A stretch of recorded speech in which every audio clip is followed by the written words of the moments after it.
Okay, we are back. Let's see here. It looks like YouTube is working fine. Let's double check that and verify.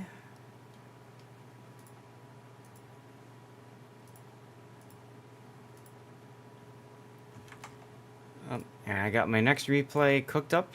Let's get that downloaded. Stream Raiders demands my attention, and I'm sure you all want the chance to play some words. Good, autopilot is on.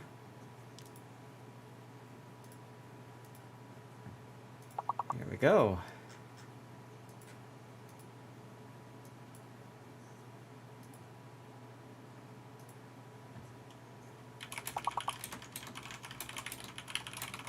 All right, now I forgot, of course,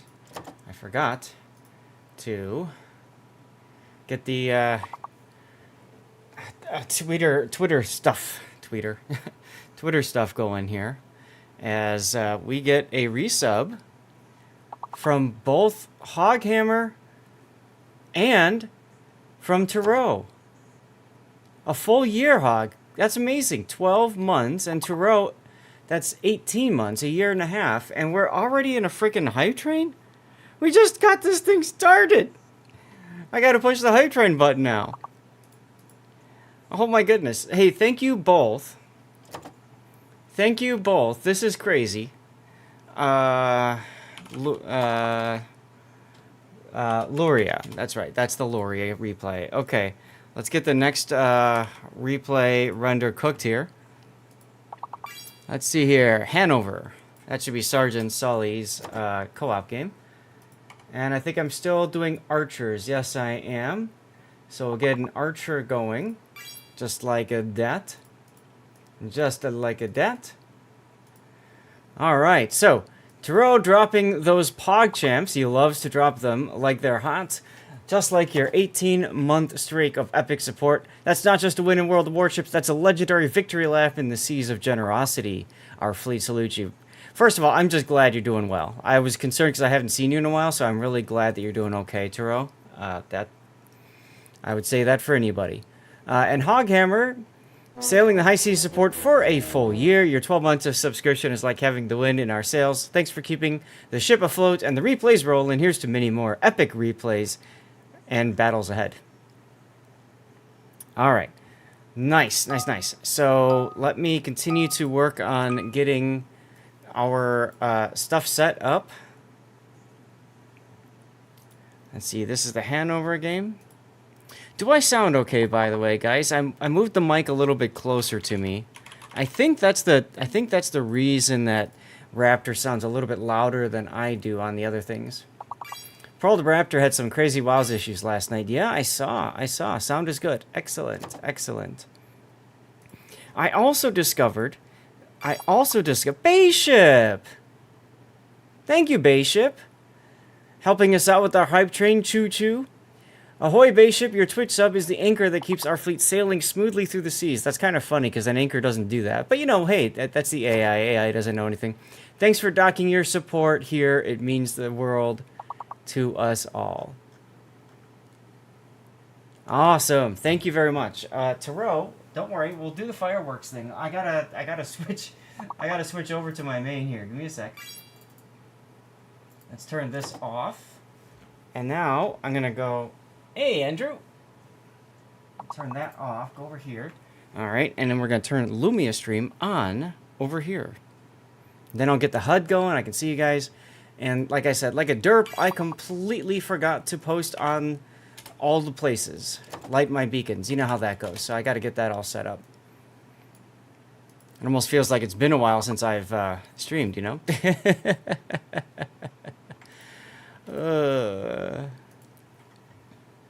And today is our last stream in quite some time.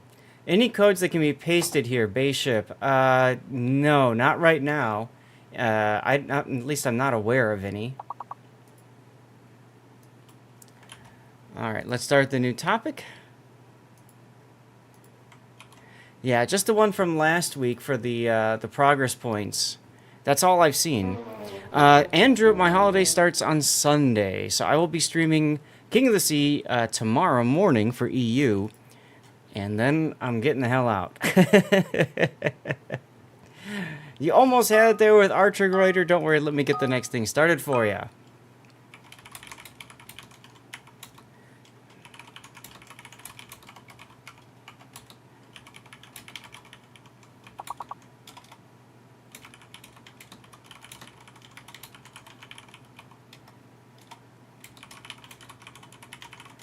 Andrew, thank you. Have a good one. I will.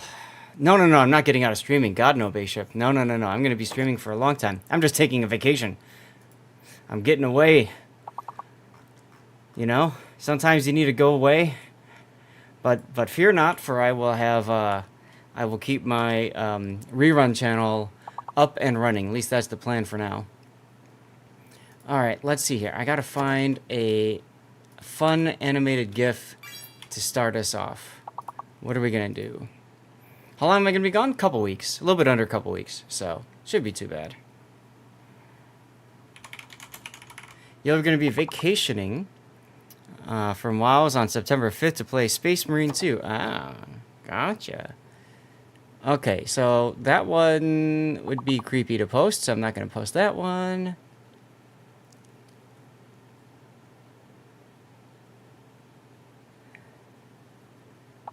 All right, that one will do. We'll do that one. That's a good mood. That's a good mood. Let's do that one. It's been a 13-year wait for Space Marines. Interesting. Have I already done this one?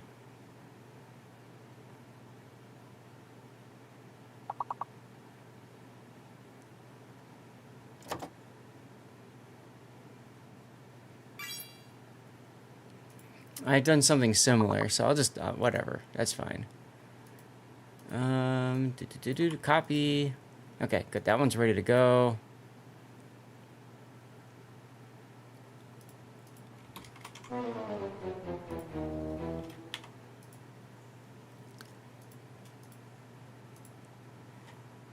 And go live GIFs. Get that in. One file is larger than the maximum file size, but skipped. Alright, wait, whatever. So now I have to go to the GIF link. I'll just post a GIF link. That's fine. We can do that. What's going on with the replay render cooking? Alright, Hanover. Hanover's done. Stream Hornet. And then I just have the Schlieffen game, and then we've got them all rendered. 13-year wait. I hope it's worth the wait. Unfortunately, Homeworld 3 was not. But, you know, it is what it is. Copy link to GIF. There, we'll do that. Alright, and then submit topic. Tweet this out. Announcements. Let's get the announcement post done. And then we're about ready to go. I say that, but there's always something else I forget. You know how that goes. Go live GIFs. I'm surprised Raptor was having so many connection issues. I don't understand. But it is what it is, I suppose. Alright. Beacon 1 is lit. Gondor calls for aid. Community links. Alright. Stream articles.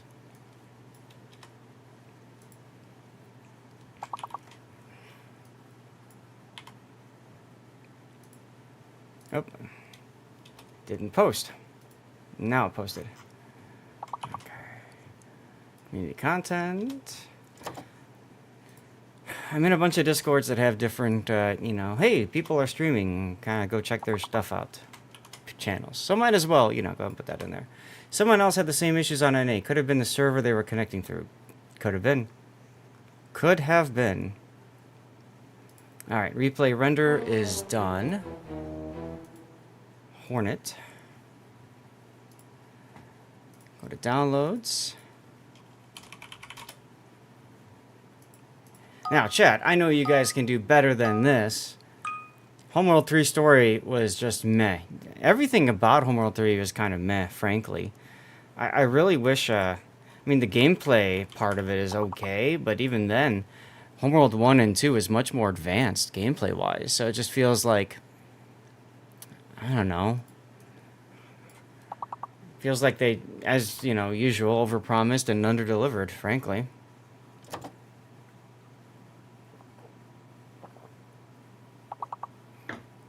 Hence, I don't play the game anymore.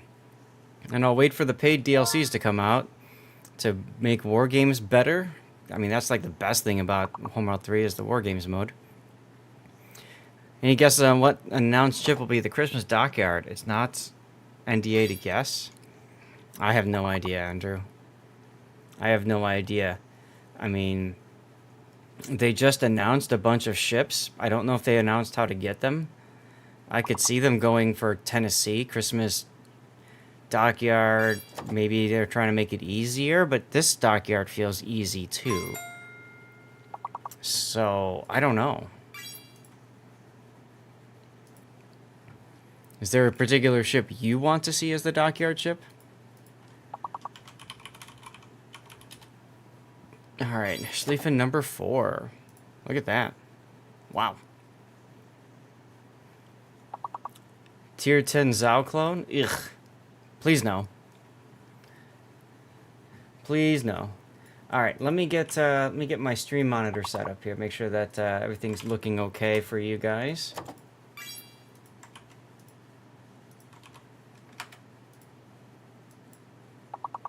I always like to make sure that I can see what is actually live on both the YouTube stream and on the Twitch stream. Just want to make sure you guys are having a good experience, that's all. Ah, there's an ad for something with Vegeta. That's cool. Hey, did I you ah huh. You guys did the words thing. Driftin is here, of course. Everybody say hi to Driftin. Hi, Driftin.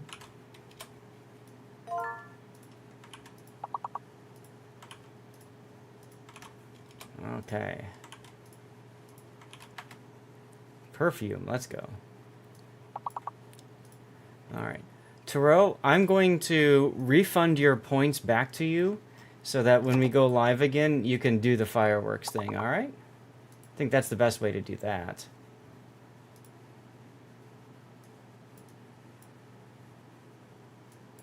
He has to be using AI. Who, Driftin? Driftin is sharp. Driftin is fast. Believe it or not, I've actually beat Driftin before, too. And Driftin can attest to that. I have defeated him in the past. Okay, Schlieffen has been ready to go. Alright. Chat, who is here right now that submitted a replay for me to review? I will start with people who are present, and then I will go to other people and yeet them. Oh, no, it's that guy. You are here right now. Yes, but I don't believe you submitted a replay, or did you? I need to hang out in the yes soundboard. Oh, I need to check and make sure that Discord is working properly. You did a stored game, right, but I've got a list of games that are set up and ready to go. So let's see, let me check this. Hi. Okay, I need to reconnect Discord audio. Cool. Ah, here we go. Pockington's here, but did not submit a replay. Whack, Alright, whack. cool. Whack, whack. Alright.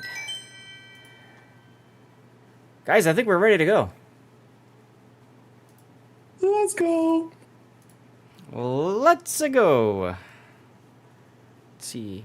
Focus on me. What's up, Suspended License? Hello, everybody. Welcome on in. Happy Friday, everybody. Why are we counting? We're counting, apparently. Anyway, happy Friday. I hope you guys are having a great one so far. This is my last Friday with y'all for a little bit, going on vacay for the stream start. Ah, there you go, there you go. So we're gonna be having some fun. The Bliss Space XP event is so dumb. Only super unicoms need apply. Having her already, I'm not bothered. Why make it so top heavy? Well, they did it before. They did it before, you may recall, to where all you had to do was earn XP, and then people complained that the bots are going to win. So now they made it to base XP, and Andrew, to be frank, yes, the Super Unicoms definitely have a better shot at getting the base XP needed to win.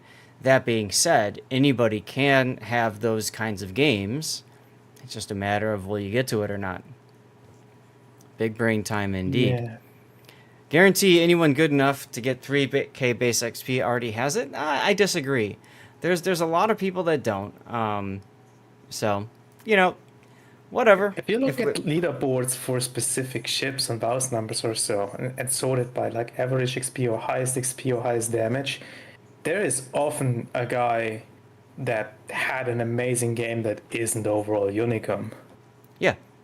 So Like- I would say just participate in it, play the damn game, and if you have that awesome whatever that gets you a prize, cool, you get yourself a prize. That's how I would look at this. You know, once upon a time, there used to be competitions. Some of you guys who have been playing this game for like 8 years, there used to be competitions all the time. Get the highest this and that ship or whatever. And people would win who didn't even know the contest existed. They'd go on the forums, be like, "Yo, I just had a Warspite appear on my account. What happened?" I'm not joking. And people would be like, "That means you won." Well, you know, the Warspite event that was going on, and the guy's like, "Oh, cool." Like, so this is taking the people that do know about it and opt in, and then whatever. So that was the big complaint years ago, was people were winning and didn't even know the damn thing was going on. Yeah, it's like finding $20 in your washing machine. Right. Hopefully it wasn't washed too much. Is that Homeworld 3 model any good? Yes. This is awesome. So this came with the collector's edition of Homeworld 3. You can see the other materials from Homeworld 3 up there. Homeworld 3 trading cards, a keychain, and like a piece of paper placard thing. But it's got the. Let me see if I can bring it closer to you guys. It came with 3 smaller ships. So this is I believe this is the missile frigate. Come on, autofocus. Stop focusing on my eyes. Come on. There we go. See? There she is right there. So that's the missile frigate. We've got, this should be the Higaran destroyer. So again, let me try to cover up my eyes because then it focuses properly. There we go. Come on. Come on. Come on. Stupid thing. Anyway, so this is the Higaran destroyer. So that's kind of cool. And then what's the last one that we have? Oh yeah, this is just a fleet of recon. This is just a squadron of recon ships. Right there. So that came with, and then we've got the main deal. This is on a USB cable for power.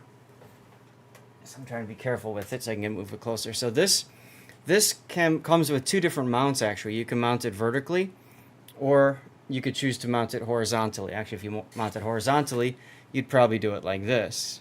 It's got labeling on it that says Karakushan, and these guys light up. It also has something on the back. I don't know if you're going to hear it or not. It's got a button and it's got a speaker. Here's the speaker. I'll put the speaker by the mic. Actually, let me check, make sure that the mic. Okay, I just want to see the mic firing. Here we go.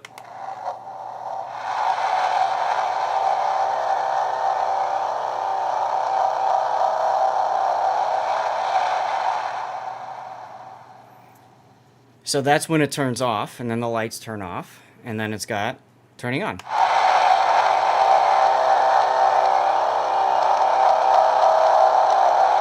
It would be cooler if they changed the way the USB cable is connected. Yeah. So this is that's the hyperspace sound, exactly right. and it does light up in the bays. So this is your Corvette and frigate bay when ships are produced, and then it's got light ups, I guess, where the guns come out and move around. And then on the other side, it's lit up where your fighter bay is, right over here, and then it's got lights, of course, where the guns show up there. And then here is your hyperspace cores, your triple hyperspace cores. Now, in the Kar-Kushan, this was artificially created in the story that they used. And they didn't use the same, well, they used the same models as Homeworld 2. A lot of the ships, the incarnate ships, they were Vaegir ships in Homeworld 2. That part pissed me off. It's like, you can't actually, like, be creative and come up with your own goddamn ships. Yeah, Homeworld was great, Cajun. Absolutely. Homeworld was great. Homeworld 1 was fantastic. Homeworld 2 was great. Homeworld 3 is a steaming pile, which is really sad because I was very excited for it to come out. Also, Homeworld Cataclysm, probably the best of all of them, even though it's technically not canon. And then now you've got, also I want to share, the actual bay comes out. This is like in the in the games. When you create a super capital ship, so that would be like a heavy cruiser or a destroyer or a carrier, then it comes out of this bay up here. So it's kind of fun. You can have it sitting around with the bay open, or you can have the bay closed, and it's magnetic, so it'll snap shut. Oh yeah, I played the hell out of it. Why didn't they make the USB connect to the base and then make the mount itself transfer the power to the ship? That would have Probably been so because much this was better. cheaper. Probably because this was cheaper. Yeah, of course. They could have even put in a battery in the mount so you can use it without the cable. I don't know. But hey, it's a fun toy. It costs a lot of money, but it's mine. So there you go. That's what I thought. Like it sure is expensive as hell. So they might have made it so that you don't see the stupid cable. Yeah, but if they do that, then they don't have as much profit off of it. So whatever. I don't care. It's there. It's fun for people to see. They can see that I enjoy Homeworld, and I'm okay with that. Oh, I gotta put my. Hold on a sec. I gotta put my fleet back together here.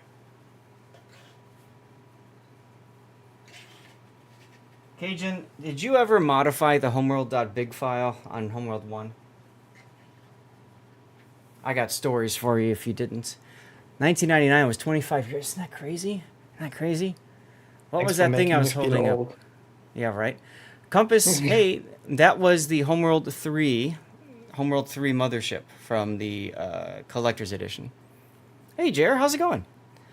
All right, so I told you guys we'd get into some replays. I got to close a couple of things here. Let's turn on Lumia Stream. There we go. All right, so now Lumia has taken over. You never did that, Cajun. So you want some fun stories real quick. I got into modifying the homeworld.big file, and I did silly things. From as simple as adding a 0 to the end of resource patches, so that in every single mission there were essentially 10 times the RUs available, so that I could just farm everything in the first mission and literally just coast without having to worry about resource gathering after. You laugh, Grunty, but there's one mission in particular in Homeworld 1, the Gardens of Kadesh.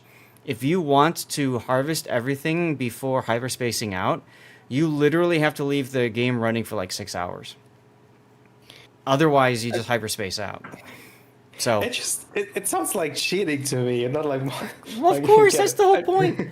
But the idea, hey Dubong, the idea was I have all the resources to play with, and I can just build whatever the hell I want. I can experiment with fleet compositions. I can do stupid things. Anything that blows up, I can rebuild, right? So that was the idea behind it. And yes, of course, it was a coast to the wind, but whatever. But I wanted to play with it.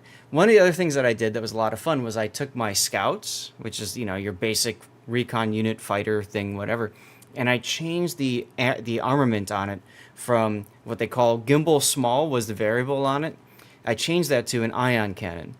Now, in Homeworld lore, the ion cannon was the most powerful anti-capital ship weapon, and it was so powerful that it needed to be mounted on a frigate or larger. So I put ion cannons, and two of them, one because it's got two gun mounts. I put two ion cannons on my scouts. So you're literally watching them go around and zoom, zoom, zoom, zoom, zoom, zoom, zoom, zoom. You're like, there's just lasers firing everywhere. That was a lot of fun. Cajun's on the phone, so I'll tell him about the other one in a minute. Talk about OP, but absolutely. It was more just, I just wanted to sit back, relax, and laugh. Because sometimes you need to do that in games. Sometimes you need to just enjoy the game for what it is, right? Like, that's where it comes from. So we're going to start with a fun game from a fellow community contributor of mine.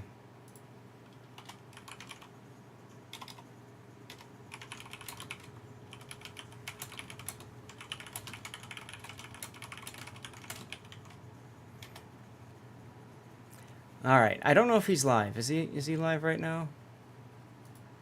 I don't think he is. Why do I have rerun up on twice? I'm a derp.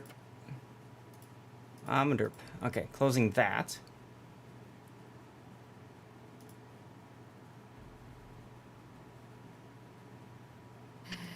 Let me see if he's live. No, good, he's not. Okay, cool. All right, I'm gonna do my characteristic stop and take the screenshot thing. And then what I have for you guys is I have 6 replays we're gonna look at today. 6 because, frankly, I got one from a very close friend, and, well, I told him, I said, look, I got today, I got tomorrow, and then I am gone, and your replay won't work. And for him, I will do this. For him, I will do this. For the rest of y'all, you're not cool enough. Sorry. But for him, I will do this. Also because I've never gotten a replay from him, so. Have you seen C-Raptor yesterday? He had such a rough day. I know, I tuned in a couple of times. He had to switch games to something else. That's unfortunate. Alright. Cajun. Is Cajun done yet with his phone call? If not, we're going to get into the replay, and I'll finish my story with Homeworld later. I need to turn my AC down a little bit more. Turn it down just a tad. Okay. You guys, don't forget, we do have, yeah, well, of course he's happier. He played a 20-year-old game that, more than 40-year-old game at this point, I guess, they could just blow things up with. That's fine. That's cool. I have comfort games, too, that I like to play when I just need to.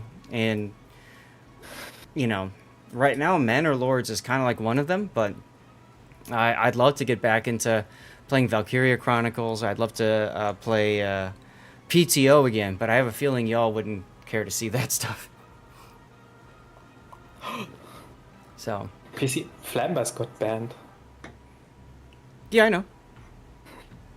Do you know why? Kind of. Yeah. And? He was doing, like, he recently posted a video that he's not basically having fun in World of Warships anymore, and he's doing a new stuff where the people can pay money to redeem cards that force him to do certain stuff in game, which hampers his gameplay. And apparently some of the stuff was so broken that it is considered grieving. He got warned by Wargaming to not do it anymore, and he didn't listen, and then Wargaming banned him. Yeah, well, I mean, I've done this before. I did the cards thing before, so I can understand why he did it. I can also understand why people may be upset and consider that to be, you know, throwing the game, match fixing, whatever you want to call it, griefing. So it is what it is. I'm sure he has other accounts that he can still access the game through. So whatever, you know. At the end of the day, it's up to content creators to decide what they want to do, and if you know, someone's not happy with it, then it gets figured out. So. Feral Dragon MH, thank you for the follow. Welcome in. We've had a lot of new people following because of the King of the Sea drops coming up. So that's cool. We do have a commercial break coming in a moment. So let me do this. Let me go to Stream Raiders. I'm going to manually run. No, it's not a permaban, I don't think either. I'm going to run a 3-minute commercial break while we get situated for this next, for our first replay, the Sharn 43, okay? So stay tuned. In the meantime, let's see if I can beat Driftin. I think it was a wonder pen, which is the second stage. I beat Penknife. Sorry, I beat Driftin. Ha! It might actually be good for Flambas. He was really not having fun anymore. Maybe this finally makes him quit the game. Maybe. Zada966, thanks for the follow. Better for his mental health. I mean, if you're not having fun with the game, that's something. The other thing, from a content creator's perspective, I will happily say that for many of us out there, and I can't speak for Flambass and his numbers. I don't know them. I don't care to. I consider him to be a fellow content creator, and I will support him accordingly. So I want that out there. But, you know, I wouldn't be surprised if he's also dependent on warships for a lot of his revenue. Exactly, Andrew. So if that's the case, all right, he's forced to do something that he doesn't want to do anymore so he can make money. And if that's true, that's unfortunate. It's every single World of Warships streamer. I disagree. I enjoy the game. No. What I meant is every single World of Warships streamer plummets in viewer numbers when they play something else. Oh, yeah. This is true. Like, this massively. Is true. This is true. This is one of the hard things about content creation. It's one of the hard things about streaming a video game and being well known for streaming that particular video game. Exactly, Holsch. Exactly. So, you know, when I was streaming Homeworld 3, barely anybody tuning in. When I'm streaming Civ 6 on Monday nights, barely anybody tuning in. But at a certain point, you have to say, I don't care. I'm going to do what I want to do. So that's what I do. And I'm sure you establish yourself as a variety streamer from the get-go, without having a main game, in quotation marks. Yeah. People get hooked to you because of the game, and like a lot of people just watch streamers because of the game and not because of the streamer. That's right. That's right. And Just Chatting is a good point, Andrew. I've hung out there a couple of times. When I was working for Stack Up, I went through Just Chatting looking for streamers that could fundraise for Stack Up, and the things that I saw, I went down that rabbit hole and I never came back out. It was really scary, the things that I saw down there. I'm talking about back in the day when there were people with a foot cam with a mirror so people could see their butts, and even people with transparent chairs so people could see up. Oh God. Gibbons went from about 1K to 90. I can see that. Exactly, Meat Pie. Right. That's what a lot of people do. And that's that's fine. That's fine. I can't force you. I can't reach through the monitor and be like, all like Sub-Zero, get over here, I can't do that. It'd be nice, but I can't do that, right? All I can do is say, please get over here. Gibbons did get quite toxic. A lot of people I've seen get large in numbers and then get really toxic. I hope that never happens to me. I hope I get large in numbers, but I hope I never get really toxic. Like, for some people, that's their thing, though. Like, and it's not it's their act, basically. Yeah. And that's why people tune in, because they want to see the act. Like, for example, like Flammo. Mm-hmm. Like, I've met Flammo in real life too. Like, he's actually a really nice guy. He's a nice guy in person. He really is. He really is. Craziest thing I ever saw with Flammo. If he was a happy streamer, nobody would turn into... Not nobody, but he wouldn't have the numbers he has. The funny thing is that he actually got really popular. Hey, DS9 Ranger. I'm glad the kitties say hi. The interesting thing is, if you look at his original content, the stuff that got him popular was actually, nice guy, we're going to play this, and I'm going to show you how to do this. And it was like... very potato quality, I guess you could say, in terms of like what he did for the community. And then somehow he got on this negative thing. And yeah, you're absolutely right. Negativity brings views. People want to be upset. People want to be told why they're upset.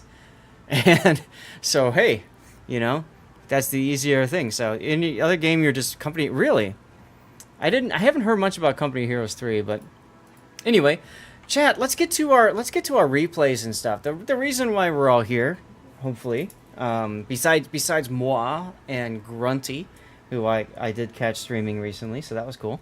We are looking into some replay action today. This is our last replay stream. So I've got today, and then I've got Saturday. Tomorrow we'll be bringing you EU King of the Sea, and then after that we will then go on vacation, and I'm going to be gone for a week and a half or so. Flamu did reviews and guides, exactly. His stream Are you was. actually traveling, or are Fair. you just taking? Yes, I am actually traveling and getting the heck out of here. I'm actually heading over to your continent. So, Where are you speak going? of the devil, I am going to Portugal. Speak of the devil, DS9 Ranger. Take a look at who this replay belongs to. This is indeed Mr. Chaos Machine GR. The kinky, my sexy boy God. himself shared with me a replay. He never does this, and I love being able to highlight other streamers out there who are genuine and deserve the love. So there is the kinky boy himself, Mr. Chaos Machine. I did too. I watched Flamu's stuff all the time. So he sent me this, and he said, "Mr. Zath, if I can, I need to call, and I need to share something with you." And he of course said, "Okay, let's talk, and let's share this stuff with you." And well, here we go. We have a Chaos Machine replay to start our day off. I thought, let's start with something entertaining. Maybe this doesn't make it to YouTube, and that's okay.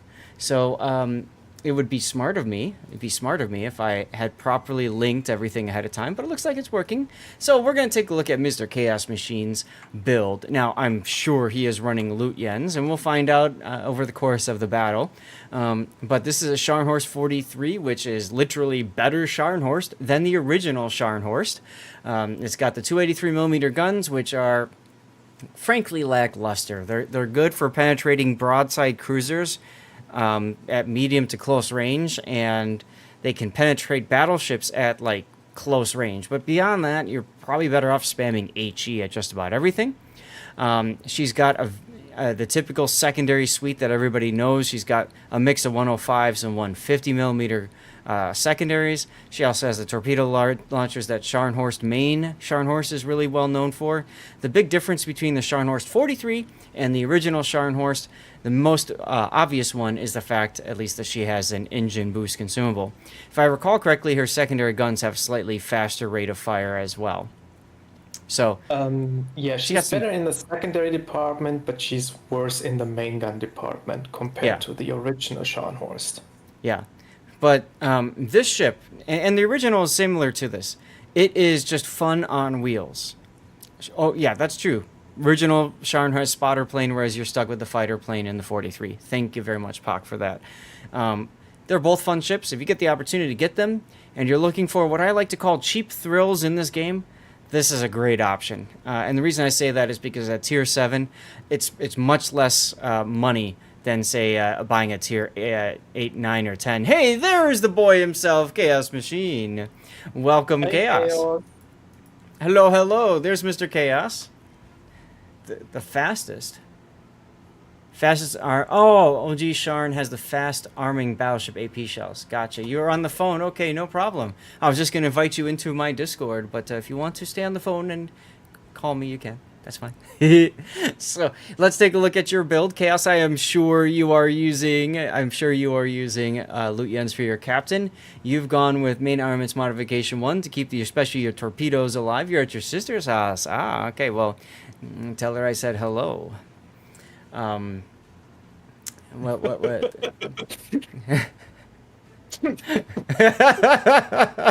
Anyway, so then you've got damage control system mod. Do you guys want me to leave?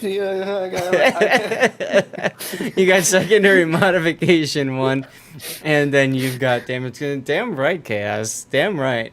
All right, and then I'm sure you've got Gunther Lutyens with the same build that I like to run on my Schlieffen. This is my Schlieffen build right here. You go with preventative maintenance, and if it's Lutyens, it's buffed, which means you get the extra protection for your modules, your secondaries, and anti-air. You get your IFHE, your secondary range. You got manual secondaries. You've got adrenaline rush, emergency repair, and then you've got concealment. It is a nice build, Chaos. I wonder who made that. And then Chaos. Oh boy, look at this. Chaos Machine saying he is too kinky for the flags. He's only taking with him the secondary flag. He is not wearing protection. Chaos Machine going into ranked without protection. This can be a very spicy game. All right, so let's take a look at the battle. He is living dangerously. That's right. Some things in here may not react too well to bullets. Chaos Machine is indeed a kinky boy. He does. So let's take a look at the lineup. He's got a Prince Heinrich with him, a Mutsu, a Helena, a Belfast, a Sims, and a Skåne. Zat likes all the flags or none of the flags, and he only ran one, which, hey, that's perfectly fine if Chaos is trying to conserve flags and that sort of thing. Perfectly fine. Yes, you forgot the signal, really. Yes, you did. You only had one signal flag, my friend. You just had secondary range, and that was it. So you're the most important one for Scharnhorst, right? Well, yes, the secondary one is the most important, of course. Noob Chaos. No. You are making the money. If you blow up, you're still making the money because you're in a premium ship, and then you get to do it again. So you've got a Prince Heinrich, a Scharnhorst, a Normandy opponent, Weimar, Belfast, Le Hardy, and Skåne. All right, so I'd say in the destroyer department, you win with the Sims. In the cruiser department, it's really a toss-up. Frankly, the Weimar is probably going to be a better farming cruiser than the Helena is. Better at killing destroyers, so maybe that'll work. And then in the battleship department, it's really a toss-up as well, because Mutsu has those funny torpedoes, but Normandy is probably a more solid battleship. This is New Dawn. Ban me now. Sure if a Sims is better than a Le Hardy. They have completely different roles. I wouldn't even compare them to each other. But the Sims has the ability to go and cap and smoke and all that, whereas the Le Hardy doesn't have a lot of those abilities. That being said, both of the destroyers are at the same place, so it's fine. And Chaos, I hope you don't mind, my friend, but I decided to make you a VIP. So you now have a diamond. Please, sir, enjoy your VIPness. Engine boost activated. So, with that, you are now on fire. Everybody is going to A. You crazy? You don't deserve that. And look, it's a Belfast. Dirty and kinky, indeed. And he slowed down. Unfortunate. The Belfast, I would agree, is absolutely who you want to focus on first and foremost. I'm surprised. Nice dispersion too. It was very nice dispersion for this ship. This ship, these guns are just, all over the place. So I like that you went ahead and put your secondaries on the Normandy already. That's very nice. Time to heal. Now, Chaos, were you streaming this battle? Was this something that people saw? Who is the voice with you? You can't see. That would be TM Grunty.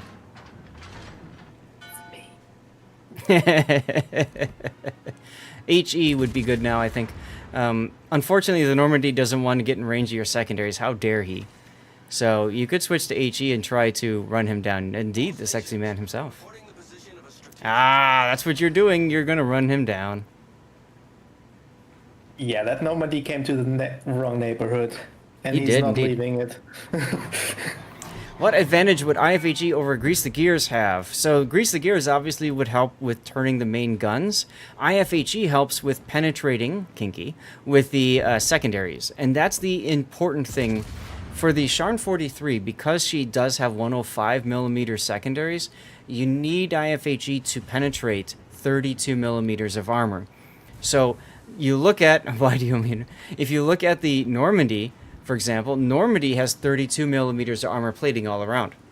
So without IFHE, his secondaries will not penetrate the side plate armor and the deck armor and the bow and stern armor of the Normandy. So that's the reason why I suggested setting him on fire with HE shells, but that's also the reason why Chaos went ahead and took that. But the Normandy has decided that he wants to die, so he's going to stop and wait for you to play with him. That's really nice of this guy. I would keep my guns left here and keep trying to find shots on the Belfast or something. Oh, look, your Helena's almost dead. You see how I play? Oh, I see how you play.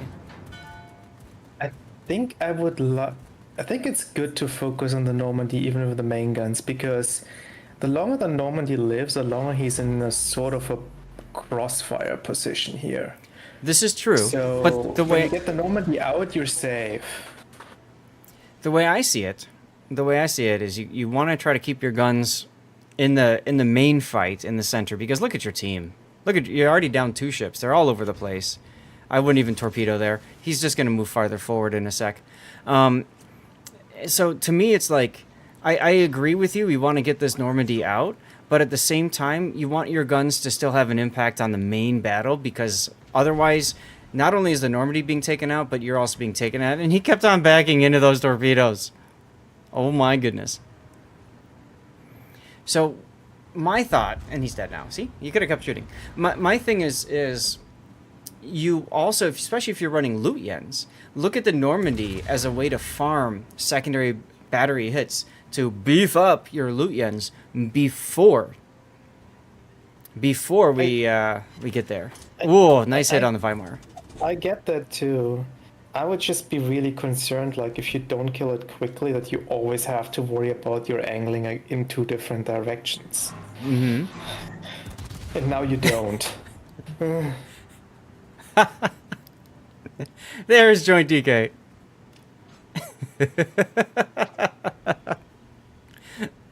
Oh my goodness. I've heard that so many times on your stream, Chaos.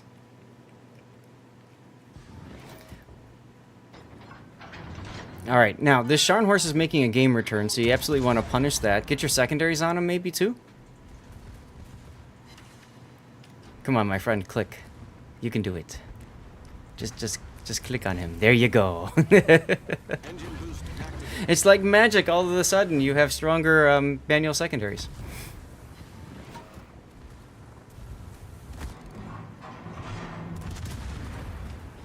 Now you are going into the crazy land. You're going to walk into the middle, where you will either walk out or they will walk out. Yeah, he kind of has to though, because He does. caps and points. He does. He does.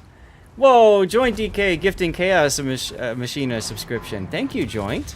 Look at that. Oh, secondaries on Lee Hardy? I'd put secondaries on Lee Hardy now. Yeah, there you go. There you go.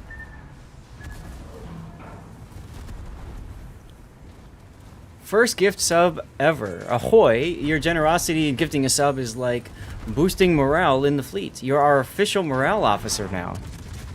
Kinky. Thanks for keeping the spirit high and the sails full. Our crew salutes you. Hopefully the Hardy will die to the Belfast. Yeah, okay. Okay.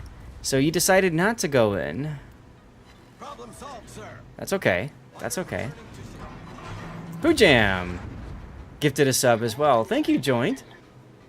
Now there's your second. Now we're getting kind of kinky here. The official morale officer of our fleet strikes again with another gifted sub.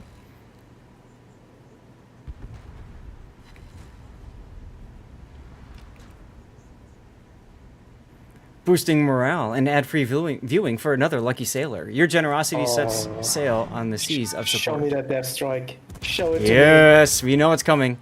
We know it's coming. And this is the moment Chaos goes. Oh. Womp, womp. Womp womp. Joint DK is a very good friend. That's awesome. You should fire those gunners, Chaos. Yeah, They sold right. out there. Jeez.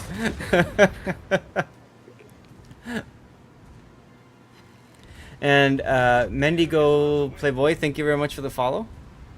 And there goes your scone. So now it's just you and the Heinrich, two secondary battleships trying to make this win happen. And everybody is running away from you. It's kind of funny, actually. Everyone's like, nope, nope, nope, we're not going to play with the secondary battleship. Not very nice of them, I'd say. Let's see. Sharn, here we go. Gotta get the replay render ready. You didn't hear bloody phone. No, we were saying that everybody's running away from you right now. Torpedoes, direct front. And Grunty said fire those gunners, yes. Engine boost deactivated. I like this slow down and turn in here, though. You can kind of get the feeling like Chaos plays a lot of Battleship. Just a thought, huh? I have seen many things on Chaos's stream. Many. Oh, Belfast.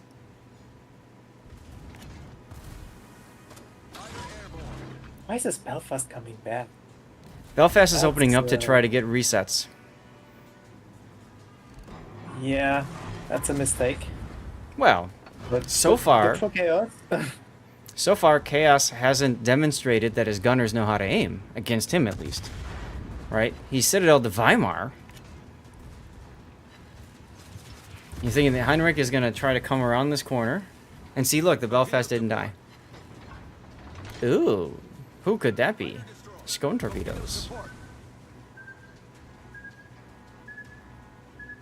And all skill, no luck. And there's the Hydro, so Heinrich will not take those torpedoes. You did get the cap. That's important. Now the question is, do you turn around and, like, go right at the Heinrich? That's what you're doing. Oh, look at this.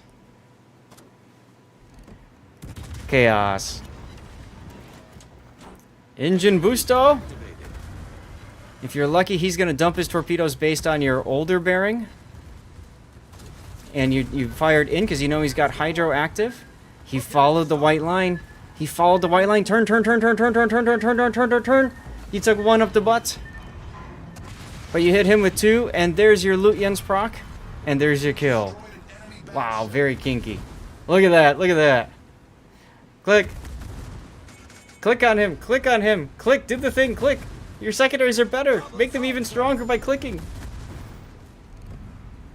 You like running the rudder shift on 43?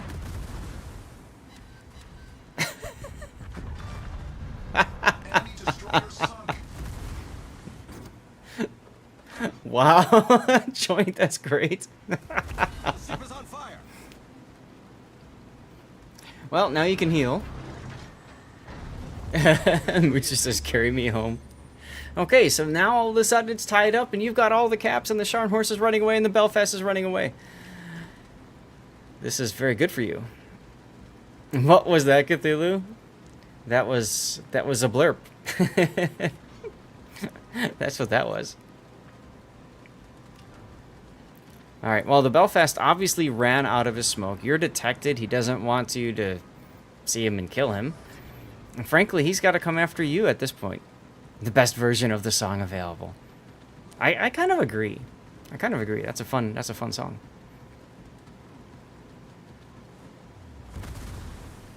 And you can see where he was. Now, honestly, I would just stop here. There's no reason to come out. Absolutely no reason to come out. You stop here and you get your heal going. To me, that is really important. You've got a minute until your last heal. Oh my goodness, Chaos. I am on TV with some very nice slippers. Yeah, I agree. I would wait too. At least until the heal is back up. Yeah. But the nice thing is, the Belfast just stayed there. Are you going to give us a death pick? Are you going to give us a death pick?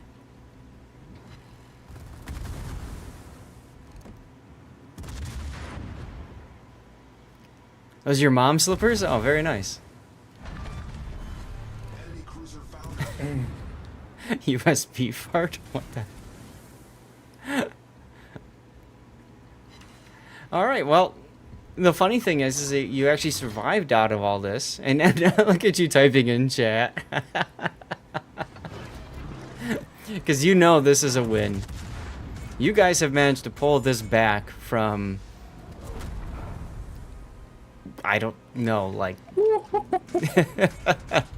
boost deactivated. Good thing you still have a heal going. With life here. This is crazy, man. This is crazy. Chaos, were you streaming this? Were you live when this game happened?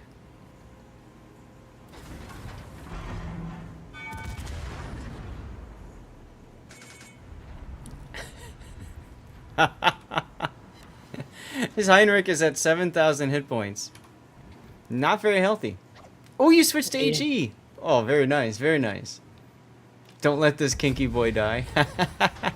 Oh, you were offline. You saw it here for the first time, folks. Wow. Oh, nice game. Very nice game. 160,000 damage. It's a very nice game. Sinboto. Little bit of a throw on the enemy team, but you still need to capitalize on it. That's right. That's right. That's right. So 160,000 damage. You got Dreadnought, High Caliber, and Confederate. 5 torpedo hits with a Scharnhorst 43 is pretty funny. 3 kills.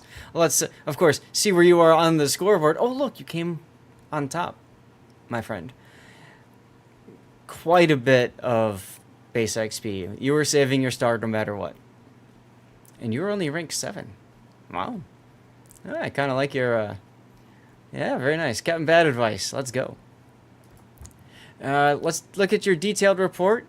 You were 1 damage shy of 42,000 on the Prince Heinrich.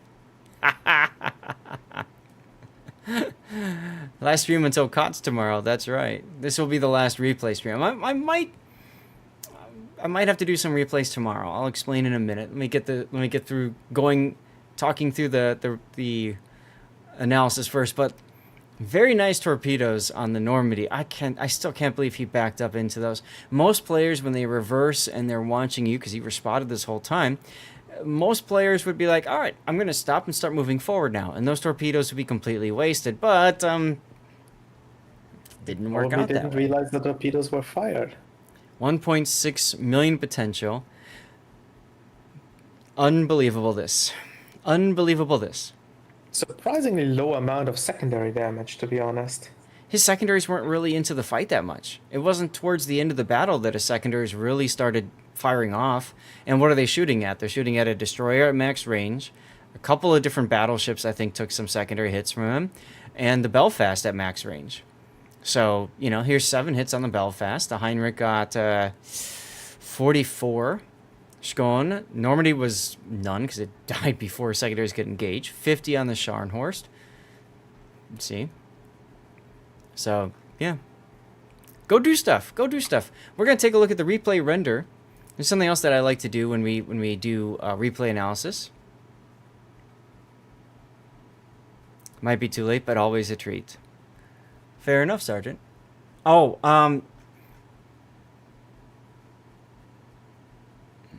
Sergeant Sully, I have yours scheduled already. So I'm going to refund you those. That you're talking about your, whatchamacallit, Hanover game, right? Most yet was 4.2 million on the Repub. Very nice, very nice. Replays never die unless there's a patch. That is true, Simboto. However, there will be a patch coming soon.tm, I think next week. And even then, I'm going on a vacation. Yeah, should be Wednesday. Yeah. It's actually surprising that the Normandy stopped here. I think he could have gone out if he just kept going behind the next island too. He will fart you.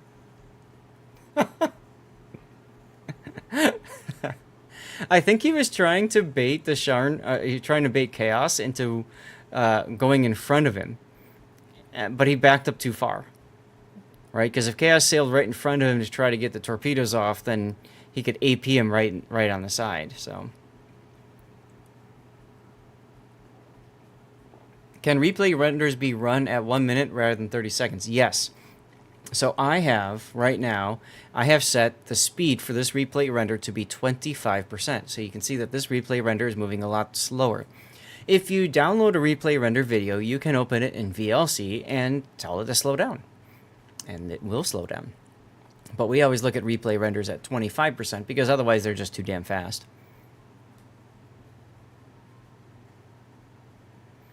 But you can kind of see the moment when their team was like, okay guys, we won this, let's win harder, and Chaos is like, oh no. Yeah.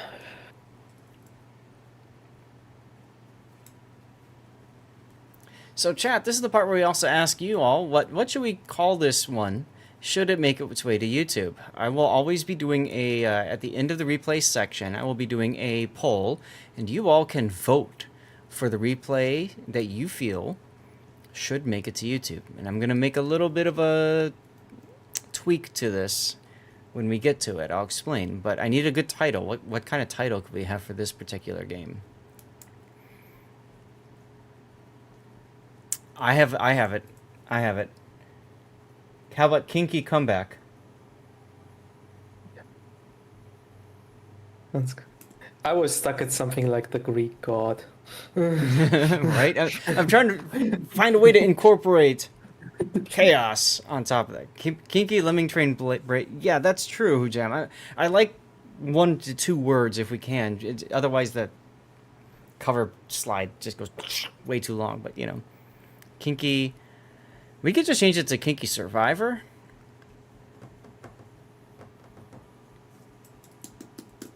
I don't know. Kinky Comeback works too, though. Ho Train? What? I think you misunderstood the assignment here, Cobra.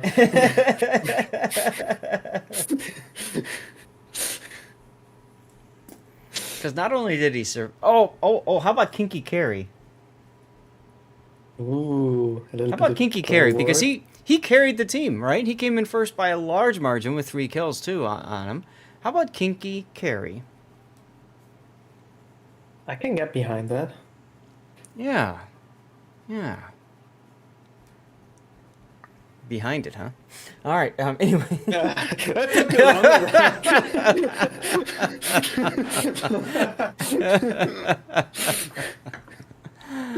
All aboard! Choo-choo! All right. Well, either way, Chaos, thank you for sending the replay in.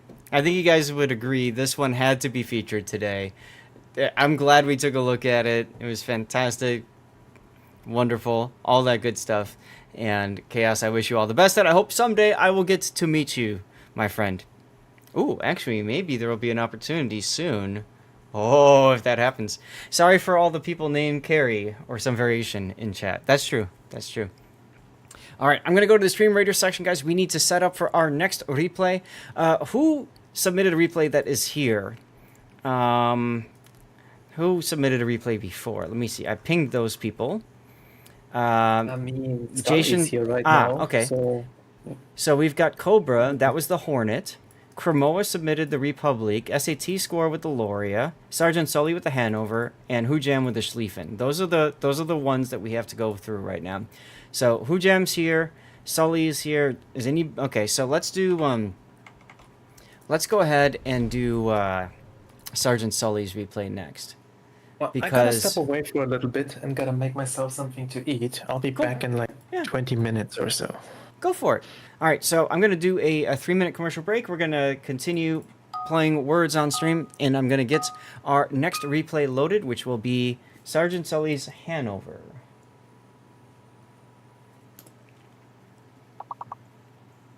With all due respect to you, Hujam, you're here, and I know you're going to be here for a bit. Sergeant Sully typically has to leave because he is watching from New Zealand.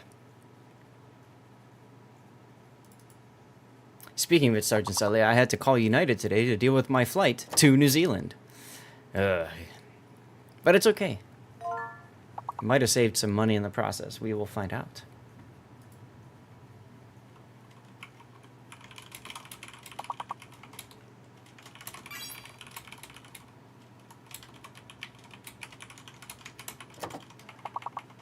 You're sticking around to watch Hujam dominate. Gotcha. Okay, cool. Haven't had too much of a problem with United. I've been kind of lucky on that front, I guess. Fly through Japan to get on the Pokemon plane. Unfortunately, that's not happening. We're flying through... We were originally flying through Los Angeles, and then... Did I run the commercial break? I didn't, did I? Here, let's get that going. I was originally flying through Los Angeles, and then United decided that they are no longer going to run that flight from Los Angeles to Auckland. So we were forced to change to flying through San Francisco. I'm really sad, too, because for a while there was a direct flight from Chicago to Auckland on Air New Zealand that I thought would have been really sexy, but didn't happen. Alright, I need to do Stream Raiders things.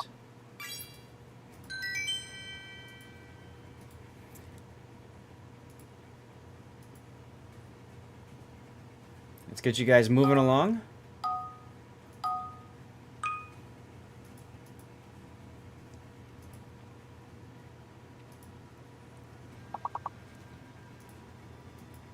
And I have to upgrade some units.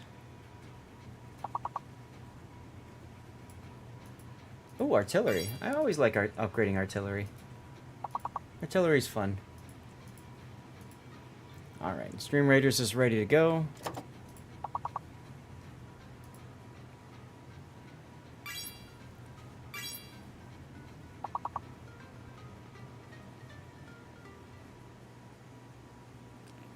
SAT, that replay you just submitted, is that actually a King of the Sea replay?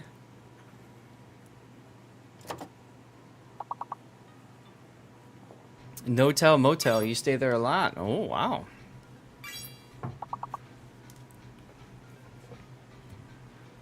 Sounds exciting. That's a randoms game. Gotcha.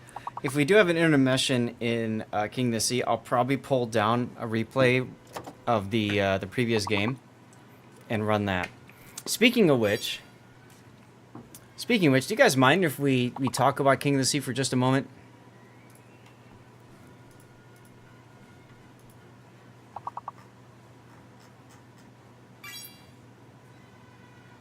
Maybe we'll do that before we get into our next replay. Wait, this is Schlieffen. I'm a derp. I loaded the wrong damn replay. Alright. Scharnhorst, go to done. Hanover. I loaded Schlieffen because in my mind I said Schlieffen, and then I said Schlieffen while I was thinking Excellent sailing game. Gotcha. Listening, just getting your coffee. Go right ahead. Alright, that one's done. Commercial break is over in 15 seconds. Everybody back from the commercial break, or people still finishing that up? Let's go back to the game. I love Foo Fighters. Alright, so Sergeant Sully is late loading into this game. I wonder if I can fast forward this. No, I can't. I have to wait until he loads in. That's interesting. Okay, well, I'll keep an eye on that, but while we're waiting for this to pop up, let me go to the build viewer screen for a sec. And so you all understand, this weekend there are 2 Twitch drops coming for King of the Sea. The team it's a possibility. These are bots, because this is a co-op battle. So this weekend there are 2 COTS drops, okay? The first one is a King of the Sea permanent camouflage. Now, it's not the same from the looks of it. It's not the same permanent camouflage as the last weekend's, okay? And then on September 1st, Sunday, everybody's getting community tokens for watching. There's a rare chance that you're going to walk away with permanent camouflage of King of the Sea or whatever type. There's an extremely rare opportunity to get a tier 9 premium container. Now, for both days, I need to highlight this, and it's just, I need everybody to just stop what you're doing and listen very carefully. All right? Class, eyes up here. Take a look. 90 minutes watch time. Now, the reason why this is important is there is no North American stream. Thank you, no, it's that guy. There's no North American stream tomorrow or Sunday. So if you want to get your drops, you must tune in to either the Asia cast or the Europe cast, okay? The EU cast begins at 8 o'clock a.m. my time. 8 a.m. my time. I'm in Central Standard, so I'm over in Chicago. 8 a.m. Chicago time is when the EU starts. Why is this so important? Because look at the bracket. There are literally 2 games that will be covered, and that's it. The first round will last for an hour and a half. There'll be a break, and then there will be a second round that is scheduled to last an hour and a half. Which means, guys, we're going to be done by 11 a.m. probably, Central, unless there's rules, violations, blah, blah, blah, or some other delay. Chances are we're going to be done earlier, like closer to 10. So if you plan on getting your COTS drop tomorrow and you're like, I'll just go watch Zath, first of all, thank you. That means a lot. But if you are planning on doing that, please understand that you need to schedule your life, if you can, to tune in as soon as possible, as early as possible, 8 a.m. Central. So you have to set your alarm on Sunday for a 0.1% chance at a Tier 9 container. That is correct. Hoojam, am I going into rerun mode afterwards? The answer to that is no. I am not allowed to do that. However, I will do my best to get people their drops. Okay? I will probably do an after party or something along those lines after. And if I can do that, I can keep the drops going for people as long as they stay on the channel. But I will say, there's no 100% guarantee here. Why? Because I also promised my wife that if she allowed me to stream tomorrow morning, the tournament, I would be done by noon. You see where I'm going with this? So I'm going to have to figure something out. I don't know. And I may very well just play a bunch of replays from COTS so that people can kind of see the battles from the player perspective and like walk away and do stuff like pack and then come back after 10 minutes. I don't know. I'm going to think about it. I'm going to try to find a way to make this work for you guys, but I can't just go and do reruns. I can't just go and do that kind of stuff. Hey, Jazzy Jones. I have to do some content. So, again, if you can, set your alarm, wake up early, tune in, and I would say it like this. Oh, no, it's that guy. Sunday, I agree, is probably the bigger day between the two. You get a perma camo tomorrow. Sunday, you get a chance at special perma camos or even a tier 9 container. You'll probably get community tokens. But the thing is, I would try to make it tomorrow as well, just so that you know it's working properly. If you got your drops last weekend, then you probably don't need to worry about coming tomorrow. But if you didn't get your drop last weekend at all, Saturday or Sunday, come in, get your drop tomorrow. I agree, Simboto, NA getting shafted a bit because NA was the first 2 weekends and there were only drops on the second and third weekend. Can't control it. All we can do is provide feedback for that drunk idiot. 01, thank you for the follow. Welcome on in. So that'll be the plan. You can open a new window and tune into a streamer that is offline. Yes, so then they come online, you will automatically be logged in. That's a possibility. That's a possibility. Mosomeshi, thank you for the follow. I don't know.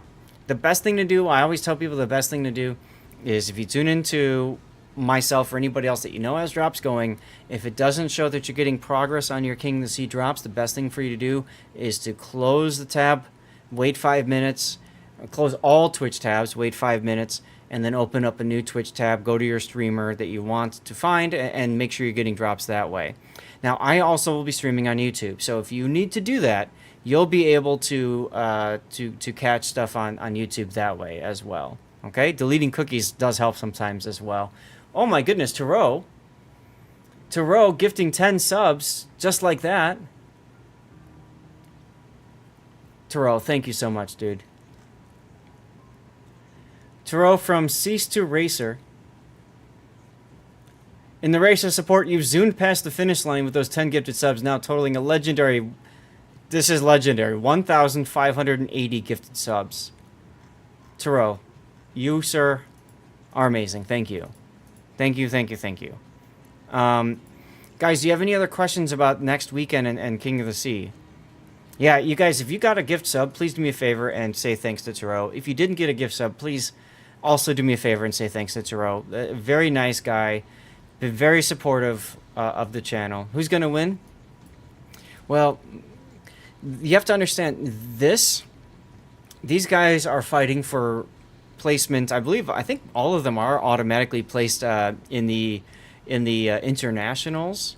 Hey, Moors Elite and Cthulhu, thank you. I believe these guys are all already going to internationals, but they're fighting for placement in the bracket in internationals. So keep that in mind. So what I have covered, because I expect TWA to win. I expect Rain and TWA to be in the finals, because that's kind of what it almost always is. So let me show you what I've signed up for. So I signed up to cover Rain versus Moyai at the start. As you can see, just about everybody has, because that one's going to probably be the most competitive of the games this weekend or tomorrow. So we're going to start with that. By the way,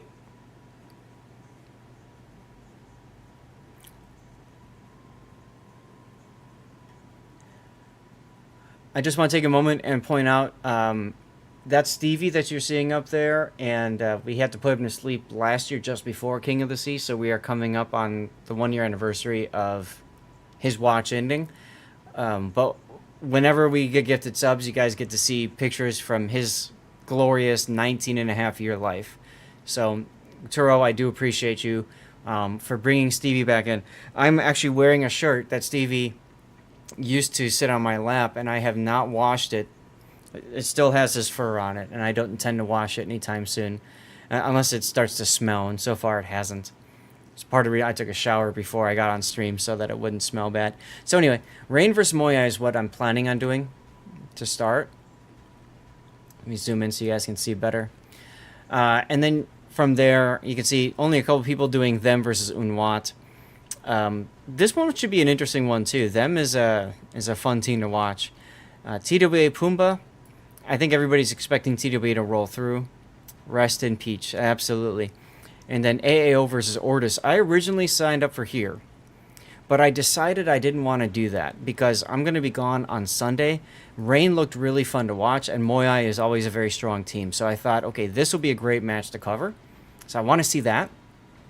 And then because of the fact I'm going to be gone on Sunday, I want to see TWA a little bit. So I signed up to do down here, which will be TWA versus whoever wins Ortis or AAO. All right. Rage105, thank you for the follow. So that's going to be the plan. You can see all the other streamers that have already signed up. You meant peace, right? It's fine.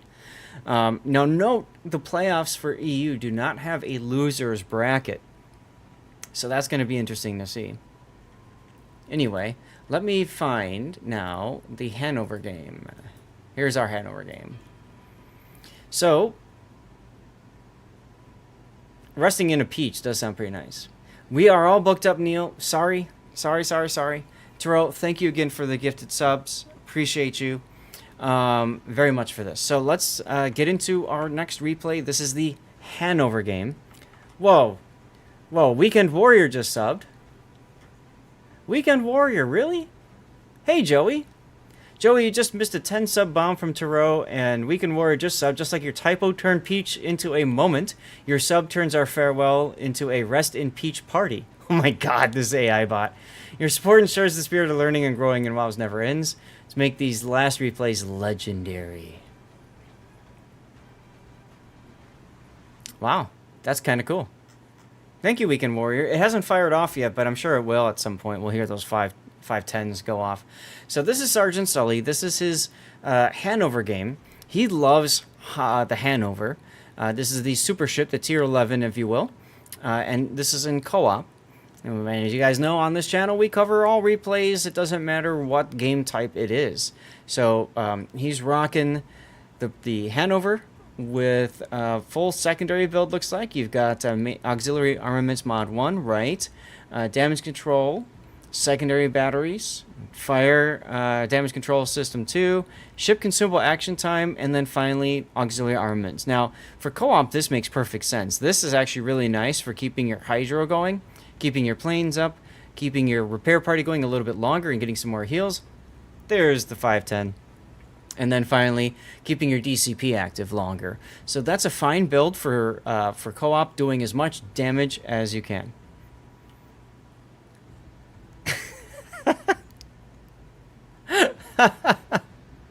Joint, that's great. Now, one thing is, you may want to switch fighter to spotting aircraft, but if you're playing in co-op and there's co-op carriers, they don't really know how to avoid planes. So this maybe is probably the better choice anyways. I don't know if you're running Lutyens or not. I'm going to guess that you are running Lutyens. You said that you love Lutyens, so I wouldn't be surprised if that's the case. Sergeant Sully, can you please confirm or deny if you are running Lutyens? Now, I will say, looking at what you've got so far, I would have not started with Demo Expert. I would have started with Preventative Maintenance because you have extra survivability for your secondary battery, and I think that's going to be far more important than Fire Chance. Not Lutyens on Hanover. Okay. Not Lutyens. Fine. I'll just put a standard on it because unless it's the Von Jutland. But if it's Von Jutland, you can see you don't have any of the buffed skills anyways. I can take a look, Moore's Elite, when we get into live play. Just file that away and we can take a look at that in about an hour or two. Okay? But I would have started with Preventative Maintenance to keep your secondaries alive. It's a co-op game. It probably doesn't matter. But just a thought. You only have Lutyens on Asia. This is EU. Got it. So Fire Chance is fine on a secondary build because you're probably going to be doing that.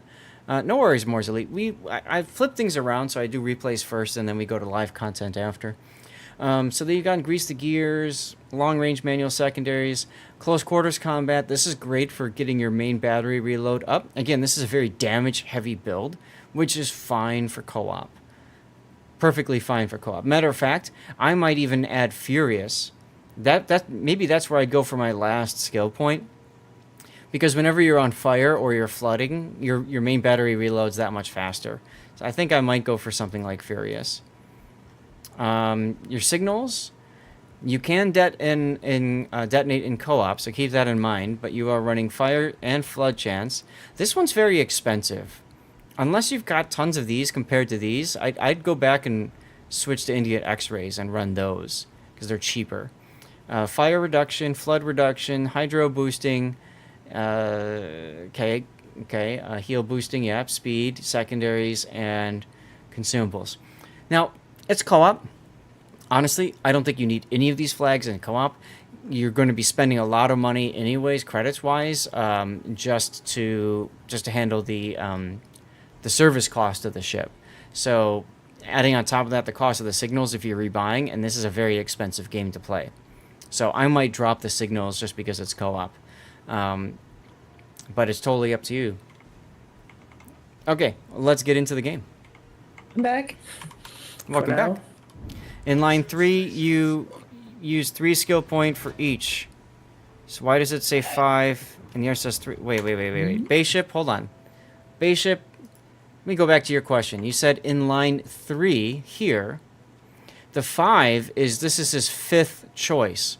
So it's saying he started 1, 2, 3, 4, 5, 6. So that's how he went and chose his way through it. The 2 fire flags, same service cost, are cost the same as the service cost of the Hanover. Right, so it's very expensive to use the signal flags, especially if you're rebuying them at the end.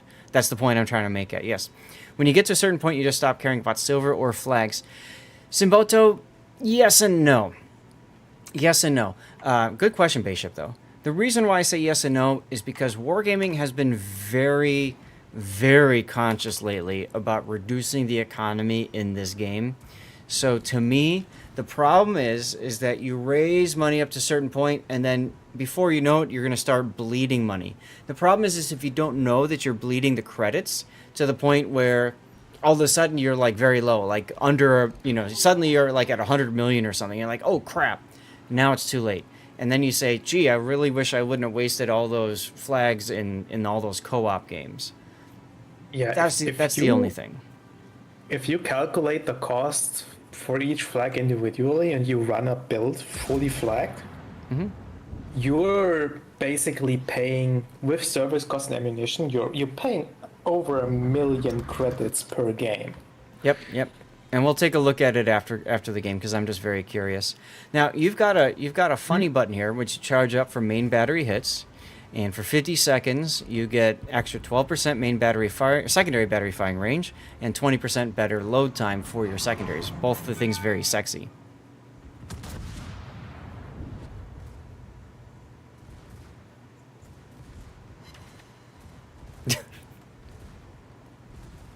Oh my god. I've never heard these before. I mean, I've heard them on Chaos's stream, but that's a hilarious joint. You accumulate flags and battle passes much faster than you use them? Sure. I get it.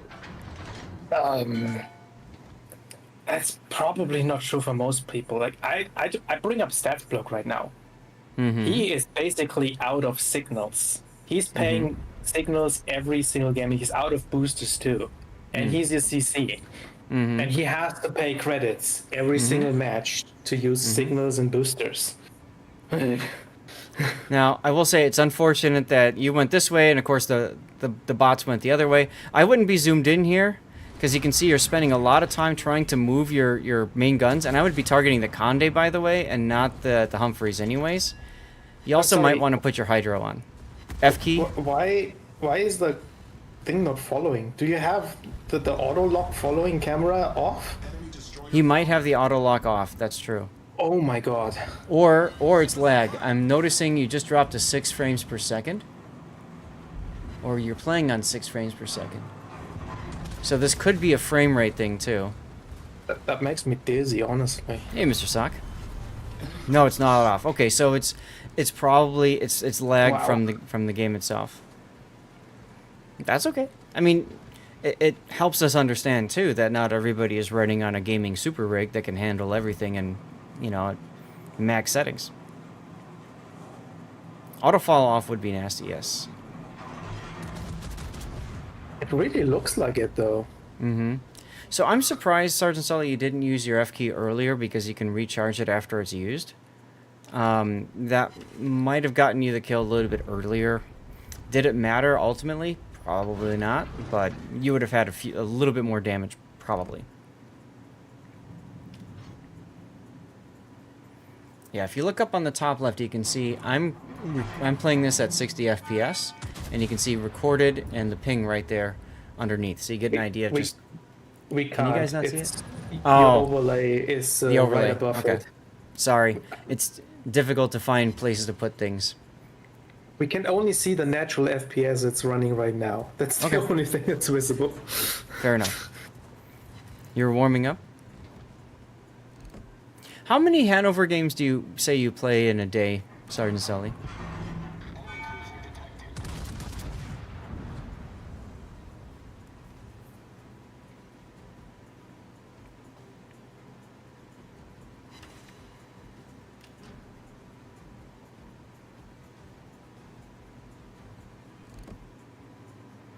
This is one thing I hate about playing co-op, is when I go one way and the entire enemy team, the bulk of the enemy team goes the opposite, and then you're just stuck chasing the damage the whole time.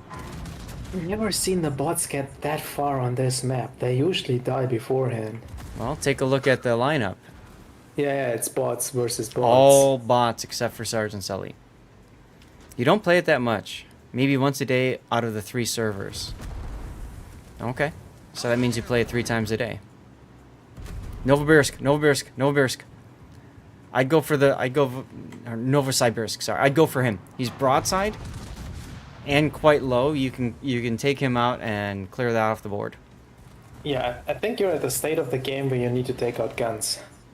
Even though there are bots, like everything, it's one ship less that can hurt you. And Cthulhu, I would completely agree. It is worse on some other maps. The one that comes to my mind is Seychelles. You get spawned on the west side of Seychelles, you're screwed. The other one that I hate playing in co-op is Two Brothers, for much the same reason. Two Brothers, you're always on the wrong side. Yep. So It doesn't matter where you Novosibirsk spawn, it's always wrong. is in your secondary range right now. If you hit the F key, you could actually be hitting him with secondaries. Usually on NA, you see people in co-op for events like snow. Yeah, absolutely. It do, but no. And that's fine. I mean... It happens a lot with super ships, though. Like, not a lot of people play super ships in co-op. Mm-hmm.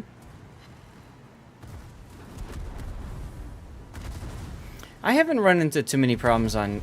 Well, no, North I can see it, Cthulhu. And I mean, I know you play co-op a lot more than I do, so... I will, of course, yield to your experience there. I don't think I've ever played co-op on Seychelles. You don't want to. It is painful. Absolutely painful. Yeah, I really think Now- you should use the F key at some point, just to, like... You might as well, you got it. It's something you can use. You can click why on the are we main... holding it back? You should be clicking on the main too, because your secondaries currently are targeting the Hanover, which is out of your range. Now, because you didn't kill the Novosibirsk to the north, you're in a position where you can't really go after the carrier after you clean out the rest of this stuff, because the Novosibirsk kind of exists there. We'll see what happens. Well, people want to use the super ships to spank other players, but the other part of it is it's more expensive to use, right, in co-op, so people play it in randoms to recuperate the cost more. Now you're using the F key. I actually think you should go forward here. It looks like the Novosibirsk is beached there. Mm-hmm. It's like, go out there, it's one salvo and it's gone. Yep, he's stuck broadside, so that's a perfect opportunity to kill him. If you look on the minimap, you can see it right there. He's stuck and he's backing up. So if you move forward a little bit more, if you move like to here, you can smash the Novosibirsk, and at the same time, you're closer to the main for more secondary funds. F key going unused for so long was starting to bug you. Well, there you go. He did it for you. Probably actually use the F key on the Novosibirsk. They might lob over this island. No, they aren't. At least right now, because I would think he'd have a couple secondaries in the back that could work. 4 frames per second. Down to 3 now.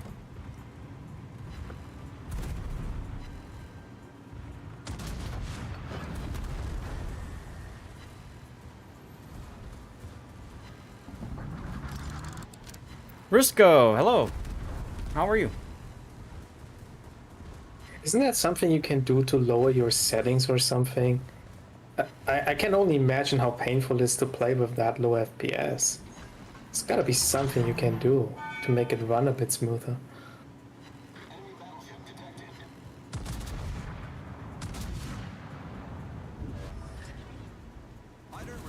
You think this is already the longest co-op match I've seen co-op last the full 20 minutes before. Extremely rare, but I've seen it happen. Yeah, your secondaries aren't clearing. They will soon.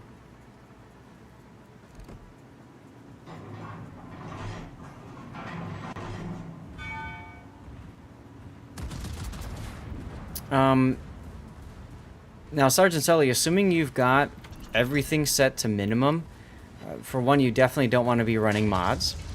Oh, look, there's your F key again. Perfect.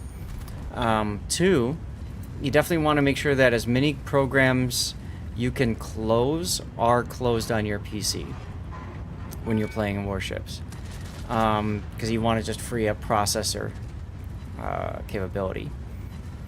3, you can look to use programs that reduce programs that run on Windows. For example, when I install Windows 10 or 11, there's a program I use, or script I use, called Windows 10 in this PC, or 11 on the rerun channel, debloater.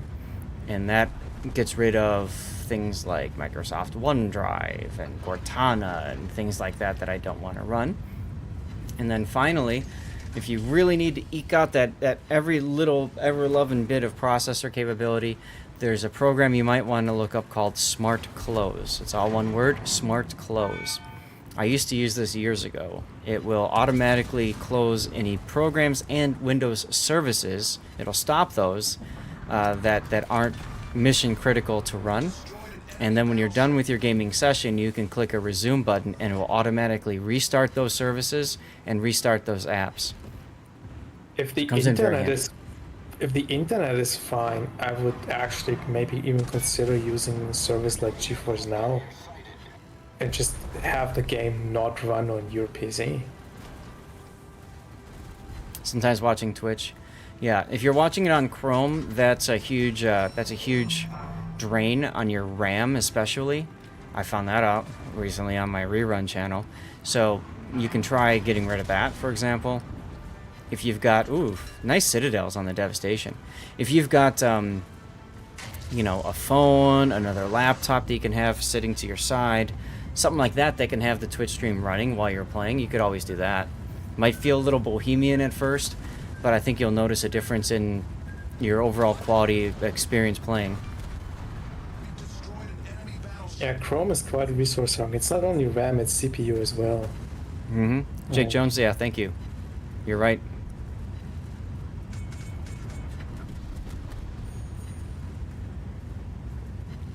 Chatter, chatter. Oh, is it time to do a giveaway? I should have automatic giveaways going, everybody. Just like every about hour or something, we should see codes being eated out. Have we seen one yet? I haven't been paying attention.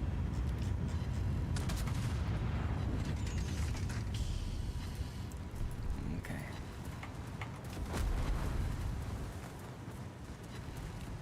Now, Sergeant Sully is in New Zealand, and I know that you also, in New Zealand, sometimes do have connection issues and that sort of deal, so this is a good song.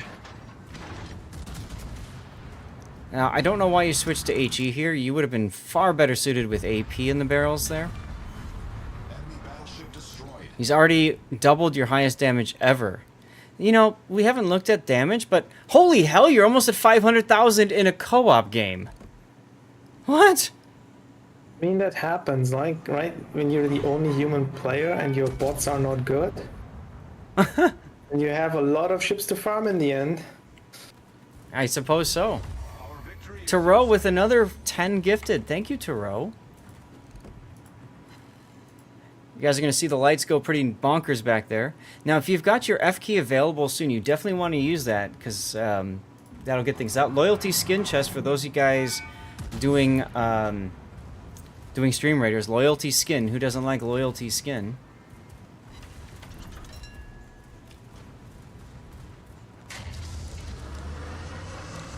Now, I'm also noticing you're not reinforcing sector. That would be handy for just shooting down more planes.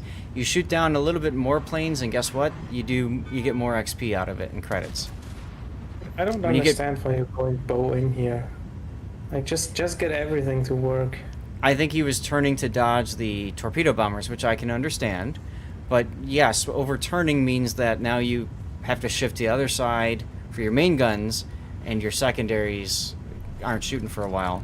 And of course, it happens at the exact same time you've got your funny button used, so go figure. This is your record on EU. You're at 522. Goodness. Probably end at 4:30 ish. Yeah. We'll find out. Taro That's from nice. Cease to PogChamp, you've taken us on a journey of words and emotes, but today with 10 more gifted subs, you've truly turned the tide in our favor. Your generosity is the rarest of treasures. I would agree with that. Yes, everybody say thanks to Taro, please, even if you didn't get a gifted sub from him. He's something else. It's absolutely some... 1,000 secondary hits. Over 1,000 secondary hits. I mean, that was basically a 1v9, right? Oh my goodness.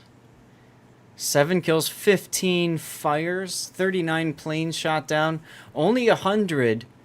You hit 10 times more secondary hits than you did main battery hits. That's impressive. Right? Exactly. All right, we got to look at this. We gotta look at this. This is the highest, I think this is the highest base XP I've ever seen in co-op. 1,500 plus. 1,500 plus base XP.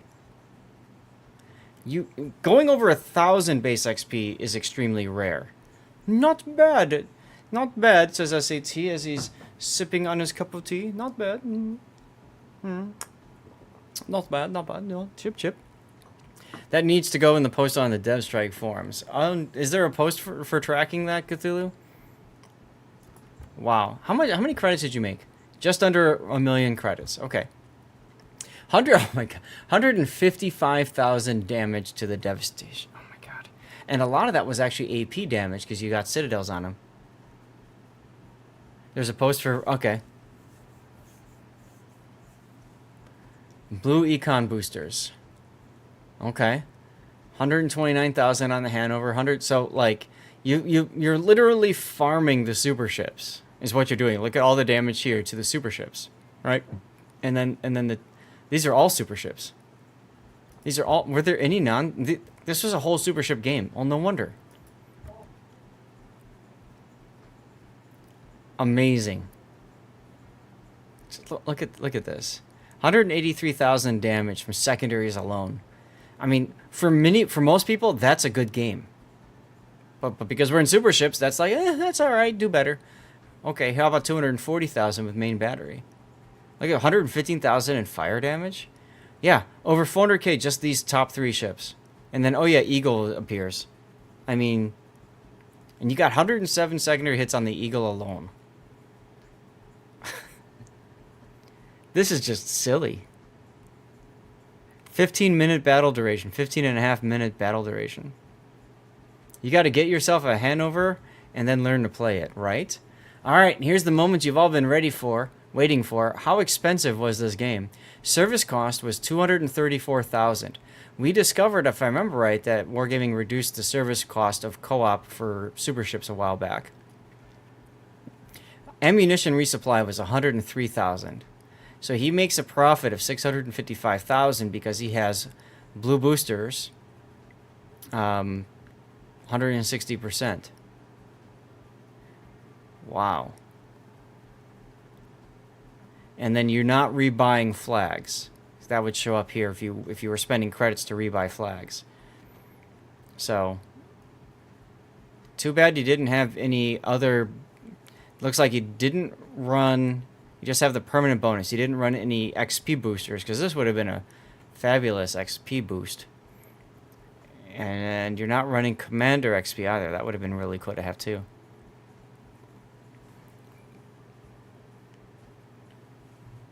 Did they reduce service costs across the board? I know service cost for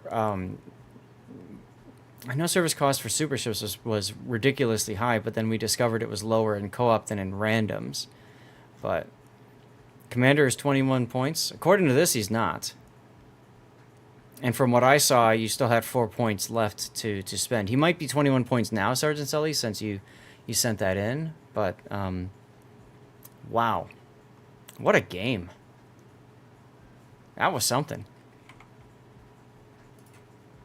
Well, let's go ahead and pull up the replay render for this. I got to change it over to Hanover because we got so busy talking about things.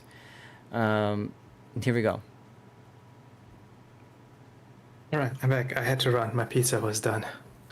It was 19 points. Got it. Yeah, 8.06. Terrell gifted you and so many others a sub today. It's very nice of him. No need to run a ship XP boosters on a premium ship. Well, yeah, or in this case, a super ship, right? Unless there's an XP mission. That's true. I just wanted to see what the number would have been. That's all. You know, that's all.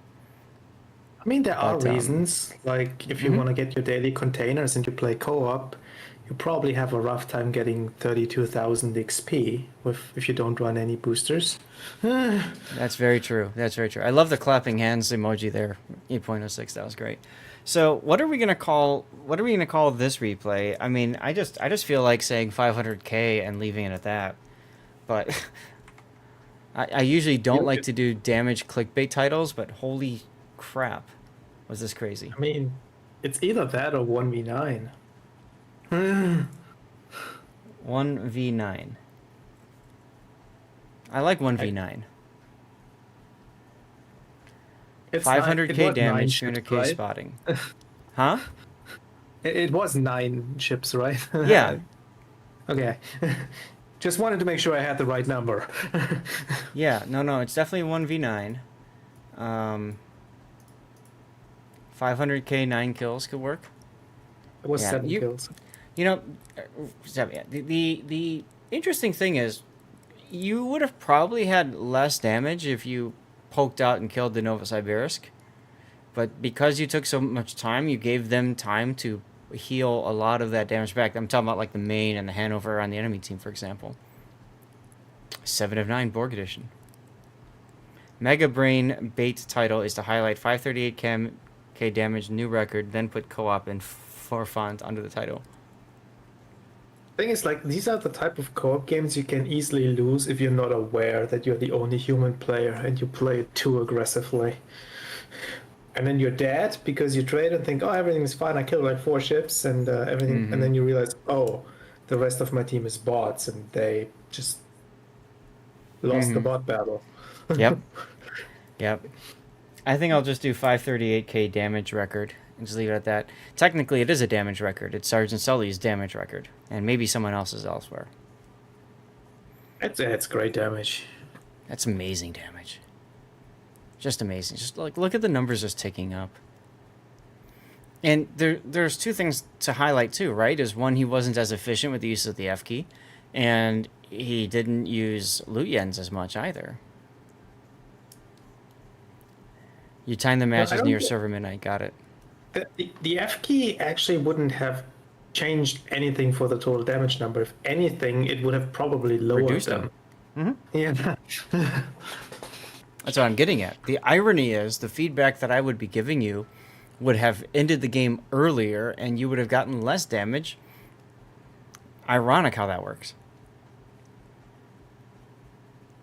No loot yens, no problem. Imagine if you had loot yens.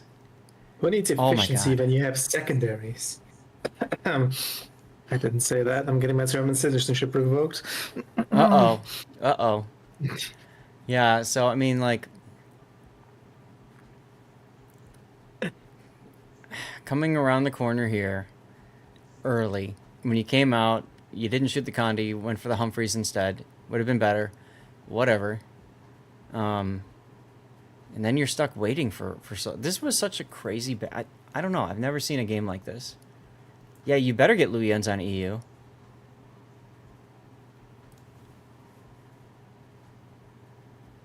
Ah, this song. I was like, what the heck is that? Oh, yeah. I remember this intro. All right, well, anything else for Sergeant Sully, or are we good? Hey, Hug of Death. Yeah, I think my main thing is like try to get something to work on your PC to make it run better. I mean, you obviously made it work, but that is, I would go nuts if that was my game running like that. I think, ironically, the best feedback we can give Sergeant Sully is absolutely out of game. Like, what I was saying about your, about smart close, or about Windows debloater, or just about having a secondary device that you could watch, Twitch or YouTube on while you're playing. I think those kinds of things would seriously help you, man.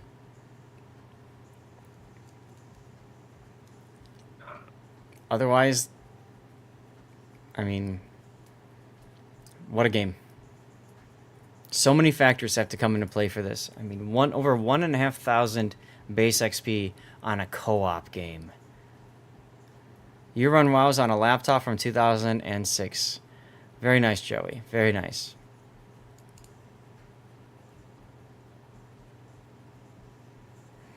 That's about as old as my crap top is, and I could run WoWs on there if I needed to. I have seen you riding games.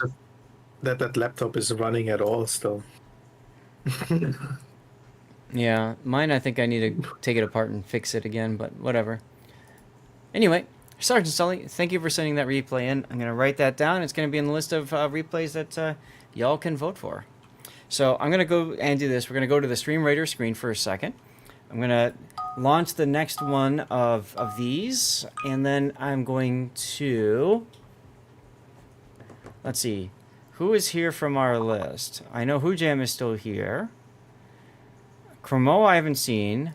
Jason Sharp. That should be Cobra is here. So maybe you want to do Hujam now? Let's do Hujam. All right. Give me a sec, guys. I'm going to do a commercial break. Also, we're going to do a shout out for Hug of Death. Hopefully I typed that right. Yes. So go follow her if you want, and let me get a commercial break running before the auto ad break starts. No rush on yours, it's just silly. Okay, cool. All right, I'm gonna mark. I'm gonna redeem the cover my replay from Jam. And there's a clip of Hug of Death streaming with the camera. Hug is a very fun person to hang out on her stream. If you haven't already done so, like I said, toss a follow her way and check out her streams when she's live. Very fun, very relaxed, very chill. You can just do your thing. Sleeping. All right, this is Jam's game. And this will be a ranked battle.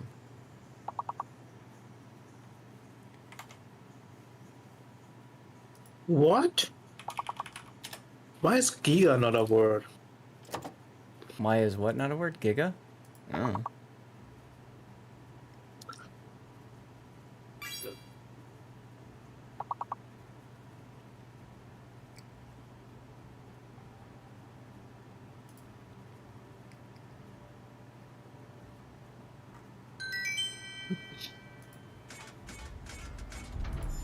All right.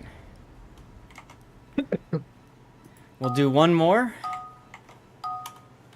While the commercial break finishes up, let's get a screenshot of our Scharnhorst. I think I already got one, but that's okay. Jam using the... Is this the steel camo? This looks like the steel camo. Yeah, I'm pretty sure it's the steel camo. When you have that much steel and you want to throw it on a camo, it's wild. I say that, and I've got like 500,000 steel. Oh, wow. So you know. Well, I threw a bunch of stuff over at that, so. I think the S is fake. Probably is. Or the P is fake, I don't know. But I think it's the S.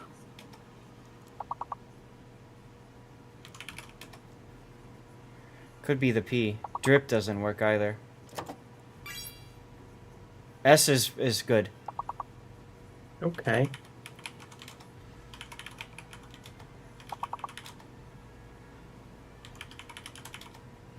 District. Question mark is C. The hidden word is C.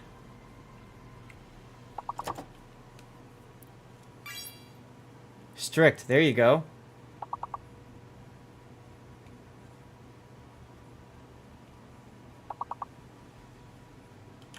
Crit? No. What the hell?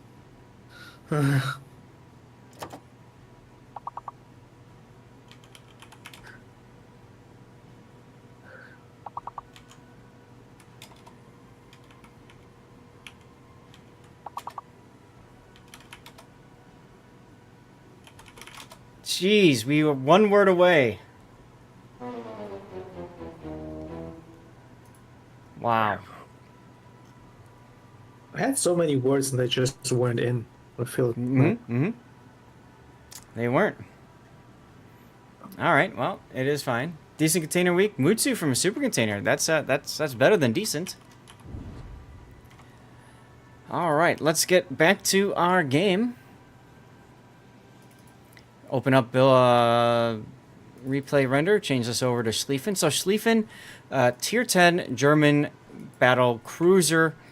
One of the most fun, probably OP tech tree ships in the game. Like seriously, you want this ship if you don't have it yet, and you want to pair it with Lutyen, just like pairing wine. You put the two together. So here's the Schlieffen. You had a Hampshire. Ooh, nice.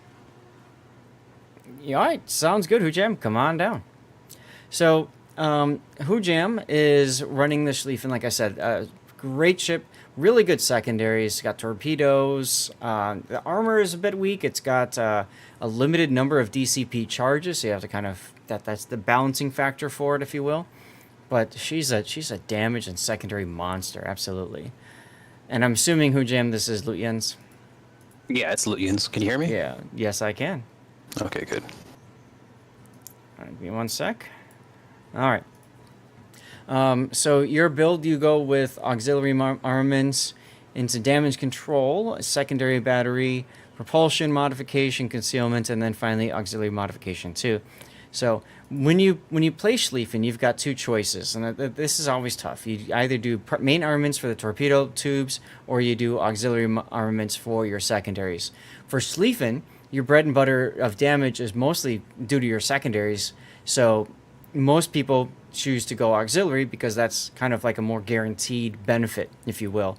The torpedo launchers, and we saw this in King of the Sea so many times the last couple weekends. You can run main armaments mod 1 and still have like 500 HP on your torpedo turret. So what was the point? So yeah. So yeah, it's pretty bad. yeah, so this makes perfect sense to me. I would absolutely run it like that. And then you've got the same build that I run too. So because it's Lutyens, you get the bonus to preventative maintenance. This is huge to help with keeping your modules alive, keeping your anti-airs and secondary alive. So that's good. And then from there you go to IFHE. IFHE is very necessary because you have to be able to penetrate 32 millimeters of armor. Your where are they? Your 150s will automatically do it, but you have so many more 105s that are going to fire off. You absolutely need these to chew into armor. So with IFHE, there's that magical 32 millimeter pen. That's any British battleship, French battleship, and lots of other ships as well. Adding this really does take you over a threshold. Let me do this. Let me drop that for a sec so you can see without IFHE, it's only 26. You're not even penetrating Des Moines bow. So, like, you need this. Can't play walk-on? Weird, Simboto. We can figure that out. Remind me later, but thanks for coming in and enjoy your food. So you go with IFHE, and then secondary range, manual secondaries, of course, adrenaline rush to get your secondaries going, and your torpedoes and your main batteries, and then you've got emergency repair. This, especially on the Schlieffen line, jives so well because you get an extra charge of repair party when it's necessary, and you can see that there's only 4 charges stock, so this gives you a 5th charge. And also helps with the duration of your repair party consumable by 10%. So not only do you get an extra charge, but it lasts an extra second in this case, which is nice.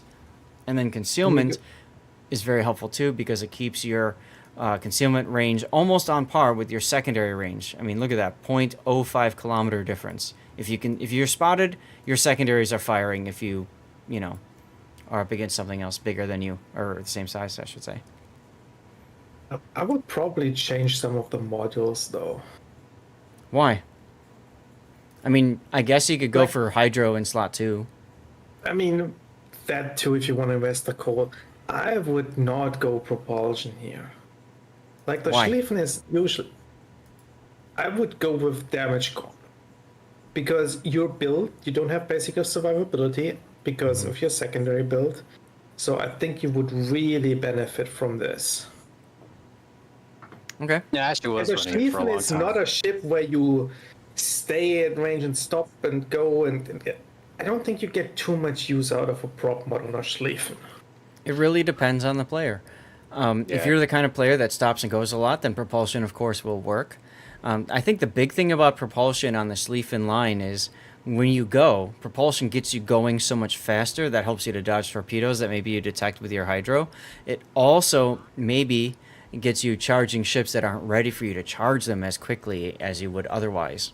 And then your secondaries get in range. So it all comes down to the player. Yeah, and then if I was just playing this ship in randoms all the time and not playing it in ranked, I would probably go with the fire prevention, the fire one, over the other one, just because the games are longer. Right.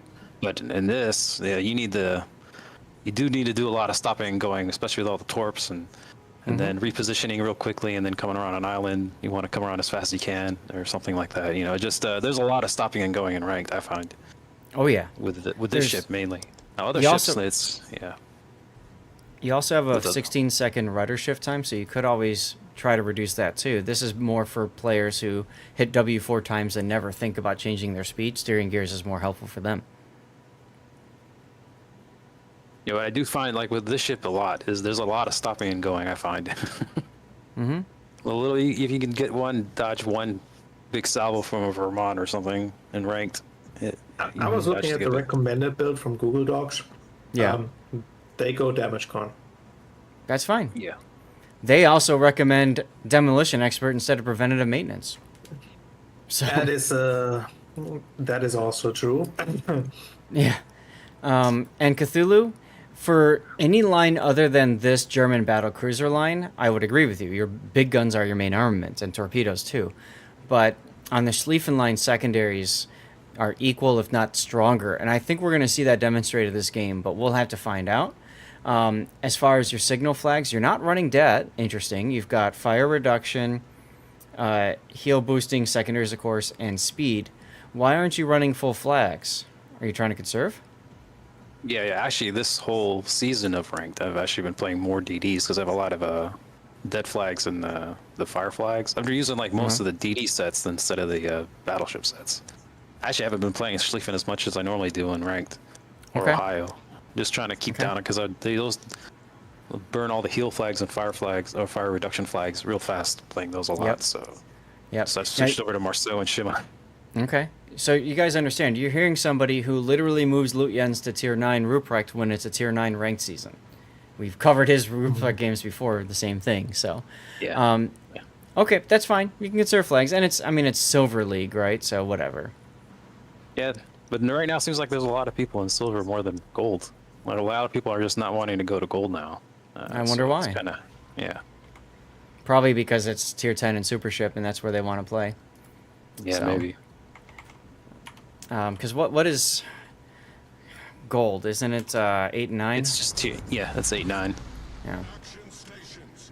So, anyways, let's go ahead and get this replay on the road.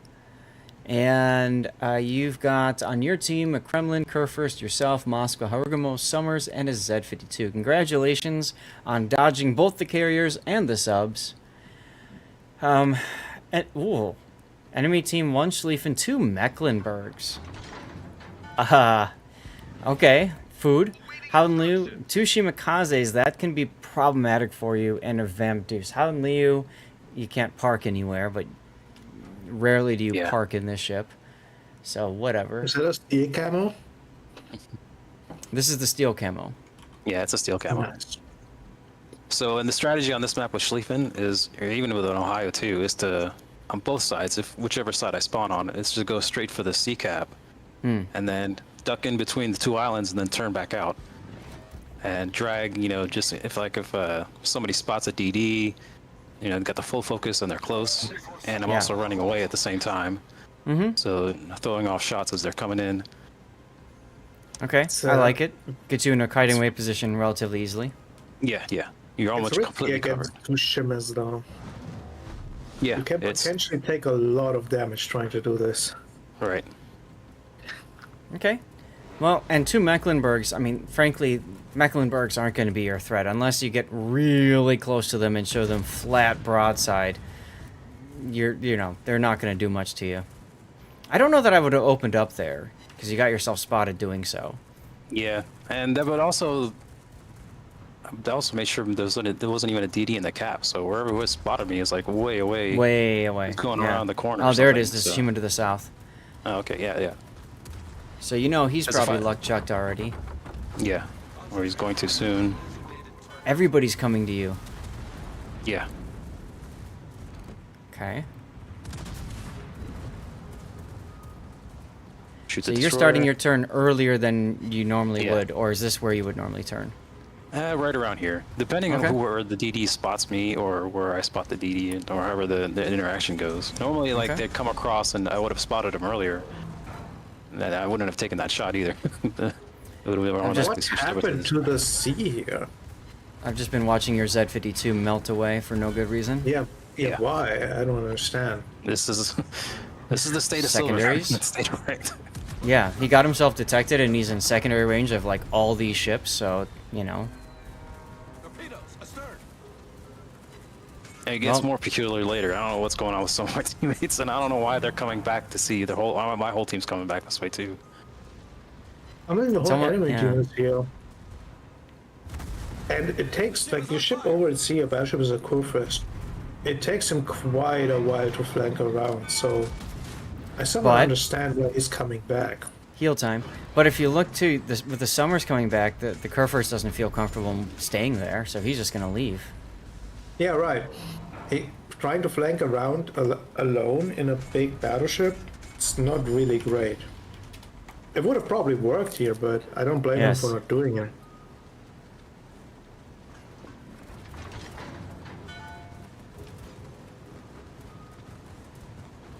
Yeah, so I'm getting undetected. So now my next plan is to go back around.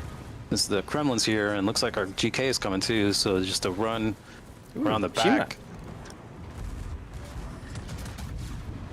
Now, when you and say maybe go try to back, push these people. This island on the, I guess on the, what is it, the 9-10 line area? yeah, you're heading to the 910 line. That's what I thought you were Yeah. trying to say. Yeah. Yeah. Okay. Well, Z-52 got himself spotted again. And fortunately, the Shimakaze beached himself. So, that's fun. As you said, the state of ranked. Yeah. Enemy Mecklenburg is low that you're walking towards, and you're going to possibly crush into the Shima, too. You're not going to go down that, right? Or are, oh, you are? Yeah, I am. I'm gonna try to get the Shima on a blind shot. Well, that too. That too, absolutely. And if you don't hit him there, your torps probably will. Now, don't go full speed here. Keep yourself at half. You have a tighter turn radius that way. You might hit the beach. Yeah, you did. Actually, that might screw up the Shimakaze's torpedoes. Heal number 2. Yeah, you typically want to avoid the beaching, but you beach because you were so focused on getting another shot off at that shimmer there. And since you killed it, I think it's worth it, but... Well, and like I said, he sped up after the kill. If he would have Yeah. kept a half, I think you would have been able to make that turn. But it Probably. might save you because the Shimakaze might have been luck chucking torps based off where you were going. Wait a minute. Why does the mini-map show the other Shimakaze still there? So that was... Wait, that was... I'm assuming you're going to put Hydra up as soon as you can. Yeah, Yeah. I think. I don't remember. Okay. Altsac with the sub. Thank you very much, Altsac. Ship is on fire. We've destroyed an I would probably... Yeah, just ECP. You can afford to wait a little bit. Oh, look, Vamp Deuce finds both of your destroyers. I mean, a Summers and a Haruguma. Yeah, neither of which can handle a crawling smoke with hydro combination. Go figure. I mean, but if the one pair smokes, nobody's spotting the destroyers, so... I think they're fine. You say that, Harugumo is already near death. He took a torpedo, probably. And they're both spotted now. Yeah, I think they just walked into his hydro. Vamp Deuce killed the Harugumo. Okay, let me rephrase it. These two destroyers should have been perfectly fine, but... Welcome to the ranked experience. Where your teammates and opponents all are martial artists and anything goes martial arts failure. I shoot the Schlieffen here. Keep your secondaries on the Shima. Yeah, there you go. enemy destroyer blown up. I'm surprised you didn't shoot there. The ship is on fire. I thought I did. Oh, just your bow too. Okay. Yeah. I think Wait the other for two are that. still swinging. Yeah, Sorry, retros have no angles. You might want to DCP. You're on 3 fires. Just a thought. Kind of toasty. There you go. Honestly, I don't like that you went in here. I don't either. This is a very bad position. You've got a Howlu that's just going to sit there and keep Dutch Yeah. ovening you. You're a sitting duck here. Yeah. The ship is on fire. Loyalty skin chest is back up again. Like, I get the idea you want to contest the cap and stop the bleeding, but Mm-hmm. if that's a legendary golden loop, you're probably dead.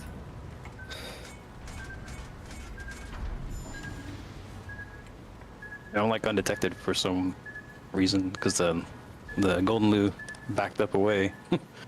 Well, and the big thing is, why isn't he still dropping bombs where you were? Yeah, that's the thing. You might be undetected, but they know you're still in the cap. They saw your beach. You should know exactly where you are. And Oh my God. blind drop. Look at this! Look at this Schlieffen just coming through on the Mossva's rear, and the Mossva is running away, like he doesn't know what to do. He stood, So he is stood the there Kremlin whole and time. He saw it Kerfers. coming. That's the funny thing. He We was all detected did the it. whole time. Yeah.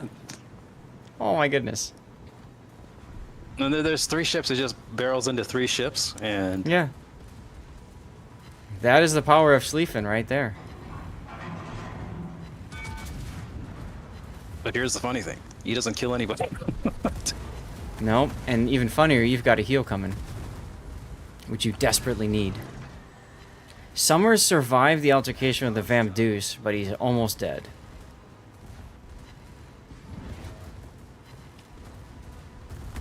The ship is on fire. Yeah, I might have DCP'd that one fire too.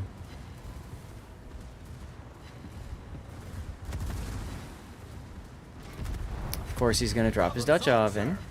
High caliber. And here we go. This is any Schlieffen player's dream right here, right? Secondaries firing both sides, torpedoes going. Wow, he missed that. Oops. Complete whiff. That was- Complete whiff, considering you're just charging him down right now. Enemy battleship foundered. And Grunty, if he didn't have prop mod, he might have taken a bomb or two there. Nah, they were so far off. Ship is on fire. Death Blossom indeedy. You have one final charge of DCP. You probably want to hold it until this Hanlu dies. Because if you use it and he puts you on fire again, that's going to be pain. Okay, you The used DCP it. lasts 10 seconds. Banking on the Yes. fact that you kill him before the DCP runs out. That's a lot of banking, and plus he could also drop a Dutch airstrike on you too. Either way, there's the Kraken. Wow. 603 secondary hits, 36 main battery hits. Ensign Cthulhu. Take a look at this so far. The secondaries are doing the talking in this game. And the Vamp Deuce is at B. He chased the Summers. There's more questionable plays going on. The Summers doesn't want to spot. Why would he? He's low. Right. Then right. Van I mean, Dusen- he just spots him for a second, like all my secondaries, and I was all ready for him too. I was just like, He just doesn't spot him care for a about second. that. He doesn't care about Here's the that. He cares thing, about though. surviving. And he got his butt kicked earlier. The Vampire has better concealment than the Summers. Ah, okay. The only way that he could do something about the Vamp Deuce is literally just YOLO charge straight in and face spot him. It's the only way that he can cover that distance in time. And our Moskva is going off in another direction. Well, the Moskva probably figures I can go to A, and he probably thinks that the Vamp Deuce is at A because the last known location for the Vamp Deuce was over A. Never mind the fact that there's only one ship left, and B was just flipped, ergo, there's a destroyer in B. The very, very weird smoke from this Vampire here. So the nice thing about that is it actually allows for people to get into the cap. Now the Kurfürst, who's in the back, says, I will cap B. That's kind of funny. See, Moskva's using his radar, thinking the Vamp Deuce is coming after him. Did you not see the smoke? What the hell? That's what I said. That's what I was just saying. Smoke, B. The fact that B just flipped. I mean, there's so many things right there that Mosfa player just completely missed, and oh my god, he just took a random Summers Torp. No. Mosfa rolled a I'm 1 very- on perception. That's right. Some very questionable destroyer plug and play here on both teams. 160,000 damage. I mean, 608 secondary, 6 kills. Six out All of the 7. achievements. 6 out of 7, right. Right. We got That- Confederate. honestly, that was more like the Moscow tried to roll the dice, dropped it on his foot, and broke the toe. Well, a similar style carry to what we saw with Sergeant Sully's Hanover game, coming in first place. Oddly enough, the Z52 beat the Harugumo, and the Z52 just bleeded away his hit points at the earlier part of the game. But hey, there you are. And that Mosfa that we're talking about, despite the lack of perception, still found a way into second place. You want to see the detailed report? The Z52 got spotting at the start. That's probably it. Yeah. Well, he probably got spotting on the Shimakaze that you killed in that spot. So detailed report. All right, Cthulhu. Here's the moment. Secondaries, 82,000 damage. Main battery, a paltry 63. And if you add the fire damage, look at that potential. 3.8 million. Wow. Yeah, the Dutch airstrikes coming my way, so many of them. The Dutch airstrikes, a couple of torpedoes as well. Yeah. Yeah. Actually, at the start, yeah, a lot of them went right past you at the very start. Damage received, 121,000. Jeez. It was a full game. Yeah. It's like I like the secondary hit rate. That's like 33%. Oh, Yep. It's a very nice hit rate.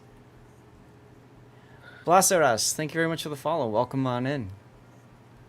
That was wild. Absolutely wild. Let's go to my credits and XP. And I just realized something. I'll explain in a moment. You're pumped up. Nice Leafin game player, right? Indeed. Yeah, a game like this would pump me up as well. So, very nice game there. Let's go ahead and take a look at your replay render. Did I change it? I did. This is Schlieffen number 4 I have in my downloads folder. You guys, it almost feels like Schlieffen is a popular ship. it's so popular that if it was a premium, it would be removed from sale. That's right. Now when I go play mine and get obliterated on the first turn, right? Exactly. So I haven't been, my bot hasn't been doing giveaways because I forgot to turn it on. Sorry. I got rid of it from auto start, and yeah. Oh well. So hashtag pro streamer. Well, it's what happens when you go from streaming every day, like when I was primarily streaming, to streaming 2 or 3 days a week or something. I said, why do I need this thing to keep loading every time Windows starts? So I turned it off from the auto start. So say something in chat now, y'all. We're giving a premium colorful container away. You got 15 minutes, or you got 1 minute. You should all just type hashtag pro streamer. That counts. I mean, it does. Hello, Vivihor. What are we gonna call this replay?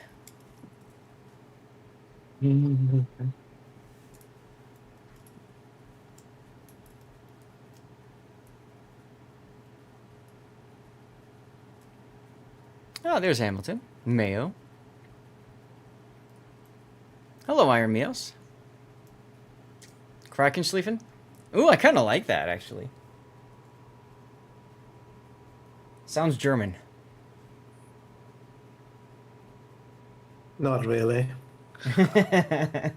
Hey, you don't count. Hey, Wolfie. Wow. Dennis, congratulations on your premium colorful win. Now, we're a little behind, so I'm going to eat another one out in a moment. Anything else, Jam, to discuss on this replay? I think we kind of covered it, huh? Yeah. Oh, the word that Shimakaze still the one that disappeared. I don't think he actually came back around the with the mech around the back, around the 8-9 line. Yeah, I think he actually. No, the Shimikaze went back into the same spot where the other Shimikaze was. So That's that was almost- correct yeah. then. Yeah, so he was last spot on the 9 line, but then he looped around and said, "No, I don't want to fight you," and then went back to where the Shimakaze was. The one that just think. died. Yeah. Will this be on YouTube later? Meodithy, you all are going to vote for the best replay or replays, and you'll have the ability to choose. We've had some really good games so far. Ironically, all 3 German ships. Scharnhorst All 43, the German Chaos. battleships. Yeah, All secondary Hanover. battleships. Like, Sadly, Hanover Much- didn't have Lutyens. Otherwise, that would have been like the Lutyens Apocalypse or something. much variety, very wow.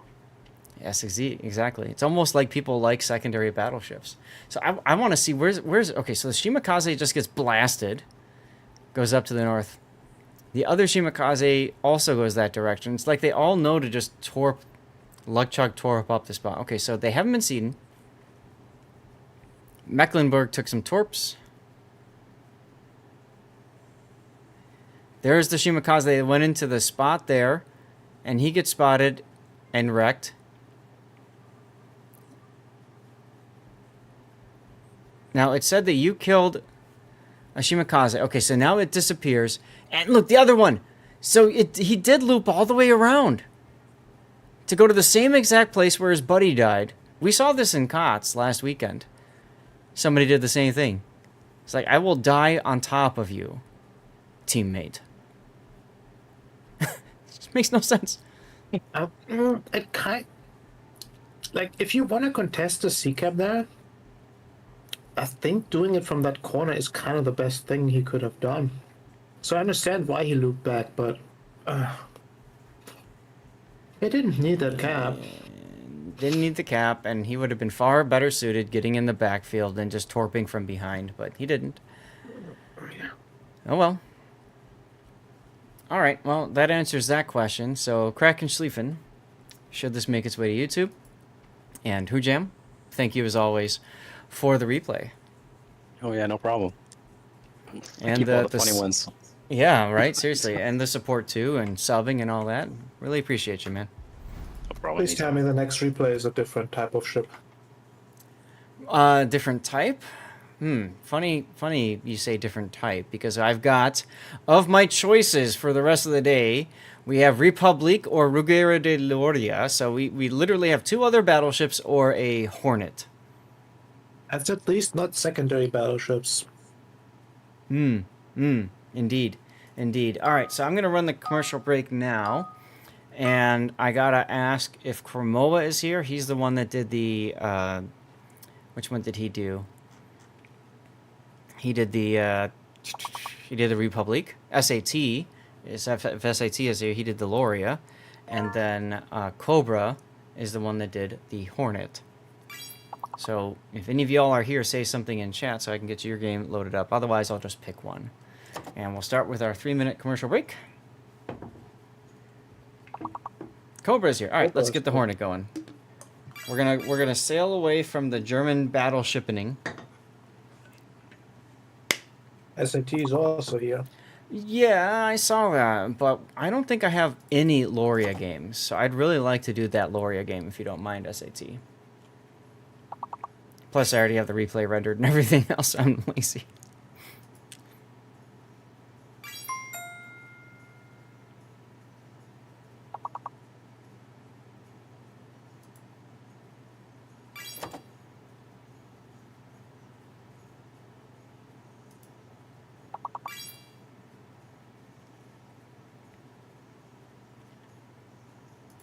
All right.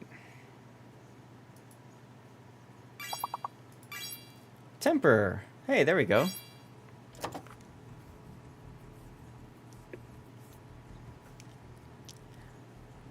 Aha, Why an is- operation.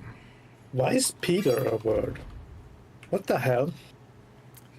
Because Peter is also a description of something happening. So like a storm will peter out.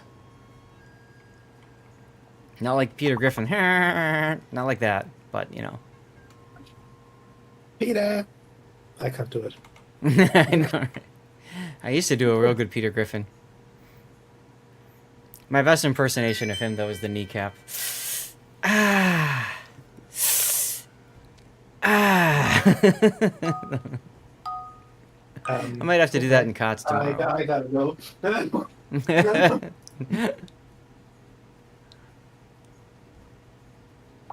Friggin' ads. That's right. That's right. Don't forget, I do also stream on YouTube, so you can dodge ads that way. Milting. Limiting. Drifting. As usual, coming through with the big number.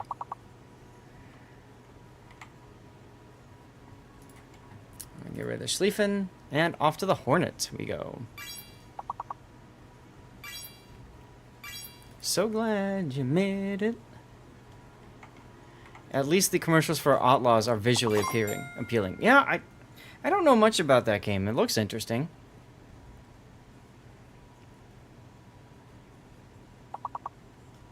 Cobra, is this a special captain or standard?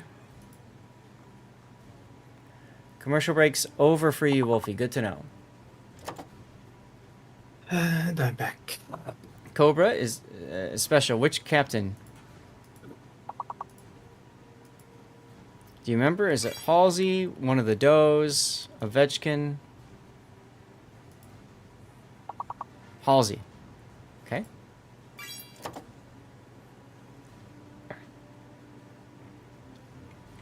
Have you ever managed to proc one of Ozzy's talents on the Hornet?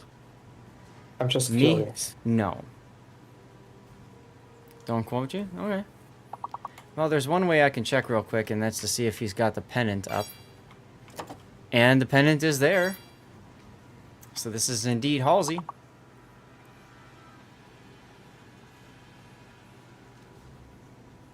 All right. Commercials over. Words session over. Let's get into our game. So this is Cobra 5.0 with a Halsey run Hornet. Now this is an operation, and it's also very dark. Interesting. Let's go ahead and put the build viewer up. So the Hornet is a very fun carrier. If you are into carrier games, you may want to consider picking up a Hornet. She's like I said, just a lot of fun. I love the little thing over there. Can you guys see that? Maybe if I move it over there. Anyway, there's the ship's little thing, whatever. I don't remember what they call them. But anyways, the big thing about her is she's got these strategic bombers, the B-25 Mitchells, that everybody knows Hornet from the Doolittle raid with. And those are, because they are tactical bombers, they just respawn automatically. You can just keep using them and eating people with them. I like to call them friendship bombs. They're very fun. The other thing that she's got is her torpedo bombers, and then she's got, I believe these are AP dive bombers. So Yes, AP dive bombers, yeah. HE tactical. yeah, so the dive bombers are decent against cruisers and battleships. They won't help that much against destroyers. Torpedo bombers, again, they're useful against cruisers and battleships, more so battleships. And they're not as helpful, but probably more helpful than the dive bombers on destroyers. Tactical dive bombers are best against battleships and cruisers, things that have a large area of deck that can hit with bombs. You can set fire. So the point I'm trying to get at is this ship isn't the greatest at dealing with destroyers. The only way to deal with destroyers on the ship right now really is to spot the destroyer and pray to God that your teammates are going to shoot it. So let's take a look at your build. And Grunty, I'm going to defer to you a bit on the build because I know you're more of a carrier player than me. But let's take a look at it. This is Air Groups Modification 1, Aircraft Engines Mod 1, Torpedo Bomber Attack Time, Torpedo Bomber HP, and then finishing it off with Flight Control. Your torpedo bombers are the bread and butter for the ship, so to me it makes perfect sense to be running the torpedo bomber upgrades. What do you think, Grunty? I've only played the ship as a rental for 10 games. Then never mind. I don't know. Okay. Since you have two squadrons of dive bombers, one of them being the Tacticus, my gut tells me I would probably buff the hit points of the bombers and not the torpedo planes. Okay. But Well, let's I see. like the experience, so I'm not sure if it's correct or not. So let's see what happens if you do modify HP for bombers. 5090 right now. It does go up for your level bombers as well as the dive. So that could work. My problem is that for the Hornet, I found that the torpedoes is where you're going to go for most of your damage. The dive bombers, the AP dive bombers just aren't effective enough, frankly. And the tacticals, because you don't need to worry about them surviving. I mean, obviously, up to the point where they drop the bombs, that's it. So to me, the HP isn't as helpful. Whereas maybe the bomber HP could be better. My main thought was over here, you could choose between speed or attack time, but I think attack time is fine. I would go attack time. Like the speed is not great here because it also makes the minimum drop distance longer. Yeah. The argument for the dive bomber hit points is like, yes, they're tacticals and you don't mind losing them, but at the same time, you really don't want to lose it before you drop because that really lowers your damage. And if the 500 hit points more means you can keep your plane until it drops the load, you're actively increasing your damage output. Whereas on the torpedo bombers, you already have a heal that helps you to not lose the planes that much. Right. Like Like I said, know. it just comes down to what you're using the most. So compared to Shokaku's AP bombers, there's more penetration on the Hornet,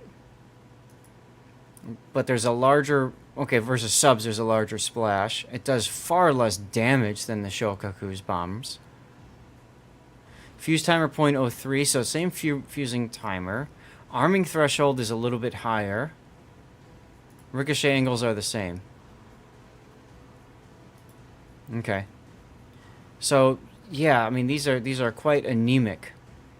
Bombs per drop. So this is the bomb itself. And then we have to look at where does it show bombs per drop? It's one per drop. So the Shokaku. So you drop five. You drop five bombs at plane. once. Yeah. Per attack is 3 for the Shokaku and 5 for the Hornet. So you're probably doing less damage overall. You're probably penetrating better on the Hornet. I've experienced this myself, getting AP Citadels and then being like, really, was that a Citadel? Because I couldn't tell. You know, like it just doesn't do much damage. Anyway, let's get to your captain build. Now you've got Halsey. If you have Ovechkin, that is absolutely where you want to go because you get the extra bonus to aircraft HP. But if you don't have him, Halsey, I guess, is the next best option, assuming you can get a Confederate in a random battle, because you do get the boost there. I don't recall if the talent works in operations. I want to say it does. Yeah, it should, because Lutyens procs and... Yeah. So, wait, but Lutyens procs on hits, not achievements. Yeah, that's achievements tied. I don't think that will work. Yeah, this won't work. So if you have Halsey in a random or ranked battle and you get Confederate, you do get 20% aircraft prep time, which is which is nice. I'd say it's still not as good as the boost to survivability expert, but at the same token, if you're trying to grind up the captain and you're using Halsey in a premium ship to help him out for whatever tech tree ship he's assigned to, hey, I get it. That's great. This is a 21-point captain, though, so you're probably just looking for earning some commander XP. And again, if you don't have Ovechkin, fine. Use Halsey. No big deal. So you've got air supremacy, improved engines, aircraft armor, survivability expert. This is the core build for carriers. And then from there, you went into enhanced aircraft armor. You've got site stabilization, torpedo bomber. And then you've got search and destroy, patrol radius, and the number of patrol fighters, consumable charges. Okay. I don't like these extra skills. Like These at aren't all. necessary. Like the fighters No. on the Hornet aren't good. Like these two skills, I would immediately drop. They're not Like useful. there is no reason to take them whatsoever. Right. The fighters aren't worth anything on it. Now, I can understand in a random battle you might say, oh, cool, I have larger patrol radius, so I block out more area, and, I've got an extra consumable that I can put on my plane, so I can call forth more fighters and stuff. This is for people that are trying to do team play, maybe trying to prevent a carrier from dropping in a random battle. This operation is different, but in a random or ranked battle, I can understand the thought process at least behind picking these up. The reality is a good carrier player can play around this, and then B, you're highly dependent on your teammates understanding how to use these planes to protect them from airstrikes. Yeah. I don't know This- about this- you, Cobra, but a lot of times for me, I'll go and drop a plane, and then I'll watch as my target that I was trying to protect just sails off in a different direction, and then complains about no anti-air later. Those are bad. Yeah, this makes only sense in two circumstances. Uh-huh. If you already have a ship with improved fighters, like the Essex, for example, or a Barn, and Yep. I would, under some circumstances, count the Enterprise here as well because the fighter squadrons are so large. Yeah, So they if are. that was intended for an Enterprise originally, I get it. could get behind it. But Yeah. on the Hornet, it makes no sense. Right. Right. Now, if you've got a number of 21-point captains, we've already established that really what captain you throw on these ships doesn't matter. So if you've got a number of 21-pointers, my recommendation, Cobra, is slap a specific 21-pointer onto the Hornet. I mean, by specific, I mean like you make a build specific to the Hornet, okay? And if that's the case, I agree with Grunty. Drop these two skills. You don't need them. All right. So, Grunty, any other skills he doesn't need? So personally, I'm not a big fan of side stabilization. I don't think it does enough. You can actually look at this here. You will see what it does. There is this under attack timings. There is this time to fully aimed, which right now for the scoring I've selected is 2.7. I guess if you take the skill off, it will say maybe 3.0. at Right here, best. right here is the line that Grunty is talking about. 2 fully aimed, 2.7 seconds. We're gonna drop this. 0.2 seconds lore. 0.2 seconds. 0.2 seconds. You're not gonna I- notice a difference. I mean, honestly, if you play with it, you will notice a difference how quickly it shrinks. It is noticeable, but it doesn't make a difference because there's still plenty of time left. If you plan your attacks, you need to line them up anyway, usually, especially with the dive bombers, where you have your approach and also with the torpedoes. It's not that you're doing like snap drops. Oh, I Right. spotted something like this and I need to drop right now. That's not Right. what you do with the Hornet. So you should have plenty of time to let your reticle shrink and aim in. So And the other thing too is this might be more useful for people that fall in that bad habit, and I do this sometimes myself, of using the A and D keys to try to turn my squadron once I've initiated an attack. Side But stave the can help dive fight bombs- that off a little bit. These American dive bombers still shrink, if I'm not mistaken. I could maybe see it on the midway with the HE dive bombs where I'm flying around, I see a destroyer just up here right in front of me, and I need to drop right now. Maybe there it makes a little bit of a difference, and it could make sense. Right. But against a ship that you know you're going to attack and have the ability Yeah. to line that attack up, I agree with you. It's probably not useful. What is this Yeah, like- website, Right in the Samurai? It is WoW Shipbuilder. I can share this with you right now. Bam. It's best to set up an attack with a good approach and set... Right, exactly, Wolf, exactly. In real life, unfortunately, that doesn't It's work out as especially, much. You have AP bombs, you're going for them with cruisers and battleships. Like, you see those way in advance, so you have the time to do your stuff. So I would not take this skill. I agree. So let's drop that. Now, enhanced aircraft armor is the only other one that I want to talk about, because the other ones all I completely agree with. This one I would say is kind of conditional, right?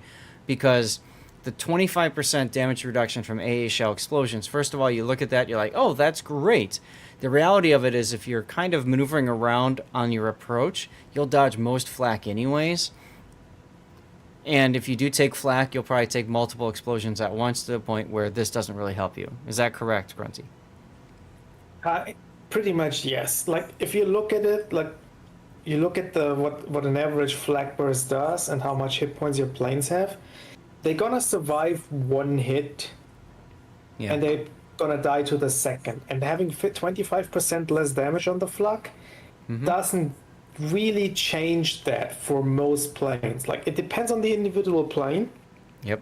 if you can take an extra flak or not. In most cases, I'd say, unless you have really squishy planes, it won't change anything. Yep. Plus, flak is avoidable because flak shoots in predicted pattern where your planes are moving with your current speed and heading into account. So if you regularly change your speed or your maneuvering, you can avoid flying into flak. This is assuming you don't attack into like 5 ships at once that where huge amounts of flak go up in the air. And if go you do for a that, single ship, you can this- avoid that. right. And if you do that, your enhanced aircraft armor doesn't matter. You're still going to lose all your planes because you went into all that flak. So this is a It's skill. Go ahead. It can help newer players to maybe get used to it a little bit, but in my opinion, it's like a crutch. So the better you Okay. get at playing carriers, the less you need that skill. Okay. It's probably more important for carriers that have really, really bad maneuvering planes, like for example an FDR. But with regular maneuverability on the planes, if you know how to play the carrier, you should not need that skill. So let's, again, that's why I say the core build is 1, 2, 3, 4, right?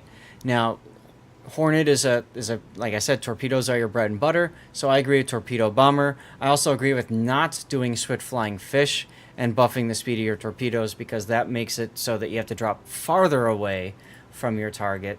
And you know, if you can help it, you want to be able to drop as close as possible.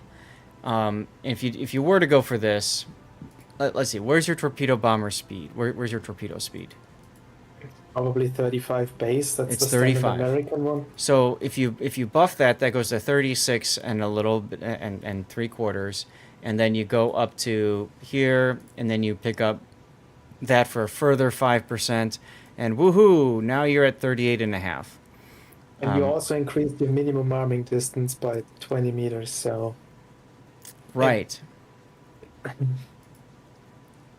So you're better off not going for it. And I just wanted to mention that. Boost is still gonna outrun these torpedoes, and if anything, I'd rather be able to drop closer because that might allow you to drop on a ship that's parked behind an island. If it's a little bit too far away, you can still squeeze in the torpedoes, and it's the skill. Like if it was just the torpedo speed without increasing the minimum arming distance, I'd probably take it. But that skill has, unfortunately, or however you want to call it, it has a trade-off. Yep. And I think that's just not worth points. Right. Because it's not a clear-cut upgrade. Beware of TIE fighters, right? So okay, so this is we've gone back down to 11 points. Now let's flesh out the rest of this. I said for Hornet, torpedo bombers and your strategic bombers are your bread and butter. The AP bombers are okay. What I would probably do is look to buff at the very least proximity foos here, because this is great for your torpedo bombers doing damage, even in operations. 10% anti-torpedo protection negation. So that means that the torpedo bulge, say you hit a battleship and it's got a 30% torpedo bulge, now it's only doing 10% less of that. Okay? So you're 20%. essentially, your torpedoes do more damage. Say what? Yeah, it's 20% in that case. So I think proximity fuse is where you'd want to go next. Buff your torpedoes. Like I said, bread and butter for this class, for this particular ship. From there, I think I might go to bomber flight control, because that buffs the cruising speed of your strategic bombers. It buffs your AP bombers too, but I really feel like you want to get your speed up and bomber flight control. Yeah, I would too. It's dual purpose skill, right? Yeah. You get to your target quicker, which increases your DPM more. And also, if your bombers are quicker, that means they spend less time in AA, which means they take less damage. So you can drop with more of them before they die. And that, by the way, also helps you to dodge flak. It means you take less damage from. So again, that's why enhanced aircraft armor is kind of a noob trap skill. It's not necessary for most players. So now you're left with 2 final points. Hey, Iron Meals. The 2 final points I would probably put in a repair specialist to keep your torpedo bombers active and alive. Alternately, you could do 2 1-point skills for your engine boost. I would go for one of those 2. It's either, as you said, the repair skill, or you Yeah. take a last gasp and improved engine boost. I Right. think the AP bombs have a 6-3 layout, right? 6 total, dropping with 3. Let's see. Oh no, it's a 10 10-5. and 5. Mm-hmm. Oh, that makes last gasp pretty good, because at the moment you drop your last gasp will proc, giving you more speed boost. Right, and then your torpedo bombers, it's 8-4. So the same thing would happen there. Yeah, I would take the 1-point skills. Okay. Now, no, this is mostly useful if you don't pre-drop, or actually you could pre-drop and get your stealth your You engine can use boost it up again. Indomitable style too. Yeah. Yeah, that's what I mean, and kind of slingshot to people quicker. The problem with the heal is like getting each heal a little bit better is great. Mm-hmm. The additional heal often doesn't come really into play because the cooldown on the heal is so long. Yep. Yep. So you might either be deplaned before you get to your last heal, or the game is actually over. Mm-hmm. Yep. And Cthulhu, you're exactly correct. I'm assuming, because I know Cobra, and I know Cobra's played this game a lot, he probably has a plethora of 21-point captains. And if that's the case, why not make a Hornet-specific build? Here it is. So I just looked at the recommended build. Yeah. Like I always say, I'm not a big fan of the recommended build for carriers, but this time they agree. They Perfect. do go with the torp speed on the module, though, which I don't understand. Yeah. But for the captain, this is the build they recommend too. And this is actually a build I use on a lot of carriers that have a balanced layout between torpedoes and bombs. For example, my Maximum game, same build. Yep. Yep. Theseus, if I had it, same build. You could use this on any British carrier tech tree, Audacious, Eagle, whatever. You could use that. Yep. Now, Ovechkin, first of all, hey, Rob, thank you for 27 months. First of all, Cobra, I would caution you about putting Ovechkin in here. And the reason I would caution you from doing that is because Ovechkin should be set to a tech tree ship first primarily. So you should have Ovechkin on a Midway or on an Essex. That's where you put Ovechkin. Okay? Because he gives you the buff, or because he gives you the buff to survivability. Or you put him on a tech tree American destroyer. Fletcher, Yeah, put him on a Gearing. destroyer. Okay?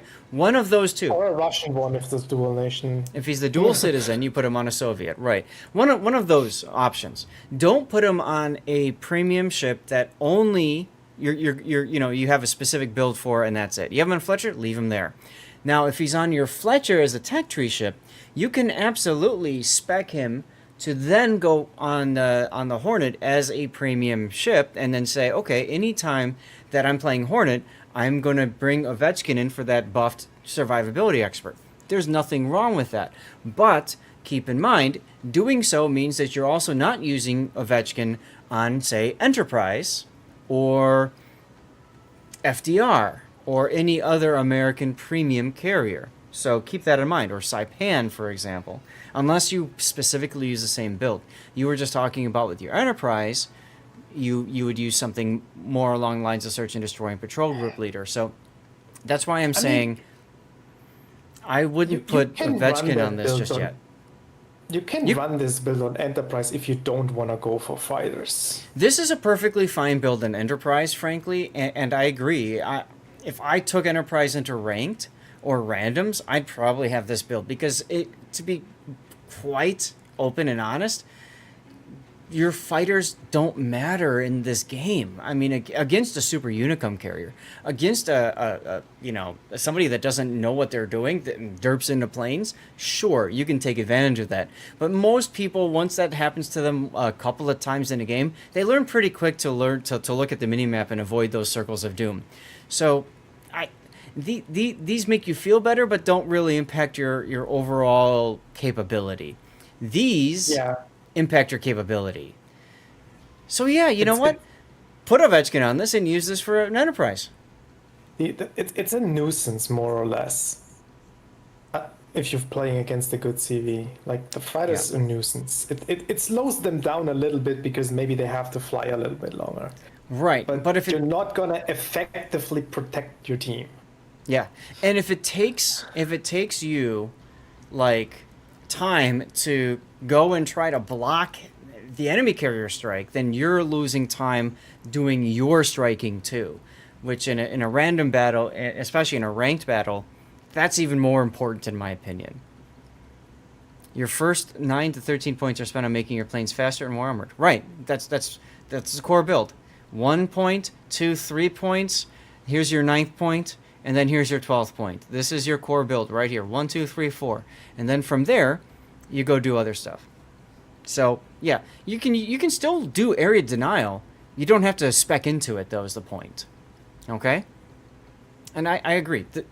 Use Ovechkin, make this your enterprise captain, and he would also, this is a perfect build, not only for enterprise, but also for Hornets, for Saipan. I would use this build. For if it's FDR? If it's the dual nation Ovechkin, you could also use this on the Chkalov. Yeah. Yeah, this is a good build for Chkalov as well. Absolutely. Good point. Okay, cool. We took a little extra time talking through the commander skills here because I think you guys agree that's really important to figure out. And don't forget, I always stream to YouTube as well. So please, if ads start, hey, you know what? I've got YouTube. You can always pull up the YouTube stream and turn over there so you don't miss out on anything, okay? So this is what I would do. And I completely agree. Throw Ovechkin on and call it a day. And there's your premium carrier captain. Boink. And leave him on Fletcher. If you play Fletcher more than any other destroyer for American side, leave him on Fletcher. Nothing wrong with that. Unless you're carrier main, there's no reason to put Ovechkin on a carrier, tech tree wise. Signals. You can't detonate a carrier, so there you go. Fire extinguishing, flooding recovery, and HP. All of these skills are not that useful for you in a carrier. Frankly, if you're... The heal is... The heal is useful for your planes. The heal is useful for the planes, true.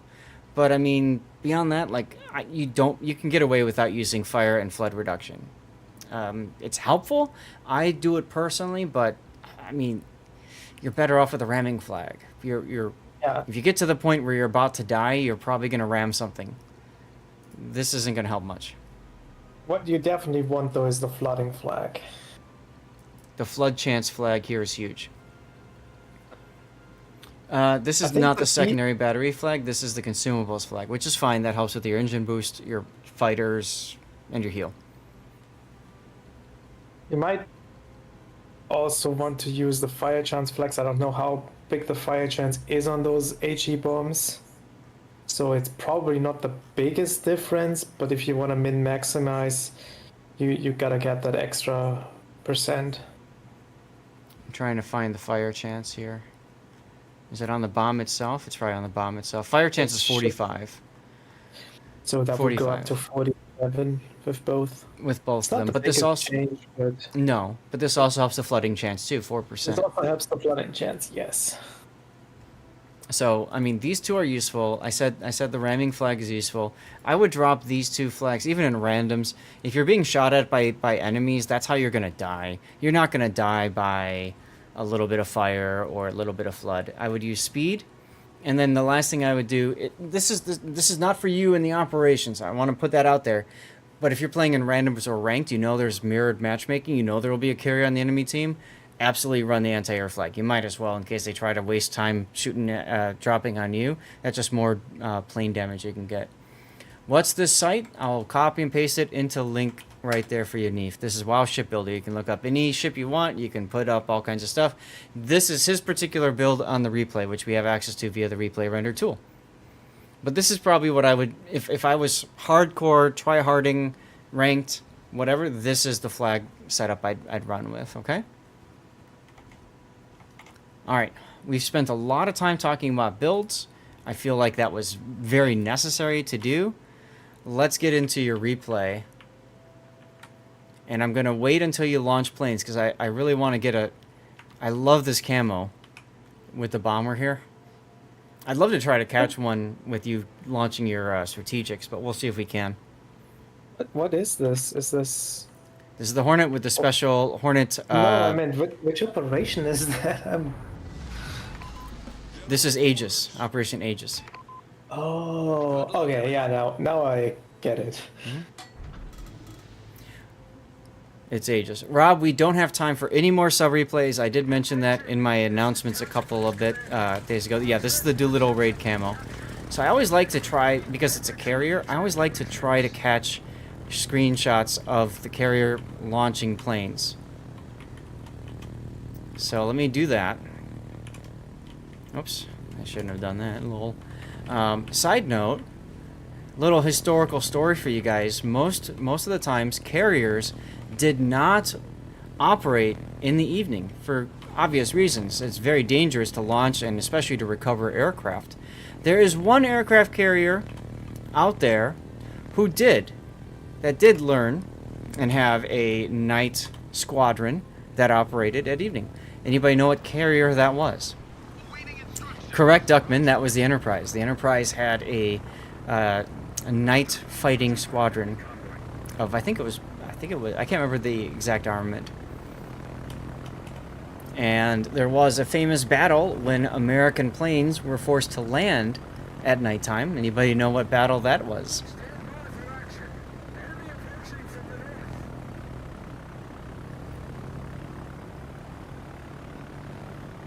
I love my World War II trivia. Not the Battle of Midway. Nope. Nice try there, Duckman. Narcid, thanks for the follow. Welcome on in. Custer's Last Stand, no. It was part of what became the Battle of Leyte Gulf, I suppose. Yes, it's the Mariana Turkey Shoot. Exactly right. The Battle of the Marianas.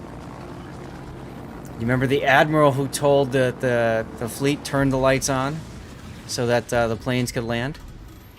First drop into Miyoko. 3 torpedo hits. Here's the thing, if you plan to only attack once, I would have empty dropped that. Pre-drop, if you're planning on attacking once, or... Now, remember, he doesn't have last gasp. If you've got last gasp, you've got the ability to engine boost, turn around, whatever you need to do. The other thing I want to mention at the start of this game, you actually don't want to be scouting with your planes like you were, because when you do, you trigger the enemies earlier. Kind of one of those nuances with this particular operation. I think you should have taken some more time to line up this drop with your AP bombs. You're going to get nothing out of this. You got 1 ricochet. And then you recall. Again, another opportunity to pre-drop there. Pre-dropping with the dive bombers is a bit tricky though. It is. Because that could mean that that the plane gets shot down during the attack. Yep. And then you deal less damage. Yep. But with the Now, torpedoes, you're gonna get them through. right here, Especially with the heel. yep, right here, I would not worry about the group up here at the top. I would be worried about the Miyoko Aoba and those cruisers up to the north. The reason for that is simple. All of these ships here are just going to get murderized by your teammates anyways. It really doesn't matter. Once you've kind of triggered them already and spotted them, they're just going to be shot at and killed. So you're kind of wasting some time here where you could be better suited trying to weaken the reinforcement group up to the north.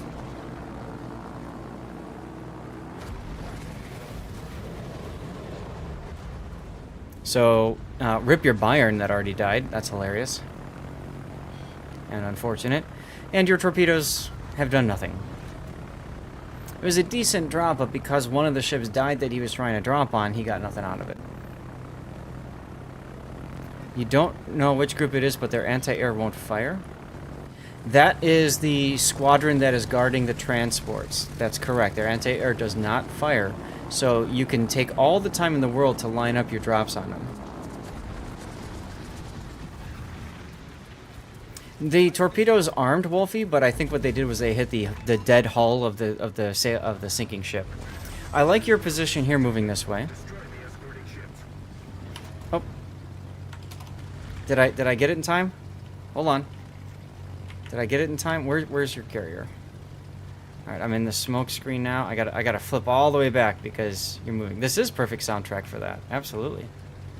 I want to see if I can get the. I know this breaks the immersion. Sorry. I want to see if I can get the carrier launching the planes.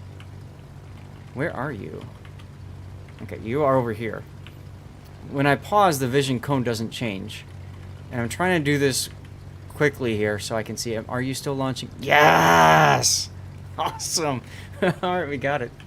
We got it. We just have to wait forever, for ages, on ages, to get the camera over. So dark.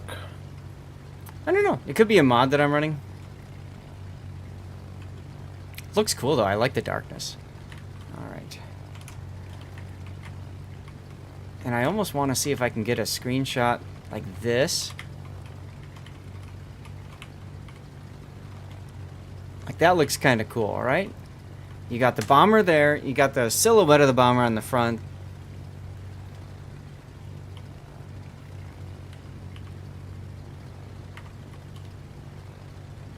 There. Now it's right on top of the silhouette. That's cool. That is cool. All right. Sorry guys. I had to geek out for a minute, and nobody said the name of the admiral yet that said turn the lights on. By the way, whoops. Whoop. Oh, you went to the map view. Yeah, you went to the map view. That's the reason why everything going nuts. Not Spruance. Oh, I wonder if it's your shore Mitchell. mod that actually Not makes it. Mitchell.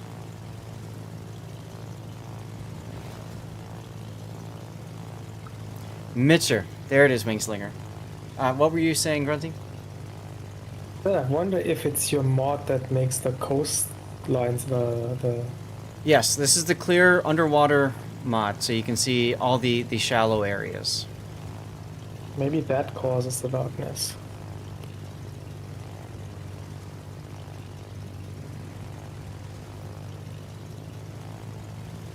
Okay, now you're lining up. See the reticle? It's a nice circle, makes it easy to drop on.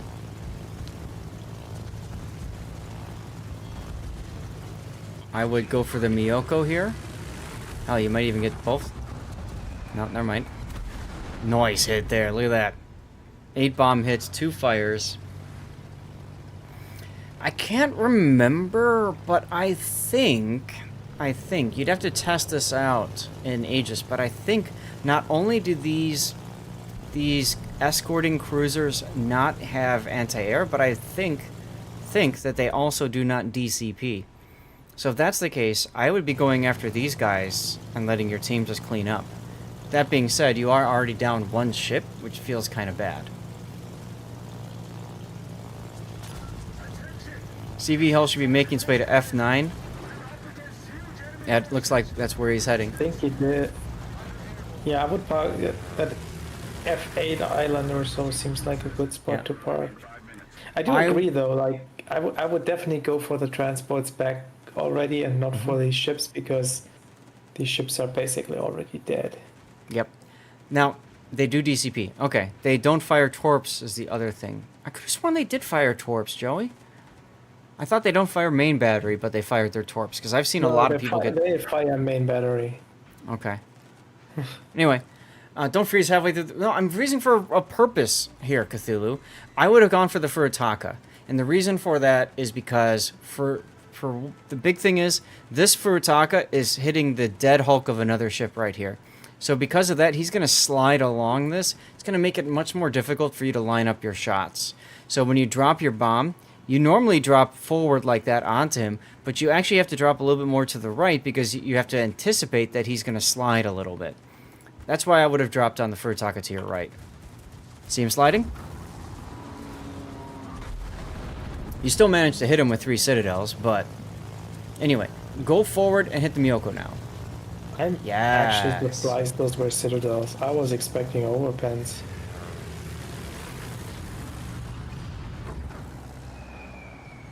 American AP bombers, baby. Zath Gunnery Curse, indeed. Indeed, Cthulhu. Got lucky. Yeah, can happen. So now you're down 2 battleships that just yeeted themselves in for whatever reason. And Aegis is one of the most difficult operations because of this. Because people just go and yeet themselves and die for no good reason. Nobody's going to go and save the crew. You can't certainly do that.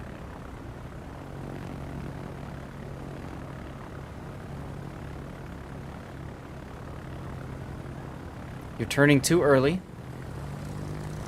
You need to wait until you have a flatter angle on them.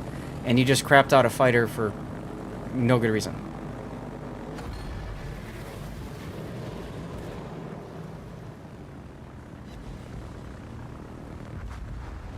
Three torpedoes and then somebody kills him. Okay. If I'm a carrier player here, I would probably never go for the first ship.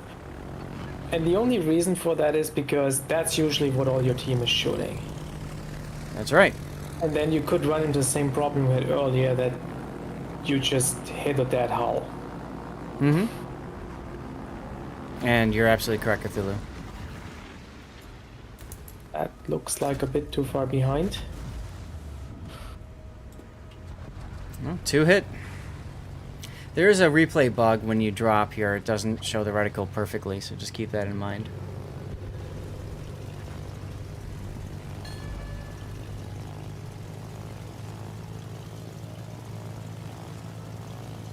Yeah, aim ahead a bit more. That's true.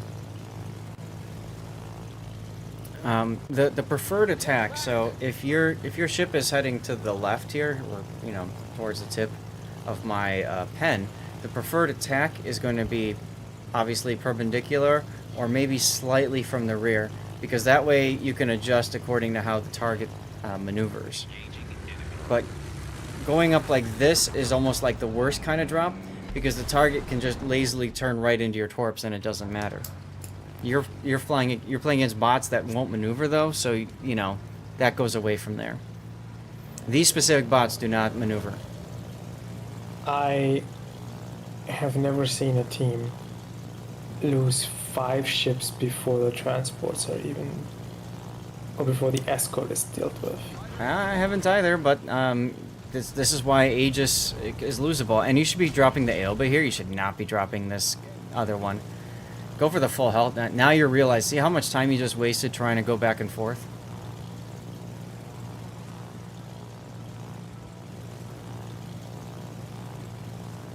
Now, because you've got a circular drop pattern, you could just drop straight on him. No, these are the AP bombers. Never mind. This is good. I thought you had the tacticals. Little early on your drop there. Feeling there's a little bit of a panic to this as you realize there's nothing left. And now, your team depends upon you. How did that Akizuki not kill a 2,000 hit point Aoba? He did. What the after he hell? died. After he died. 2 more what I citadels. meant. And see what I mean? Like, you look at that HP bar, you look at the citadels, you're like, oh, cool, citadels. And you look at the HP, and you're like, were those really citadels? Did I really citadel this guy? Yes, you did. I mean, to be fair, that's also a massively buffed Aoba hit points. True. True.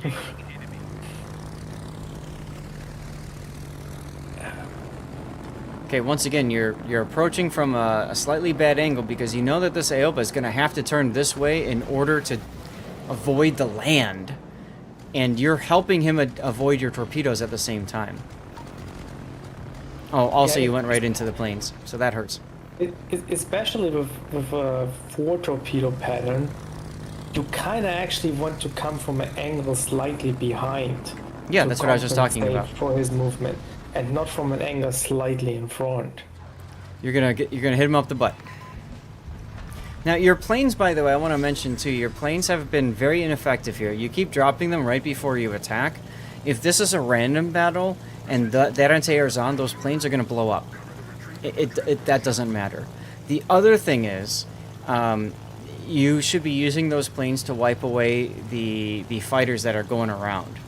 So what that means is, like the Miyokos, Aobas, and the escorting formation coming south, you put the plane right in front of them, and then they sail into that plane, and that fighter that's going around sails into the area, and you wipe that plane out. That way you can go and strike it without having to lose your own planes. You saw your team die before enemy escorts were dead. Yeah. Got almost to the south before you're able to... What happened here, too. Mm-hmm. Yep. So now it doesn't matter that you're spotting things because there's nothing for your team to do. You need to at this point you need to focus. No, fighter drops don't soak up flak. You need to focus on specific targets. Forget the battleships. Forget the battleships. Your targets for this are going to be the cruisers that are going to spawn over here. Because these are the things that are going to kill your liberties, not so much the battleships. Exactly. Like, you're still playing like you want to get 5 stars. You need to play this to not lose. These battleships don't matter at all.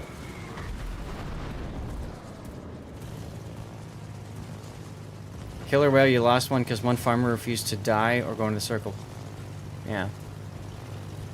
See, now I'm you tried to... I'm not even sure if this is still winnable. Probably not.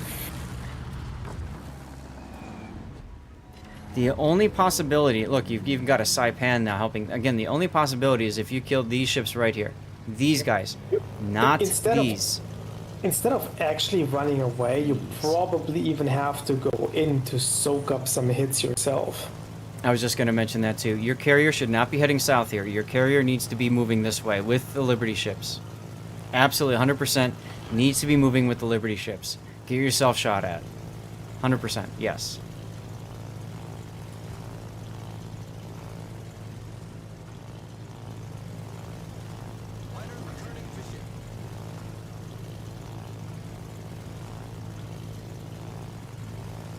And right, Wolfie, the battleships aren't going to detect the convoy. The only operation that is actually winnable if everything is... Like, if you die and your transports are still alive, yes, I think you can still win it. Yes, as long as one transport makes it to that anchor, you can still win. Like, it doesn't end once every human player dies, I think. Correct.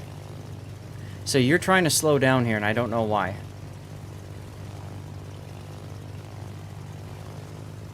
Looks like you're going to just line up and drop on the Amagi. There's your better target, the Miyoko and the Kitakaze next to you. Yeah, Or are you going to like, change to them? You do, you gotta but now kill you're us. in all the anti-air. Gotta try to take out as many ships as possible to reduce the amount of ships that can shoot the transports. Yep, And yep. That won't do it. yikes. Unlucky. That's true. You can also win Nara if everybody's dead. Okay.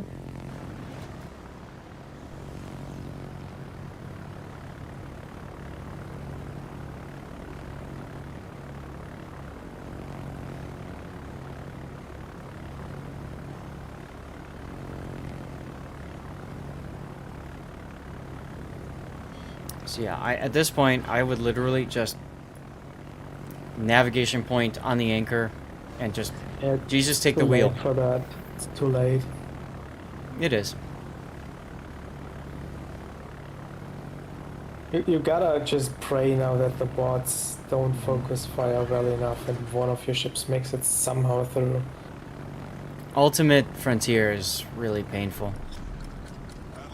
I don't like playing that operation at all, if I can help it. Really?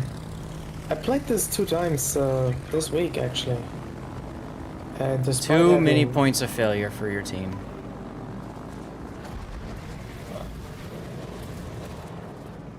You gotta turn and drop again. That's a good drop. Not enough, though.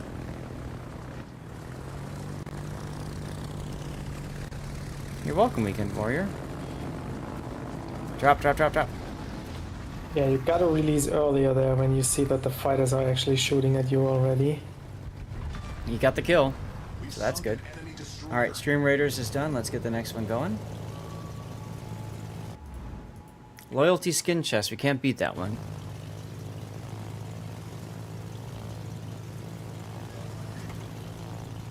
His transport actually might make it.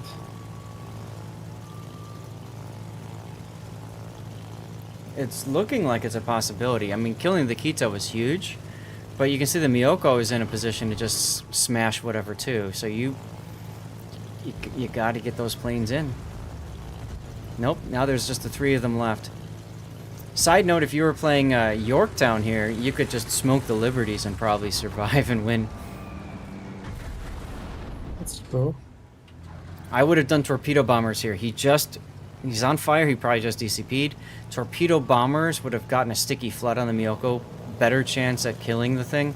You're not going to kill it with AP bombers if you saw the HP bars before from your citadels.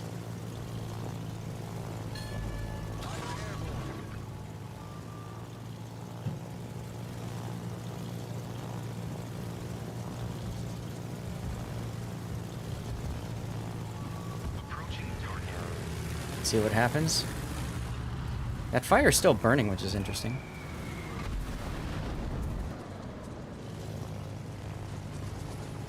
Yeah, Transport 5 might be the one that survives long enough.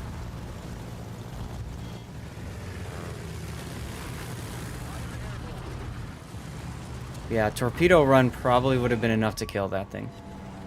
Yeah. I agree. 1 ship left. Go gadget number 5. Ooh. Go, little transport, go, right? My favorite is when they get the... Oh, he's right on the circle. He's right at the circle. He's right at the circle. Oh no. You're watching it too. He got... Oh, he got in. And then blew up. We made it! Boom! What a finish. I'm really surprised that What a finish. these bots could not kill the transports in time. Usually they can. Yeah. Yahoo, you boom, right? As a new player, you've been surprised how many people go into ops without even Googling the basic things one has to do. Well, because they think ops are the same thing as co-op. You turn off your brain. It happens. So despite all that, you still came in second. just got to twist that knife there a little bit. Let's take a look at your detailed report. I'm surprised Sharon came in first too, but secondary battleships. Your So damage take a is look at- pretty much equal between torps and bombs. Well, if you put both bombs together, yes, and that's what I was getting at before. Your torpedoes are your bread and butter on this ship, so you should primarily be using your torpedo squadrons. Whenever you can't, you use, or whenever you have the ability to, you switch to your tactical aircraft, and then you go back to your torpedoes. In my opinion, your AP bombers are only useful when you need to wait for your torpedoes to reload and your bombs are, you know, still coming up. Hey, Electric. I mean, we've Okay. seen though they are useful against cruisers. You can citadel them. I was fully under the impression Yes. they were overpen, but the fact that you can actually citadel them makes them actually quite decent. Yes, the damage is not that great on the individual bomb, Mm-hmm. but it's an okay weapon. Yeah, The it's torps are okay. definitely better from the default stuff. But if you take the tacticals in, I think that the balanced layout we talked about is the right thing, because your damage is literally 50-50 between torps and bombs. I think if he ran the build we talked about that we settled on, he would have had a much more comfortable experience in this game. You know, it wouldn't have been a game decider necessarily, but you would have done more damage to a bunch of ships earlier, especially because your planes would be faster, your bombers would have been, and your torp bombers would have done more damage with their flat out torpedoes, at least against the cruisers, because they do have some torpedo protection. So. But the big thing for you, Cobra, is taking your time to line up your drops better. I think would save you a lot of frustration. What's up, Scope? How you doing? Especially if you take the ship into random. Like if you come in the torpedoes with the angle at 45 degrees you did, it's so easy for their target to dodge them. They just have to turn slightly in, and they are strictly face on torpedoes and can Yep. dodge them very easily. Exactly, exactly. So, you know, use operations like this as a chance to really learn about positioning, positioning your drop and that sort of thing. I always talk about operations as a great way to learn carriers, and now that you can go into tier 8, this absolutely comes in very handy. Okay? I want to check on something. So early on, don't use your planes to spot. I know it's a hard habit to get out of, but don't use your planes to spot. And then after that's done, I'd say go for the reinforcement squadron first instead of just yeeting your planes into the crazy furball that everybody else is in. Let them go do their thing. And then third, go after those cruisers that are escorting the transport. It does tell you what to do in the app, but, you know, brain off. I hit W, I smash keyboard, we do things. Yeah, that's what I thought. Okay. And AT Scope, thank you for your sub at tier 1. I appreciate you, man. Just like a captain with the widest scope, you've navigated your way to the heart of our fleet with your sub. Your support not only unlocks the best emotes, but also keeps our sails full. Thanks for anchoring with us in the sea of streams. Love that bot. So, buy a whisker was a idea. That's true. Cherry Blossom is also frustrating and difficult. Any other ideas for titles for this one? And it looks like we have a draw that's coming soon if it hasn't already. Oh, it did. Cobra won. That's funny, actually. Cobra won. Huh. I don't Just know, I'm service? trying to think of something about the Hornet and maybe Sting or something, but I can't find anything. Yeah.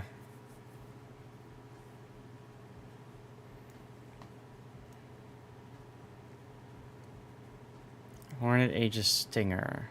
That's what we're trying to figure out, Sergeant Sully. I like Buy a Whisker so far the most. Pros from Dover would require retiring ships to stay out of the circle until the other had finished farming. Okay.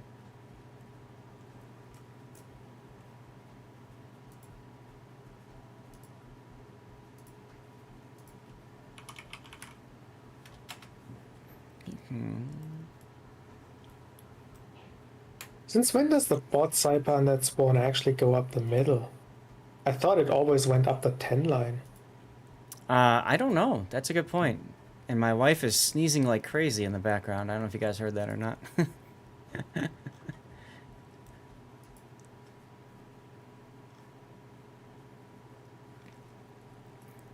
By the width of a bee's dick. You brag.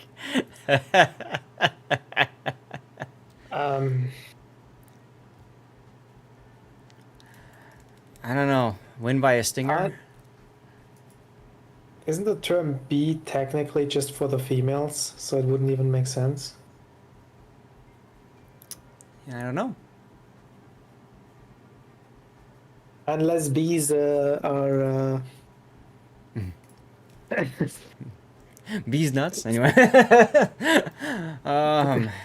Okay, well, whatever. I'll just put by a whisker for right now. We can always think of ideas later. But, Cobra, thank you for sending in that replay. Very much appreciate your support in doing that. And Cobra is one of my awesome patrons, so I'm excited to be able to look at his replays whenever he needs some help and stuff. So Bees nuts would not be the worst title, to be honest.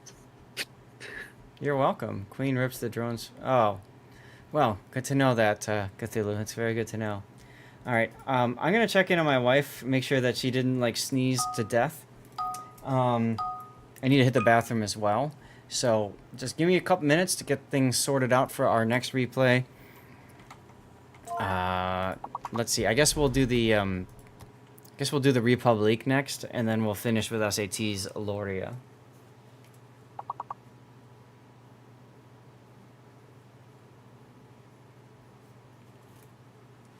Okay.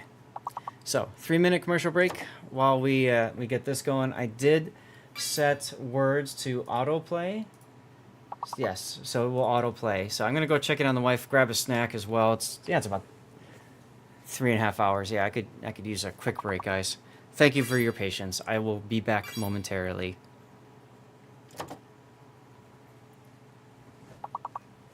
Yeah, good stuff when people share replays like that, right?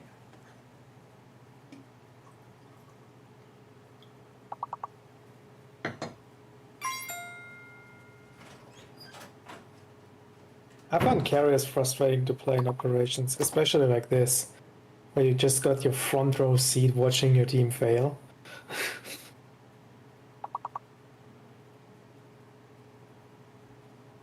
And they're usually not strong enough to carry an operation on their own.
I is back. I said we were going to do Repub next, right? Rob, can you do me a favor and ping Cremoa? Actually, you know what? I can do that. I'm here.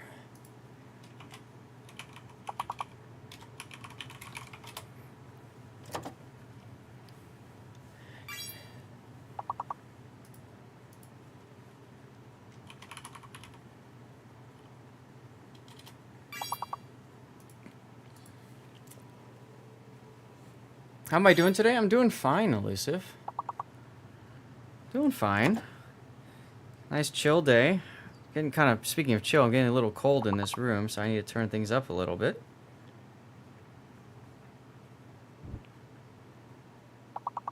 There we go.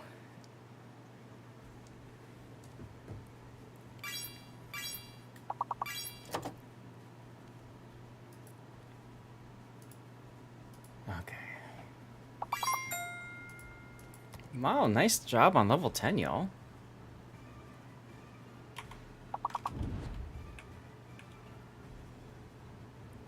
Oh, is this Battlestar Galactica? Yes, it is!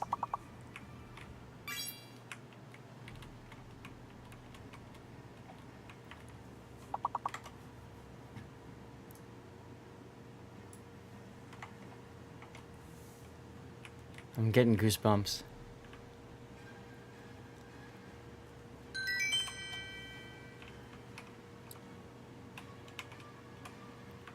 Saw this in theater? What? Damn.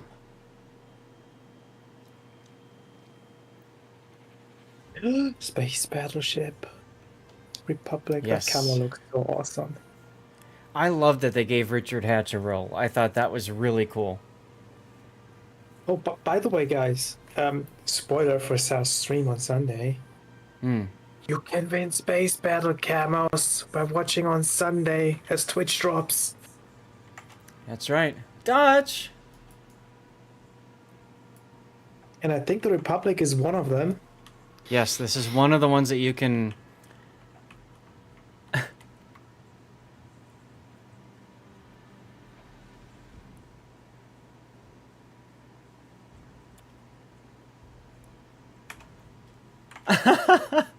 Dutch, that's great.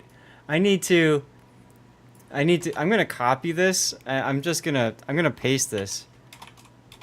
Because that's hilarious, Dutch. Hold on. Here. I'm just gonna put that on the Discord because that was too funny. If they go to 6 caps, it'll probably be fudge, yes. But wow, Dutch, thank you for the 51 months, really. Apple bacon chocolate donut and eclair. You really need to change apple and bacon now. Why? Because the rest is like the chocolate, donut, eclair, that's desserts. Change the bacon to brownie, and then the A to, I don't know, apple pie. So, here in the States, there actually is a thing called an apple fritter, which you can get at Dunkin' Donuts, and you can get bacon on your donuts too. Just No. putting that out there. Yes, that's America for you. Trust me, I much prefer the meats and cheeses that I can have in the morning in Munich, but you know. Putin will just pull out his moderator card and tell me to shut up. JHL says my wife makes apple fritters and she puts diced bacon. Oh, now you guys are making me hungry, and I just had some yogurt. Whitaker, damn it, Sergeant Sully wins this round. You win every round. Anytime you bring up Whitakers, you win. Anytime you bring up Whitakers. I can't wait. Can't wait till I go to New Zealand and load up on some more Whitakers and bring it back home. And once again, TSA thinks I'm bringing a bomb on the plane. I can't wait for that moment. It's going to be great. Oh my goodness gracious. Wolf, what is wrong with you? What? I said a heh, ha, the heh. Oh, that song? Yeah, that song. Holsh, thanks for taking care of. I didn't catch you saying goodbye, but Yeah, I know. Really, open U.S. franchise for Whitakers. That'd be so great. Oh, you want me to? I suppose I could. All right, so chocolate cake shakes. Yes, those are yummy. We have those in Portillo's. Um, so all this talk about food, I guess we should probably talk about a replay at some point, huh? Let me close a couple of windows here. You And really let's gotta work get- on your transitions. Why? Oh, let's talk about food, so we really should talk about the replay. Yeah. What's wrong with that? I don't see I don't anything wrong know. with that. Already one called Voodoo Donuts. Anyway, so this is going to be Cremoa, who was actually one of my first Patreon supporters, and he is sending in a game in the République, which is the Tier 10 French battleship. Now, there's a couple of quirks about her. One, she's got quadruple turrets, but only 2 of them, so there's only 8 guns that she fires off, and these are 431 millimeter. Now, that number is important because when you take 431 and you divide it by the overmatch formula, which is 14.3, so 431 divided by 14.3, that means that these shells can overmatch anything that is above 30 millimeter, or it can overmatch 30 millimeter and up. That's what I'm trying to say. She was the first ship outside of the Yamatos that could overmatch 30 millimeters, if I'm not mistaken. Yep. No, you're right. It's 14.3 Cthulhu, not 6. I know that one for a fact. That's the penetration armor penetration number for a long time. So what that means is it's got the ability to overmatch Des Moines. It's got the ability to, which granted that's 406s can do that as well, right? Or can it? 406 14.3. The bow. 28. The bow. This can The- overmatch the deck of every single tier 10 cruiser. And that's the big basically. difference. At long range, it can overmatch the deck armor. So she comes on the scene, and cruisers that normally farm at range, like Hindenburg, take notice, for example. So she's an excellent cruiser killer. She's an okay anti-battleship, but she does have speed with the ability of using engine boost. She's got a lot of secondaries, so a lot of players fall into a bit of a trap of speccing her out for secondaries. Generally, that's not as strong on this ship. She's got 32 millimeter armor plating all around, which means that Yamato will chew into that. Anything that's got secondaries with enough pen will chew into that. So Republic kind of melts away pretty quickly at close range. So typically you want to play it more of a medium to long range sniper, especially with the speed that we're trying to find it right now. The muzzle velocity is really good. Secondary build was viable when it came out because there were less secondary battleships. These days, she just gets chewed up by the true secondary battleships that penetrate all of her armor. All Yeah. the HE spamming cruisers you have now that melt her down. Yep. So my highest damage overall that I ever had, like on the EO account, is still in a secondary battleship Republic. Okay. Granted, it was a bit boosted because it was a Cyclone match, and I got to really abuse 2 full HP Kurfürsts with that. Oh yeah. But Yep. I wouldn't recommend it these days. No. Now, if you look at the secondaries, for those of you who want to go the secondary route, if you look at the secondaries themselves, their penetration is a measly 21 millimeter to start. I mean, they're better than the Alsace at tier 9 because those were 100 millimeters. So these are 27 millimeter pen, and then the 152s, which is the 6-inch guns, where's their pen? 25. So the point I'm getting at is you have to make a decision. Do I want IFHE? Let me just drop this for a second and put IFHE in. Do I want IFHE so that I still can't penetrate 32 millimeters on my bigger guns? You see the Makes problem? no sense. So you say, I'm going to take half of my fire chance, and the only benefit I get is penetrating over 25 millimeter on my 127 and penetrating a little bit more on my 152. It just doesn't matter. So if you're doing that, you want to go for fire chance, really, and that's how you go. All right, so that's really the Republic. So let's take a look at the build. Main armaments mod 1 for the main guns, sure. Engine boost, sure. If you play the ship a lot, absolutely invest in aiming boost. Aiming systems mod 1, fine. Prop modification. This one could work. Alternately, I know you mentioned it before, Grunty. The damage control mitigation could be a good option too. Yeah, the rudder shift is not great either on this, so everything is viable in this fourth slot. 18-second rudder shift is also pretty piss poor. I would agree. What does that get with the rudder here? Gets it under my usual.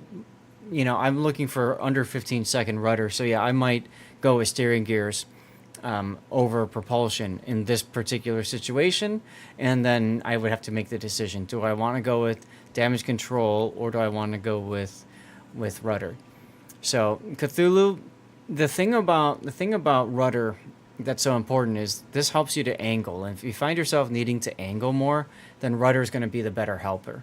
If you find yourself dying because you're getting farmed down by fires and floods, then damage control 2 is going to be more helpful. So it always, in this situation, it comes down to the player and what the player is dying from more frequently. And that requires just some analysis on their part. I make it down to the commander build, to be honest. If I take That too. basics of survivability, then I probably don't need the damage con. But if I don't take basics, then I am much more inclined to take the damage con mod to get the fire duration down. Okay. Yeah, that's fair. Because you get diminishing returns after you do it twice. Right. Okay. And then you've got Concealment Mod 1, and then you went with the Unique Upgrade. Now, the Unique Upgrade on the Republic is spicy. Instead of getting your standard reload of 12%, which does also hurt your turret traverse, what you do is you get, instead of 12%, you go to 18% better reload. So you have 50% quicker reload on your main guns. That's really sexy, but it comes at a huge penalty, and that is a reduction in your main battery firing range by 24%. So your range right now with this module on is just about 20 kilometer. If I put the reload on, you can see that that's 26 kilometers. You're losing a little bit over 6 kilometers of range to switch to the Unique Upgrade. Okay? Rate of fire 22.7 with reload, and then with Unique Upgrade it's 24.4. So you gain about 2 more shots per minute. This helps if you are comfortable fighting at essentially about 16, 17, 18 kilometer range. You have to be comfortable with that. If you're not comfortable with it, the Unique Upgrade will hurt you because it forces you to get closer than you want, and then you die. So you have to decide. Your armor isn't great. Like Exactly. It opens it up to the HE spam from the cruisers. So if that's a really heavy cruiser meta you're facing, you probably don't want to give up the range. It is going to have to force you to adapt your playstyle to, instead of being in the front line. Well, you would never be in the front line in the Repub, but you want to be like right next to a cruiser or maybe just behind a cruiser, as opposed to being, farther back where you're more comfortable and safe. I used to play it with the upgrade, and then I switched out of it at some point. Because I found myself getting burned to death far too often with it. Yeah, well, then you get rid of that, right? Hey, David. You just figured out all the lives off Twitch are all here, replay heaven indeed. How's it going? Thanks for tuning in over on the YouTubes. I do stream to both YouTube and Twitch. It's just right now, the vast majority of people that watch me live is over on Twitch. So, good to see you, and thanks for tuning in. So, let's get to your build then. I don't know if it's on array or if it's Abanyu. Okay? Abanyu doesn't really help. Yeah. On array, or Abanyu doesn't help here unless you can get his talents to proc, right? So you can get over 2 million potential damage. That speeds you up. Okay. Or if you capture key area, lol, like you're going to do that in this thing. Death Strike is a possibility. Does help your main battery reload time, but yeah. So I'm going to guess it's on array, especially because both of the buffed skills here are present. If you have the choice between those two commanders, I would suggest you run Honoré on the Republic. Yeah, exactly. It's the more consistent one, and it's overall better. Like situationally, you might have gotten more out of Aubagneau, but over the long run, over multiple games, Honoré is the better option. Absolutely. Absolutely. And please just don't do what we saw so many people doing in COTS and run a standard. Come on. Anyway, side note. So you've gone with preventative maintenance. You've got gun feeder, brisk, so if you're not detected, you're faster. Turret traverse, and that's buffed probably on Honoré. Adrenaline rush, again, buffed probably if it's Honoré. And then the typical survivability skills for Repub. Any battleship, frankly. This is an okay build. I don't find myself shooting HE that often in Republic. 9 times out of 10, I'm probably still going to be firing AP at a target. So I don't know that I need gun feeder. Maybe not, but I think if you go with that brisk build Yeah. and the general setup where you have an extra 1 point skill, I still think I would take that one over any of the other choices. I might go consumables so I can get my engine boost up sooner. Repair specialist is just not that sexy. I mean, it's okay, but yeah. I'm with you, though. There's not a lot of other choices, so that is true. And that's the problem with trying to fit in 2 tier 2 skills right here, 2 2-point skills. You almost Right, have you to could- sacrifice one of these 4-pointers. You could, if you don't take the reload mod and you don't get the penalty to the turret traverse, you could drop the grease the gears. If you want to keep the brisk. But as soon as you switch to the main battery mod, I would want the grease the gears back.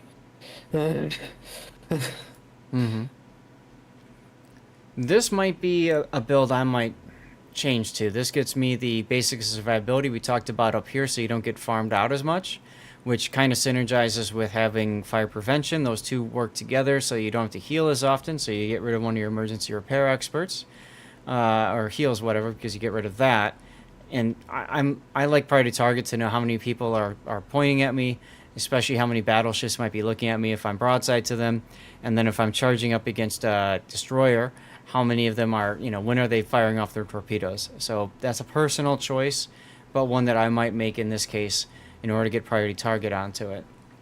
But I think I played mine without brisk, yeah, and the you can only do that reason too. for it is because the Republic, compared to the Alsace, is slower. The base speed of the Republic isn't the greatest. So Okay. the bonus you get from brisk isn't as big as it Okay. is, for example, on the Alsace. Let's move on then. Look at flags. So you've got ramming flag, anti-det, fire reduction, both fire and flood chance. You really don't get anything out of this flag. I would absolutely not run this unless you're a secondary build. You've got a heal boosting speed, secondary. Again, I wouldn't run this unless you're a secondary build, and then consumables. So here's what I would do. I would absolutely want a flood reduction flag. Immediate. Like, don't even have to think about that. And then the last thing I would do is just put it into anti-air.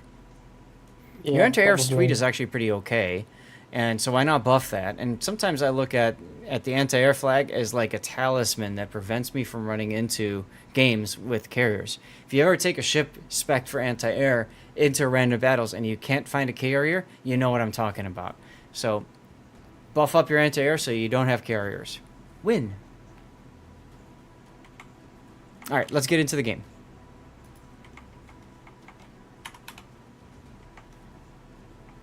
And as Grunty said, this particular camo is one of the ones that you should be able to possibly win if you are tuning in on Sunday for the King of the Sea regional finals for EU or Asia.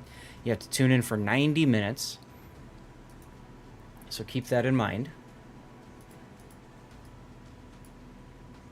Just getting, this is a loyalty boss or loyalty super boss chest. I didn't catch it. But this is a loyalty boss chest going up in Stream Raiders. We have a commercial break in under a minute, just FYI. Cremoa's got DTK Gamer, and the Ruzo with him. Nice. So triple division. You did find carriers. See, that's why you take that anti-air flag. It's a Sanzang, though, so at least you don't have to worry about that. I feel bad for the Alabama. Feel really bad for the Talon. Also the Auckland, but whatever. No Yeah, that subs. Auckland is hating his life right now. Yeah. Early engine boost. I don't know that I would do that, but okay. I mean, that's good if you want to get to the other side of the map. Enemy force detected.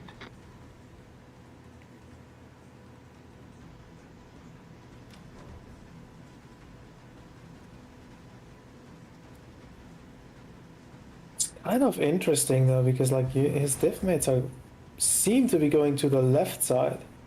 Yes, and whereas this he's is arms going race. to the right. That does bring up a good point, though. Like, I would think you'd want to be staying with your div. Like I understand the Grosser boy trying to go for this buff. That makes perfect sense. Mm-hmm. And the Petro helping him out. But he is not in a position to support that in the Republic. Well, looking at the mini-map, he might be heading this way because there's only a Bismarck and a Brindisi together over there. And literally Which everybody already else, leaves, including your so- Choklov, is leaving that flank. But what's funny is you're at 3/4 speed and you've got engine boost on. So, like, literally, why did you even pop your engine boost?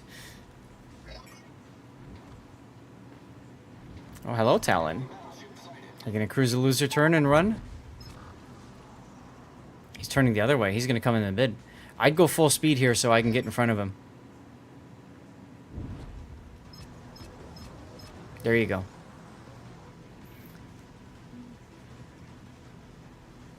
This map path has already become standard. What do you mean by that, Scope? Hey, Blue Falcon. Ooh, what Yeah. happened to Alan? I'm going to guess Rhode Island. But it Yeah, man. could have been literally St. Vincent, too. I doubt it was the Pomeroon. Oh, the pathway on the way to... Well, this is the problem with spawning in the middle. When you're triple dived, you kind of start the lemming train one way or the other. Unless you just stop in the middle and play mid. You can try that, but these days I agree, the meta is pretty much go to the flanks. Now, Cremo, I would don't absolutely really- be opening up on the St. Vincent here. Like I don't even blame the Bismarck for leaving that right side. No. Like he's the bottom tier battleship there. Yep. So And- here, I would and- actually stop in reverse. Keep yourself in range of the St. Vincent. Nice Citadel. And he took out his engines, too. We didn't talk really about it. Like these guns hit super hard, but unfortunately they have like not the worst dispersion formula in the game.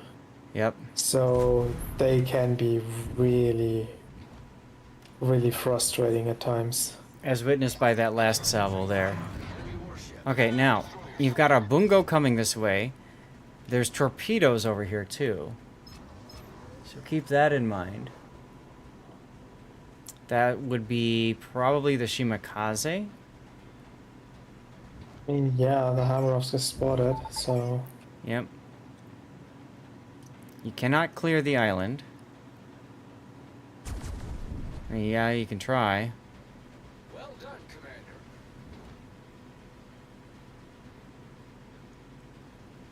Engine boost. So, what are you trying to do here?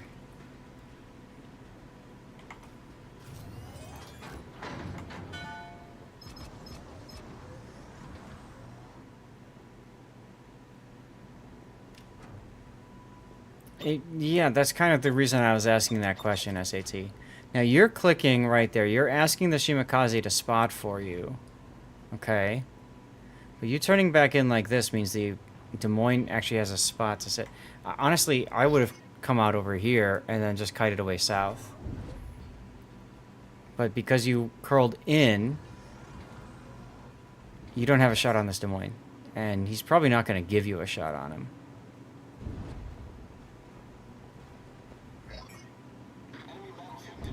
Keep your eye on it. Keep your eye on it. His bow might be pointed. He might overextend a little bit. Keep your eye on him. Yep, see? The moment you looked away was the most important moment to stay focused on him.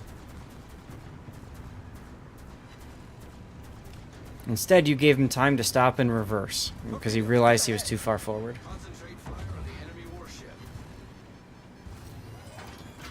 Keep looking at the... Yeah, he's backing up, see? Well, seeing this drop, we know we don't have to worry about the enemy carrier anymore. Yeah, yeah. For one, he's in a tier 8, and two, the way he's playing the ship is questionable.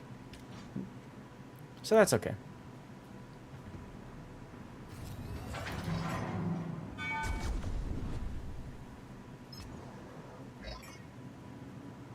Fighting Ashima is not fun, I'd agree. Well, thank God his stiffmate in the Grossovoy seems to be coming back to help deal with that. Well, and that's the big thing, right? When you're in a div like that, you ask your div mate to help you. And if he's in a Grossovoy, if he's got radiolocation, he can just dub you at the Shimakaze and probably kill it. What? Shoot. I agree he should be looking at Des Moines. But he didn't until now, and it's too late. And he had a perfect opportunity on the St. Vincent and didn't take it. Like, if you're going to line up the shot, take the shot. Okay, well, St. Vincent's going to go broadside for you.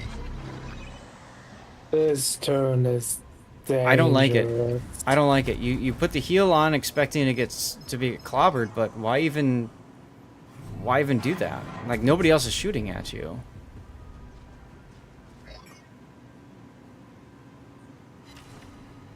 Nice hit there.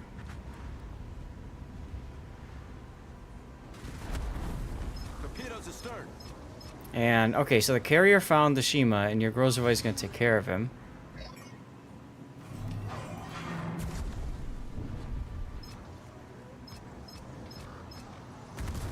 Zhao's just gonna do Zhao things and be annoying for a while. Did you switch? You switched to HE. Okay. Congrats on your fire. You DCB'd it right away, though. Maybe you want him to think that you've got HE in the barrels still? Torpedoes astern. Yeah, I don't understand that. You shot the HE, you got the fire, he DCP'd it. You might as well stay on the HE then and get the sticky fire. Or right now, I'd go back. Or not switch at all to the HE.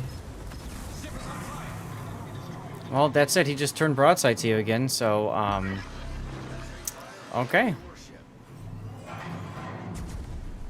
I don't know what the St. Vincent guy's hoping to do over there. He's playing a torpedo sequence, but I don't know. I don't know either. Solid, sir. Well, he's gonna go behind the island and heal up for a while. So you can, farm him some more. Better get your heal going. There you go. And now you're getting farmed by the Des Moines and the Zhao.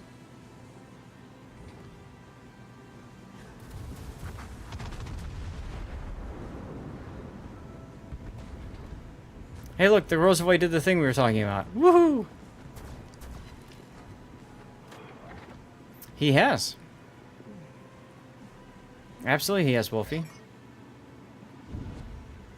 Now, the Zhao player has demonstrated that he loiters around in view of things.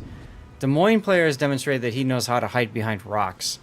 So, to get the Des Moines player out, you're going to have to just mentally prepare yourself to get all the way here to force the Des Moines forward into other people. The Zhao, though, fortunately, like I was saying, likes to loiter in open space, so you can at least farm him until you get there. It's very nice of the Zhao player to let you do that. Yep. Mm-hmm. Well, one would expect the Zhao player to turn away immediately and slow down. He didn't do either. And now he turns. Yamamoto on a Zhao. Feels bad. Engine boost deactivated. Bungo is reversing. Interesting. Classic repub moment, indeedy. Ship is on fire. Well, despite your team all going to the other side of the map, your team has decided to abandon that side of the map and lose. Your poor Petro is by himself right now. I'm hoping that he's going to try to get to the heel. And this St. Vincent has yet to be fully punished for his insolence.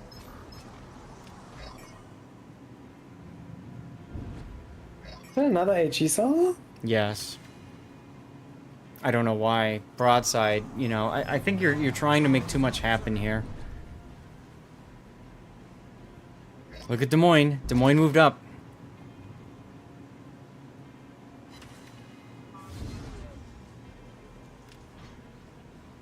All stations requesting fire on the designated. Since Russo was forced to smoke, he lost vision on the Des Moines. There he is. No. He wasn't forced to smoke. He smoked to farm and then got punished by a raider from the Des Moines. Ah.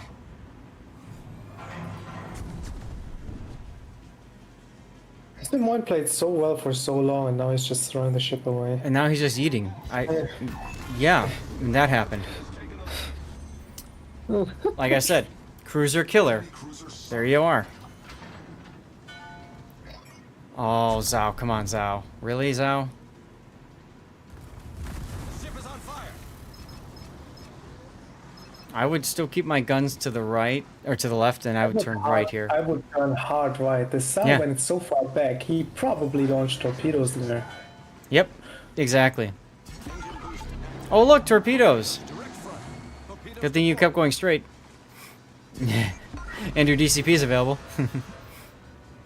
The other part is now that just turned you sideways to the bungo.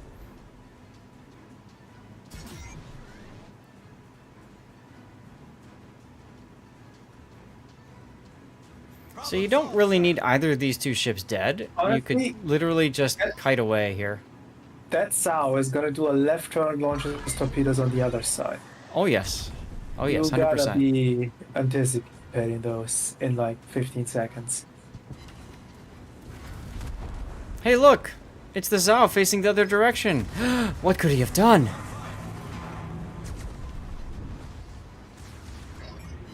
At least now you're kiting away. Nice hit.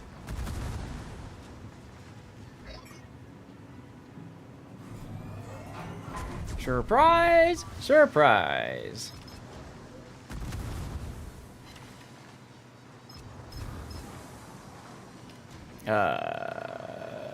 Little delayed reaction causes a sticky flood that you really don't want to take right now. Yeah, I feel like both of these torpedoes you took there could have been avoided. 100%. But hey, guess what? We got our first death pick. Let's go. Ah, and you got the cool boom flag up too. Nice. You got killed by the Zhao. How do you feel about this? That's good right about there. Kapow, indeed. And now let's watch you sink. Our victory is in sight.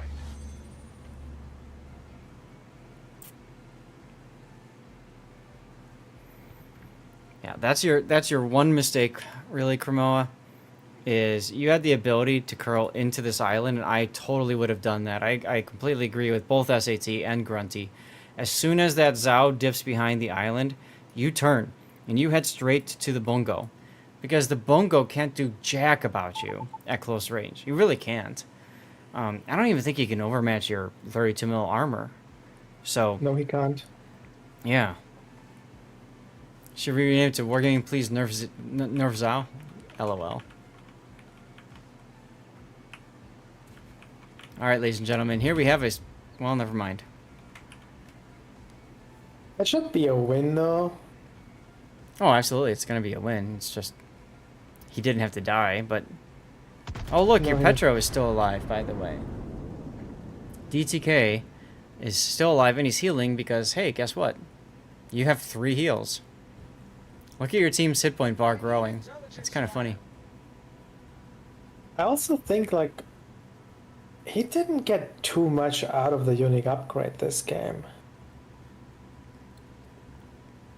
There were mean- quite long breaks between shots at times.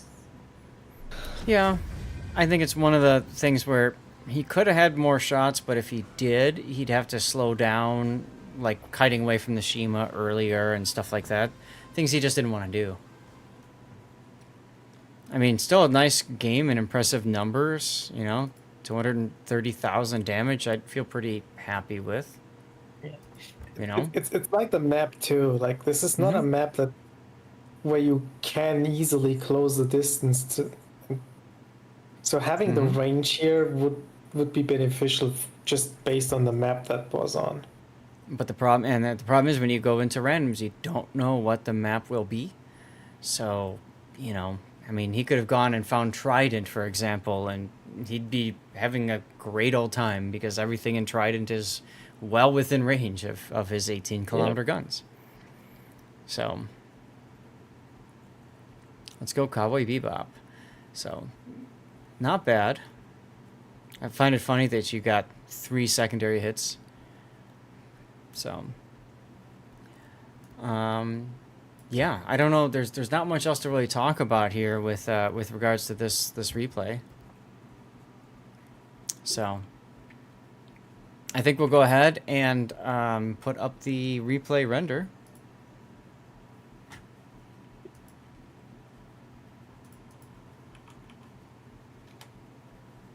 And go from there.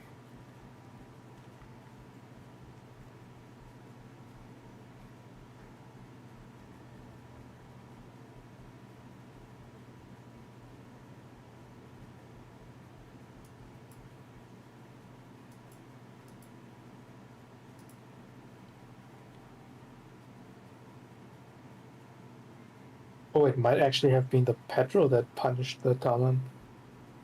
It does kind of look that way, doesn't it? Spy Hunter works. And right, Wolfie, yeah. Limiting number of opponents you fight at the same time is definitely huge. Yeah, that's kind of tough to do in a unique upgrade republic, though. Right. You have to use that. You have to use that big island, and that's the island that, frankly, Cremo was running away from, right? At Gulf 8. Like, he had some really good opportunities to use that island and play around it, but he didn't.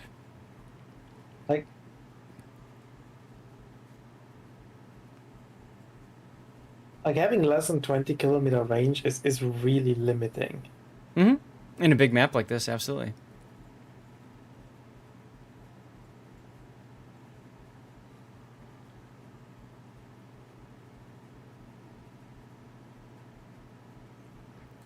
Well, chat, we have just one last replay to go, and then I'll log in and play the game myself. I'm looking forward to it.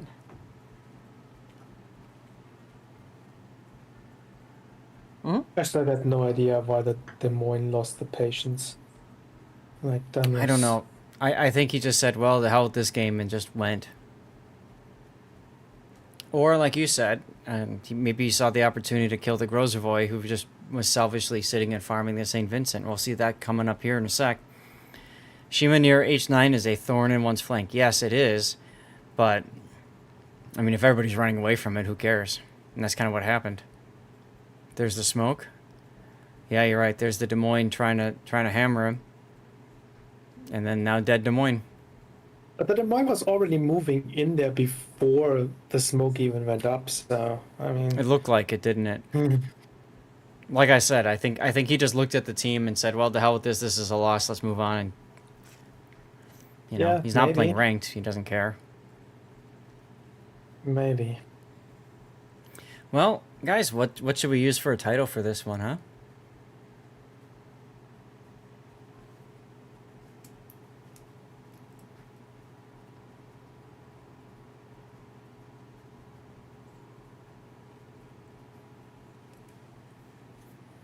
Yeah, I got nothing either. Anyway, shoot well done. I like that, actually. That's kind of funny. All right, well, Cremo, thank you much. Let's go to the Stream Raider screen. He had a really good hit rate, despite He did. stupid French guns. That being said, the unique upgrade helps in a way that you are forced to shoot closer. That's right. Which naturally makes you hit more. All right, I'm gonna start the commercial break here, and we'll load up our last replay. That's gonna be SAT's Loria. Okay, I'm getting ready to critique him to hell. Good, Put good. out a notebook and write down everything he did wrong. Huh? French connection, huh? That being said, I know nothing about the Loria, so Good. I'd be talking completely out of my ass. We're in 2024. You open up a Word document. Actually, no. We're living the future. You could open up ChatGPT and have it critique me. I was gonna say, 2024, you open up a Notepad document. In 2020, you open up a Google document. And then in the 2009s or whatever, 1990s, you load up Microsoft Word.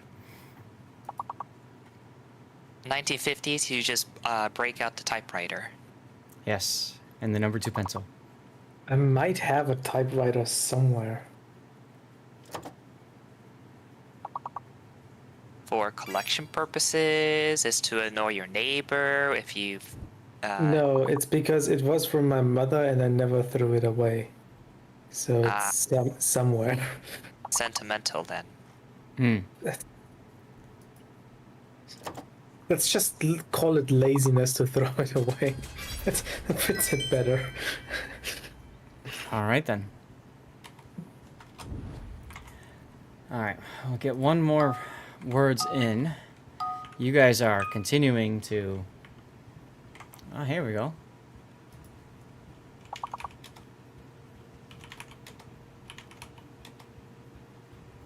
I think the H might be the wrong one.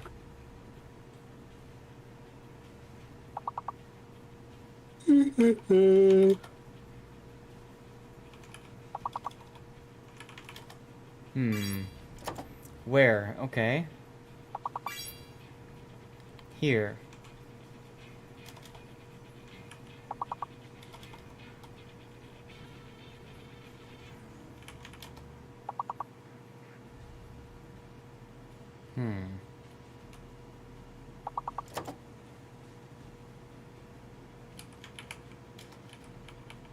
So if pair doesn't work, that means the P is fake.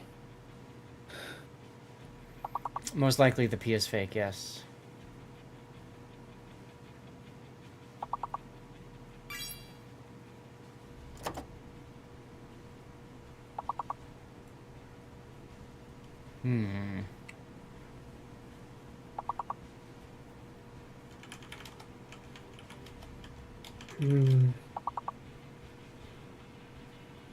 This one is really tough.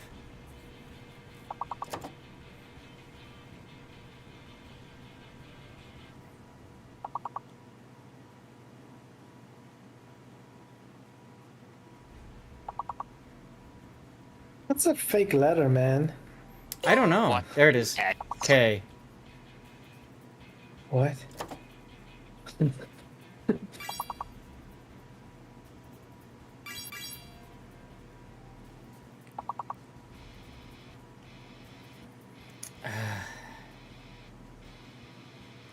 I don't... bleh. What? I got nothing. Ay, ay, ay. Alright, well, it's a good thing we're Who playing... jinxed it? You said What do we you were mean doing so well, and then this happened. Yeah, well, you know. It's fine, it's fine. It's only a game. Why you have to be mad? Because Alright, you heard that here, everybody. Grunty is mad because...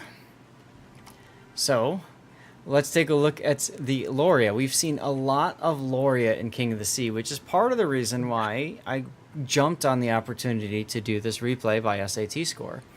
So, it's a tier 10, and it's a special ship. Is it Research Bureau, or is it Steel? Steel, It right? is steel. Yeah. Yep, it is steel. Okay. And the big things about it, that's right, Wolfie. She's got 457mm turrets, so these are, I'm trying to do the mental math, I can't remember. 19? 18. These are 18-inch. Yep, 18 inches correct. Yeah. So they don't necessarily penetrate as much as Yamato does, or overpen as much as Yamato, but close to it. So 457, divide that by 14.3, and you get 31.95, and that's really important because if it was 32, that would overmatch 32 millimeter armor, and that's why Yamato was reigning supreme for a while. But anyway, with the 18.1 inch guns. So moving right along. The other big thing about her is that she chooses between sap shells and AP, and her secondaries are sap. So you roll that in onto a more traditional style battleship. You'll note that there is no fuel, exhaust, smoke consumable over here. So it doesn't play similarly to a Cristoforo Colombo, which we've also seen quite heavily this season of King of the Sea. So I gotta ask, what makes the Loria so special in King of the Sea, SAT? So there's a couple things to note, but let's go down the ship stats. With the main guns, it fires SAP and AP rounds. Those 457 millimeter SAP rounds notably overmatch 30, which just so happens to be cruiser armor. Yep. Let's see. So yeah, that makes her a very powerful. And the accuracy is actually quite good for SAP.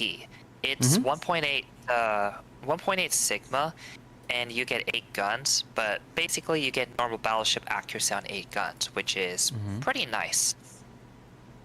Okay. Now And- these are the twin turrets, which Puddin, many others hate because you're a little bit less accurate with the twins than you are with the 3, right?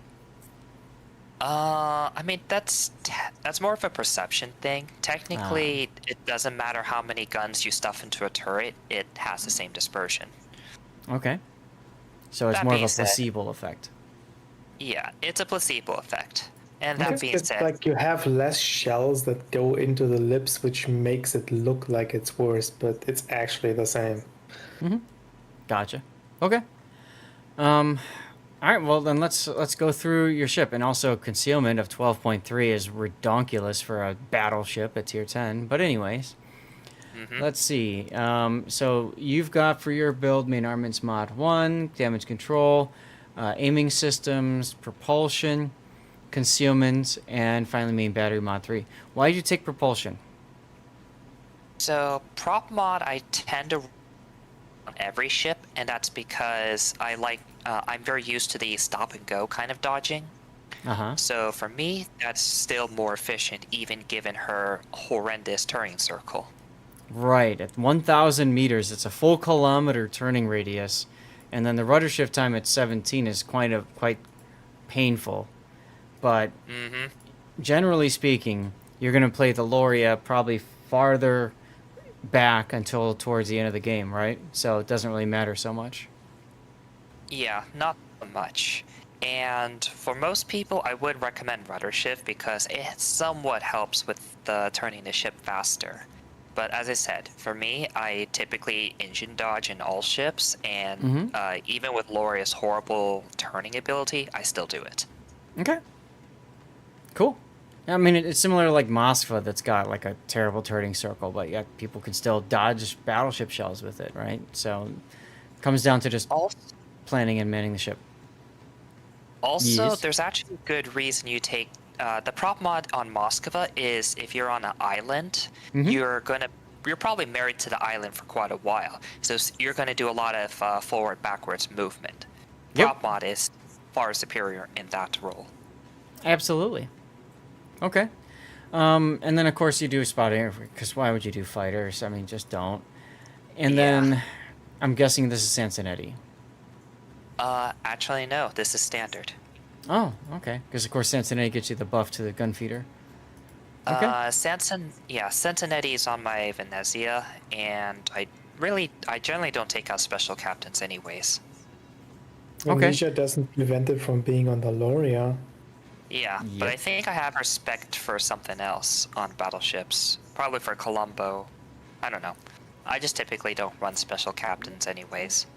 Well, you would spec her for Cecilia as a premium battleship then, or you could spec her for, I don't know, Giuseppe Verdi at tier 9.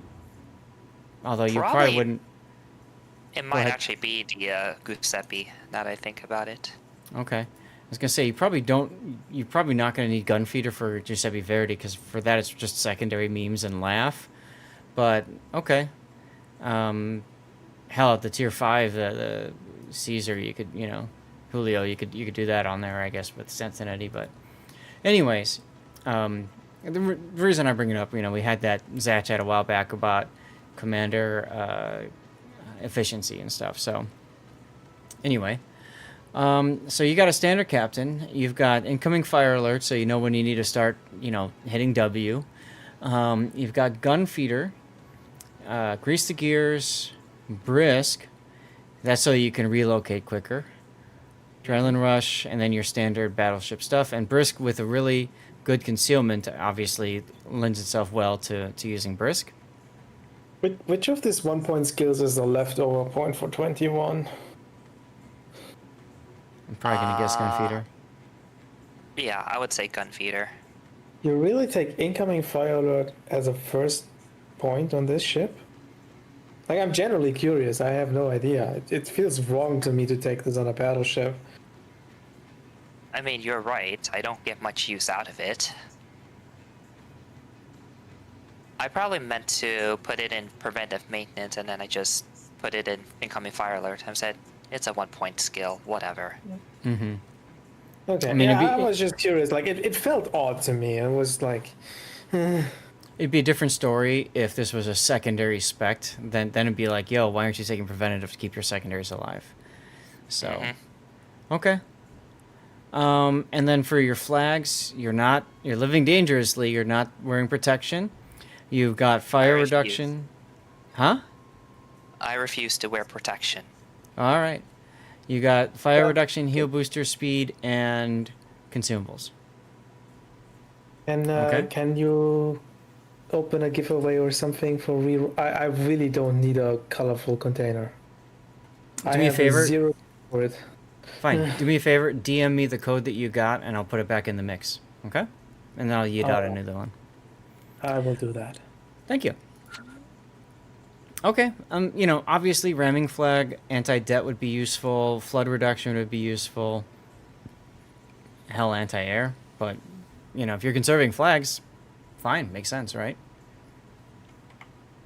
This is the eco. That's kind of like the eco take. You really don't need that many flags on Loria anyways. Right. Right. I mean, you're not spamming HE, so you don't need to worry about the fire chance flags. You're not playing a secondary build, so you don't need the secondary flags, etc., etc., etc., so... Alright. Thanks, I DM'd Grunty. you the code. I saw that. What I'm going to do is I'm going to add that back to my list, and then I'll just tell it to eat one out right now.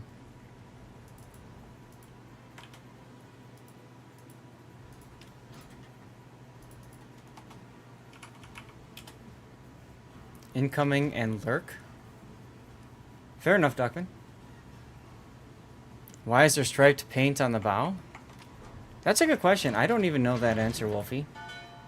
That's as on all Italian ships. So Right. they did this to make their ships visible from the air to not accidentally bomb their own ships. Or the Germans bombing them as well. Alright, just getting the next Stream Raiders going. So besides the guns, the other great thing about the Loria is her insane concealment, which you've mentioned, and Yep. her amazing top speed. Yeah, she can't turn, but she can actually get up to 40 knots with brisk active, and if you have the speed flag. I'm seeing this. 39 and a half. What the hell is this? I mean, you got That- French battleships with engine boost that can't even go this fast. Wow. Okay, and so that puts you in positions that ships like Salem don't expect. Oh yeah. She that's can get another to reason. places where she should not, where you don't expect a battleship to be, and she's Right. a battleship, not a battle cruiser. Right. So that's another thing for King of the Sea why we see it so popular. It's just because it's so fast it can maneuver from one part of the battlefield to the next quickly. Part of the reason. Yeah. But yes. All right, Schlieffen coming. You're gonna keep AP in the barrels for this guy? Why not? Yeah, I was hoping to use AP on his broadside. The problem is Yeah. he didn't really comply. I see that, and you're basically in a secondary range now. Yep. Unfortunately, I don't have Brisk Brisk won't be working here, but I can still run out of his range. Yep. Well, you can wait till you go dark, which is what you just did. Or do that. Yep. He's obviously got Hydra going because he's turning to avoid the torpedoes. Yep. And he's distracted, so he won't be able to shoot me in the process. Mm-hmm. Okay, so you switch to sap, which is what I thought you would have done in the first place, because then you just break all of his stuff, right? German battleships are kind of weird when it comes to sap, because they have a lot of heavily armored sections that sometimes sap just doesn't work against. Okay. The sap does have 114 millimeters of pen, but in practice, I've seen like there's a couple of times where I'm wondering if the sap is actually doing its job or not. Gotcha. Now you had a shot, you changed over to AP, and fortunately for you, the Schlieffen did exactly what you wanted him to do and turn broadside. So you Yep. could do that to him. Missed. Yeah. But is it even worth it to swap to the like? As far as I understand it, on Italian battleships, the SAP actually has more alpha. So the Yes. only way the AP is better is you actually get the citadels. Yep, that's correct. Okay. So I was trying to get the Schlieffen's Citadel. I unfortunately shot a little bit too high and not far enough back, so I didn't get the shot I wanted. Okay. But there is also another reason to shoot his broadside with AP. Even if I don't get Citadels, that the battleship belt will shatter the SAP. So sometimes it's just to use AP in that case, just so you penetrate the belt. Is the Got belt that it. strong enough, even? You have more than enough pen. Concentrate fire on the enemy Oh, and because Schlieffen made regrettable life decisions, I decided, hey, there's probably not that many ships on this flank, so if I push in, kill the Schlieffen, I won't take that much damage. And then a I wild can Shimakaze quickly- appeared. Yeah, I was like, oh, that's a problem. Okay, well, you just switched to sap. Now, you're on 2 fires. Are you going to DCP, or are you going to wait for the inevitable torpedoes first? I really am tempted to use TCP, but nope, have to dodge first. Yeah, smart play. What is that Shimmer even doing? Like, he smoked and never stopped in the smoke and just kept charging. He panicked, and he saw an opportunity to kill SAT. But by Yeah. that time, the torpedoes were already in the water. He could have stopped. You sunk an enemy destroyer. Yeah, he probably didn't expect the situation and then panicked, and well, that's what the result was. Mm-hmm. And dead Shima. I like the decision to finish the Schlieffen off first. Oh, yeah. Because the secondaries would have absolutely chewed you apart if you kept shooting the Shimmer first. Yeah, I can't kill Shima in one shot anyways, so I may as well finish off the Schlieffen, and then I can deal with Shima in a bit. After all, all I'm doing is just dodging Shima torps. If I dodge it, then I can take care of him in time. Yep. Nice citadel on the Salem. Thanks to the Shimakaze smoke, you weren't detected when you fired at him. Lol. Also, if you noticed, I held my shot on the Shimakaze, and Yep. that was because I wanted to take the kill. Wolfie mentioned that. Mm-hmm. Yeah, there's going to be a fair amount of waiting, so you can speed this up. Okay. So part of the reason why I like priority target, if I'm that Salem player, it would have said 1, and I would have at least been kind of thinking, okay, where's the shell coming in from? Or if you've got incoming fire alert, that might have also told him start moving instead of just keep going straight and take it up the bum. So. Yeah, he, because I was behind the smoke, as he said, he probably he just didn't see the shots come in, and then whoop, that's 20k health lost. So, while we have a sec, we haven't talked about the lineups, and enemy team seems to be dying pretty quickly, so it's straight tier 10s. Montana, Wisconsin, Mech, Yoshino, Black, Puerto Rico, Salem, Napoli, Gearing are what's left. Schlieffen, Thunder, Shimakaze, and Hayate are already dead. Half of that is because of you. So, you know, you've been able to work through that flank, and thankfully your Zhao is coming in with you to provide somebody else to shoot at. I was going to say support, but really that's what the Zhao's there for. Now, you guys are really fanned out. The enemy team is pretty well concentrated at the A cap. Are you planning on trying to get to the rear of this Napoli since he's decided he's going to sit on that spot there? Yep, if he wants to sit on that island, then I am more than happy to flank. This is like, you see my speed is up to 39.5, 6 knots or so.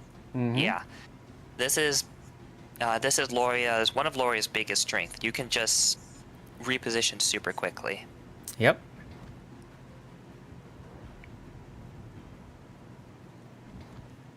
Oh, also, I don't think we talked much about the hull. The hull itself it's pretty well armored, but you don't have much HP to soak up the damage. True. Your superstructure is a little bit on the smaller side, so you actually are not bad when it comes. You're actually pretty decent when it comes to tanking fires. You just don't want to accidentally show broadside because that will result in citadels, and you just don't have much HP to make a mistake like that. Gotcha, Does she have the 50mm deck? Better yet, you can do a little bit better. I thought it was 60. So the front part of the deck is 32. The mid to rear part of the deck is 120. 120? Wow. Yes, 120. Huh. And is that up to where I've highlighted like this? Because that's like the traditional spot for Italian battleships, or does it go farther back? It goes farther back. Let me. Wow. I just have the arm of you open. It starts right at the bridge. Okay. And then goes back basically all the way even behind the Y turret. So it goes back to here. Wow. No, the Y turret. The last. Yeah, the very last turret. Oh, jeez. Yeah. However, there is a small piece of 32mm armor between the X turret and the bridge, like a very small piece. Okay. Wild. Nice citadel up the bum there on the Salem. Now you're slowing down because you know that the Napoli is still there, and you don't want to just eat the torpedoes. Yeah, I'm trying to fish Napoli out here, but he is. He doesn't want to play. I'm like, oh my gosh, you were hiding like that? Like as hard of a hiding you can get into. Like, that's not even, like, what are you gonna do in that position? If he was a Salem, sure, you have radar, so at least you can provide some utility. But he just literally backed himself so far, he took himself out of the fight. Now you've been looking at the Montana. Montana's not looking at you. So you just switch to SAP, and you're like, all right, fine. I'll just use this opportunity to turn out right now, because I don't care about you, and neither does my SAP. Yeah. And then I took a look at the teams again. I was like, wait a minute, the game's about to end. Why am I running? So you straightened out so you can take some extra damage from them, but more importantly, so you can just go in and get your XP. Because, yeah, as you said, the game's over. Okay. And you keep looking back. Come on, Napoli. When you coming out? Let's go. I was about to flank Napoli, so I was waiting to finally get the shot on him. Yeah, and he's like, I don't wanna. All this time I you've been just- waiting, you could be shooting other things too, which is Yeah, I funny. just take the damage on the Montana at this point. Hey everyone. I mean, you might as well just shoot at this point. There he is. Yeah. Because you The know where thing he is- is. I know where he is, and I know Yeah. he's out of room, so he has to make a move at some point. Right. Well, he moved right into that sap. That was... Oh my god. That just looked dirty. Hi, Big O. He deserved it. He did.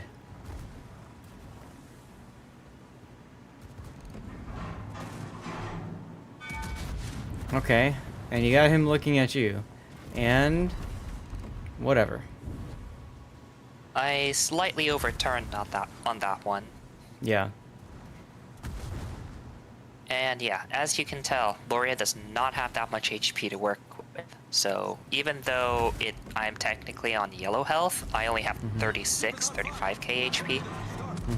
I mean, that's like Now- the same amount of hit points as a Wisconsin has, right? Like about 80,000.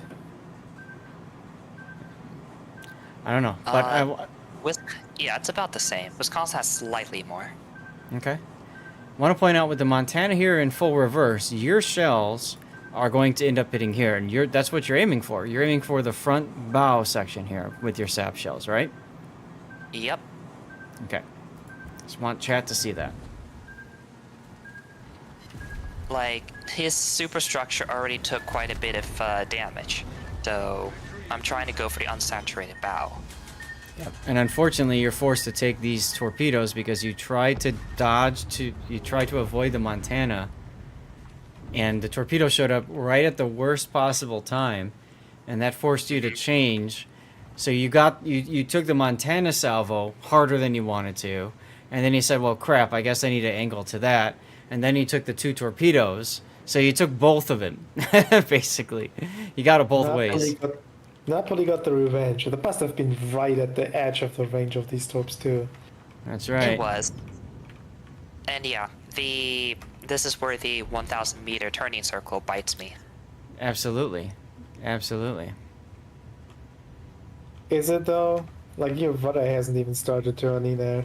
Well, yeah, it's the rudder shift more so, I suppose, than the turning rate circle, but they kind of go hand in hand, right? They kind of do it together, so. Bye-bye, Loria. I mean, it makes sense. Like it's the price you pay for the speed, right? In order to get the speed, you have like slim, long ships to be aerodynamically, or not aerodynamic, hydrodynamically good. But at the same time, if you have this, your turning is absolutely horrible. Overachiever at torpedo eating.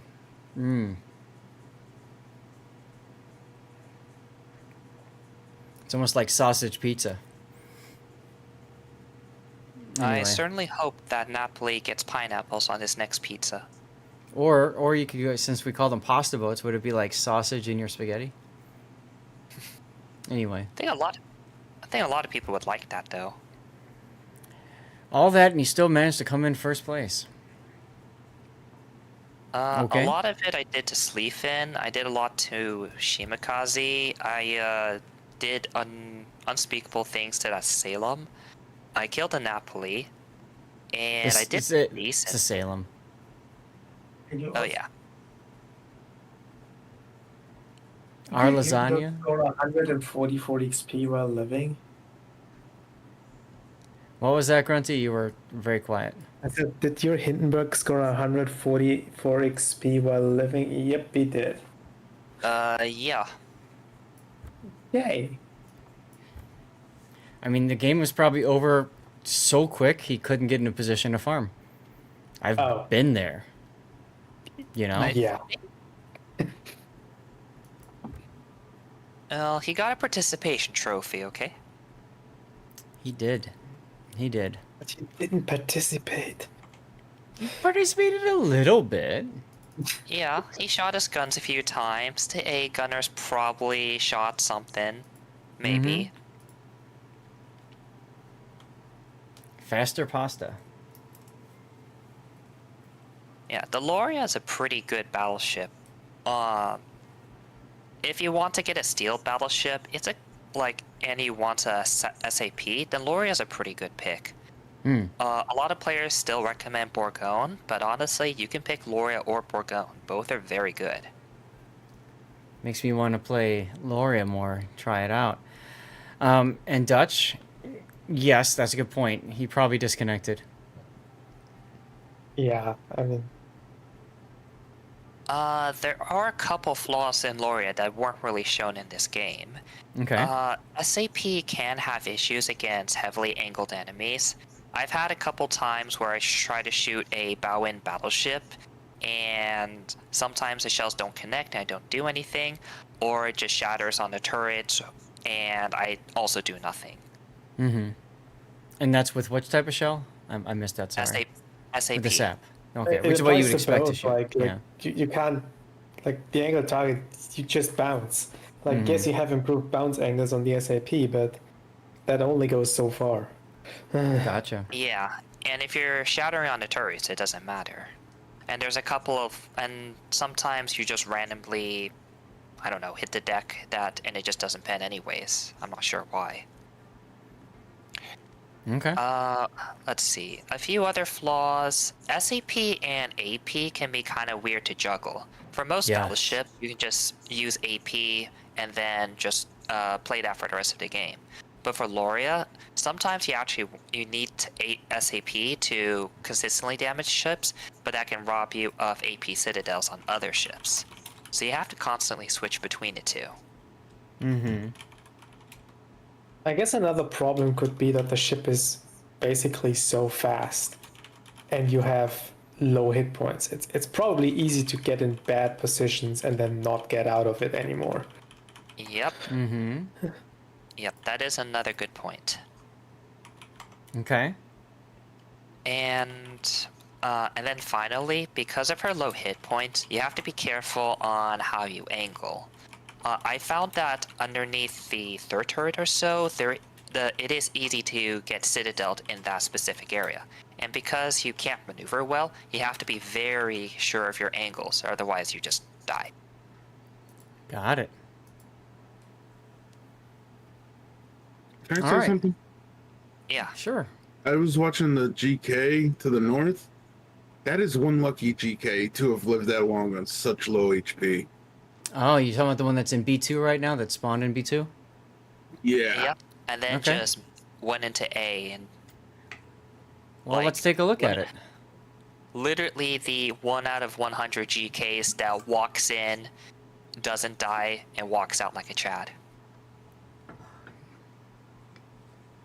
Well, he's not moving that fast, for one. Probably could have had a slow login. Well, No, he he's moving slowly. yeah. So it's more like I see this a lot at the high tier sometimes with like Iowas and I don't know why Iowas, Montanas, that they like to sit at the start and like just watch how the battle evolves before they decide where they're going to send themselves. And I mean, okay, but now he's decided to get in, and he just got Mecklenburg to the side, looked like. And now he's running away?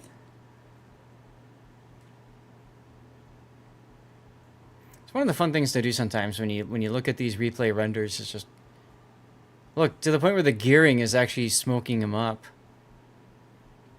Also, oh yeah, the Hindenburg just went to B8 and looks like he AFK'd.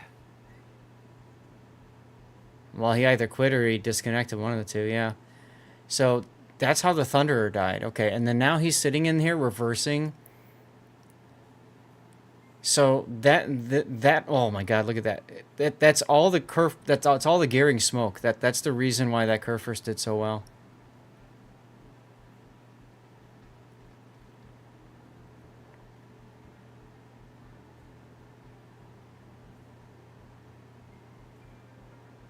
And now the Shima stops and smokes and farms. That's hilarious. He's like, I want my damage too. Yeah, look at him. He's on a sliver of health now. And he's basically exactly very- next to where he spawned. Hmm. So I should report to Gearing for team play, and then ultimately robbing me of some more damage. I was just gonna say he's the reason. Yeah, he's the reason why you guys had such a quote unquote short battle. Unlucky. Unlucky indeed. And yeah, Big O, good catch there. That curve first just wow. Yeah. Curfers also took full advantage of the smoke. It looks like he didn't fire during that time because I noticed its HP didn't really go down. Yep. And he came in second. props off to him. Yeah, so he knew to not blow his smoke cover with that. So also pretty good play by him. Absolutely. Well, thanks for sending in the replay, SAT, and for supporting the channel and everything. Appreciate you. As man. always. All right, well, chat. Here's what we're going to do. I'm going to put the replays up for you to vote on. I'm at a point, and I looked at this before. I'll double check. I have content scheduled all the way out to October 4th right now. October 4th. I have King of the Sea content scheduled all the way till October 22nd. So, what we're going to do is I'm going to have you guys vote, and the top replay from today will move over to YouTube, okay? You've got 5 choices. There's the Hanover game with 538,000 damage record. There's Kraken Schlieffen. That was Jam's game in the in ranked. We've got Hornet by a whisker. That was literally where a transport dragged itself over the circle to win and then blew up right after, which was hilarious. We've got Republic, shoot well, die better. And then we've got Loria, we just saw SAT's Loria game, Fasta Pasta. So think about which game or games were very useful for learning this game or entertaining, whatever you want to use, which ones you feel should make it to YouTube, and go ahead and vote. Everybody gets 1 vote automatically. But we do Chicago-style voting. You can use channel points to get additional votes, okay? So go ahead and vote for whichever ones you would like. In the meantime, I'm going to use executive privilege, and I'm already going to mark Chaos Machine's Scharnhorst 43 game as going to YouTube. I think you guys would agree that one was pretty interesting and needs to go to YouTube. So, that and Celadon, thank you very much for the cheer. Appreciate you, dude. You just dropped 100 bits like you're sailing off into the sunset with the most epic of farewells. Your generosity is the win in our sales, propelling us to new replays and adventures. To make these last World of Warships replays of 13.7 the best yet. Absolutely. And thank you for the lurk, too, by the way. GG's. All right, while that's going on, I'm going to transition to live play. I'm going to log into the game. We're going to look at some things. And then I'm probably going to go play ranked because whatever. There are lots that are worthwhile, Elusive, but I don't have time. So you can pick multiple if you want, but I'm going to take the number 1 voted, and that one's going to YouTube, okay? So let me go to Stream Raiders for a sec. That Hanover game, was that a random match? Nope. That was co-op. Still very impressive, though. Even more impressive, I'd say. Okay. Come on, game. OBS, there you go. Time for me to log in and murderize things. With Destroyer games where much of the play is about spotting work for you. Any game works for me, Dutch, I don't care. I don't mind at all. Moving forward, what I'd like to do is still continue doing 5. I had to do a 6th because, I mean, it's chaos, you know. As soon as he said I got this game, I'm like, I gotta see this. So, you know, what I want to do moving forward is 1 game is chat picks, and then 1 game is me pick. Thanks for the streaming. We'll be officially working less 45 next week, so you should be able to hop back on. Well, thank you, but you don't. That's very nice of you. Get some replays in to improve your gameplay. Perfect. Now, just so you know, and this is for everybody, but I'm going on vacation on Sunday, so I will be streaming tomorrow. Today's the last replay / ranked whatever stream, and then after that, I'm going on vacation. So, absolutely though, if you want to rejoin Patreon or whatever, that'd be nice. Thank you, And definitely send me some replays and just let me know, hey, this is a Patreon replay, so I know to make sure that I focus it accordingly, okay? All right, I'm going to get a 3-minute commercial break going while I get logged in and all that kind of stuff, and you guys have something you can play. Also, I'm going to walk to the bathroom for a sec. I think I could stand up for a moment. Remember for another time, 3K base the previous patch, less than 20K damage. That's fine. Well, thank you, Sally. Yeah, I'm going to be, I'm off to Portugal, so I'm very excited about it. You're off to Portugal as long as United says it's okay. Yeah. Well, believe it or not, that was for something else, SAT. That was for my trip to New Zealand next year. But you know how things happen. They always happen at once, right? Like, so I either deal with it right away or I have to deal with it later, you know? Well, at least they're generous in letting you deal with it a year before.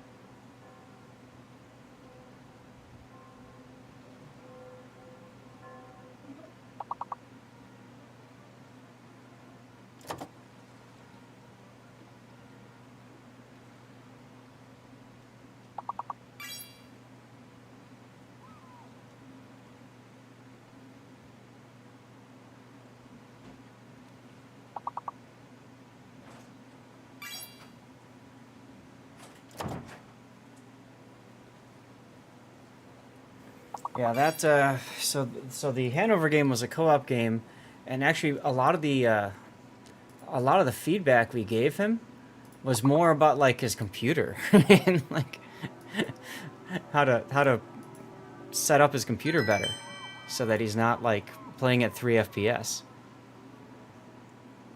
I'm serious. There were a couple times where it showed that his FPS was 3. 3. Three. 0, 3, right? Yes, yes. You may have 3 and only 3 FPS. Yes. Yes, yes, good sir. 3 is very generous. Thank you, sir. May I please have a 4th? Well, if you play a lot, then I would recommend upgrading the computer at some point. Yeah, but like Sergeant Sully said, right? Exactly. You know, you don't have YouTube going, you don't have Twitch going, and you know I talked about using a debloat program to make Windows a little bit snappier. I use that myself, and then an old program I used to use called Smart Close, which, as its name sounds, closes programs and stops services that don't need to be running. Invest in Whitaker's. There you go. It's crazy how much it affects it. Like, I was recently running lots of benchmarks on my PC to test the performance. Yeah. If I close my ski light, my Stream Deck, Yep. my antivirus, and my Razer software and remove them from the auto start, Mhm. I get like at least 5% better results in a CPU benchmark. Yeah. Yeah. Every program that you run, it will suck some power away from whatever you're trying to do. So, I appreciate you too, Sergeant Sully. I appreciate all of you guys. All right, so we're gonna play some ranked battles, and I'm gonna play carriers because I have a campaign task that I need to work on. My Does last. it work in ranked? Of course it will. My last campaign task. This campaign task only works in ranked or randoms. What do you have to do? Get a certain amount of damage in Midway, Audacious, or Gato. In a single game or total? Total. Okay. That is literally the only campaign task I'm still working on. So, let's do it. And might as well do it in ranked where I can possibly get some steel and piss a lot of people off in the process, right? If You're not griefing people. You're not playing WoWs. Speaking of which, I heard of this really cool site called Streamloots that has little cards that I could do. Yeah. Wait, cards? Hold on. This sounds familiar. You got it now.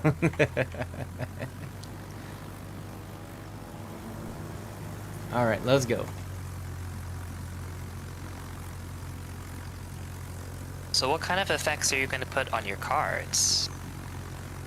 I don't know. Maybe things like I'll just sail to the nearest corner of the map. Go backwards for the rest of the game. Hey, How that about one not is fire actually your fun. guns not fire your guns for 10 minutes. What about that? Oh God, no. Play the game without the UI. Hardcore mode, I like that one. Alright, see now I'm That gonna go would in front of actually this be guy and I'm gonna pop it now. Let's see if I catch him. Trust That me, would as be a a team. fun challenge. Yeah, you started. No, no, it's not. It sounds fun, but it is absolutely miserable. Trust me, I've seen it done. It is miserable. No use of the A or D key. Oh no, yeah, and there's plenty that have, absolutely. Well, hello there, Shimakaze. Oh, you know what is fun? Hmm. Play a game with the keyboard upside down, or the monitor upside down. Okay. That would hurt. That would absolutely hurt. Speaking of hurting, maybe? Maybe I'm behind. A Shimakaze. little behind. Or like just switch the mouse to the left side. Mouse on left hand, keyboard right Still hand. got 3 hits on him. I did still get some hits, yeah. 2. The important thing is that this guy wants to keep sailing forward and die. It's very nice of him. Shimakazes are so generous. They are very generous indeed. Let's try that. 4 hits with a fire. Good. Good, good, good. Oh, the you're using smoke. HVRs? Yes. Oh yeah. While you're bringing presents to the Shimakaze, you know that the Battle of Leyte event will players are actually able to buy the Enterprise again. What do you think? Great. About time. I wonder how hard the missions will be. They said something along they're gonna be very hard. I would not be surprised. Like, Wargaming knows everyone and their moms wants the Enterprise, so they will make players work for it. The Tennessee will even be for free, right? I need to read the dev block again. Yeah, that I'm not sure about either. Alright, Plymouth or Schlieffen? I think Schlieffen. Yeah, Schlieffen, less AA. Especially since the Des Moines is doing a nice job in leaving. Tennessee will be 100% free. Okay, cool. Yeah, you have to complete the special campaign stuff though to get it for free. That's where they said it's gonna be hard. So Okay. So, as long as we're not talking first Puerto Rico dockyard kind of hard, Yep. I think we're okay. I mean, like, there's 2 ways to making it hard, right? They could make it either very, very grindy, or they could make the missions actually very, very challenging. They're likely just to do the grindy part.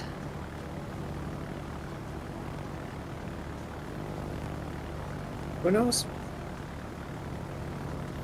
Who knows? We'll see, We got though. a smoke screen over there. Got to complete the entire web campaign. Aha. I'm honestly most excited about the German flag. Yeah, I saw that.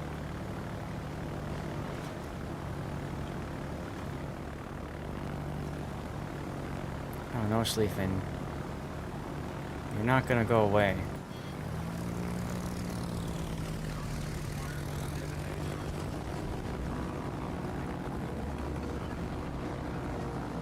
Sorry, buddy. You just don't like found the Shima. Sleepin's using their secondaries. Right? Ta-da! Well, he deserves it. Yeah. And the FDR says GG.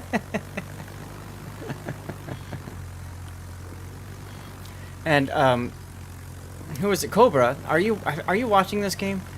If you are, you'll note that he's dropped planes in front of me twice now. And I just said I don't care. I'm gonna drop on whatever you know I want to drop on anyways. I've done that twice.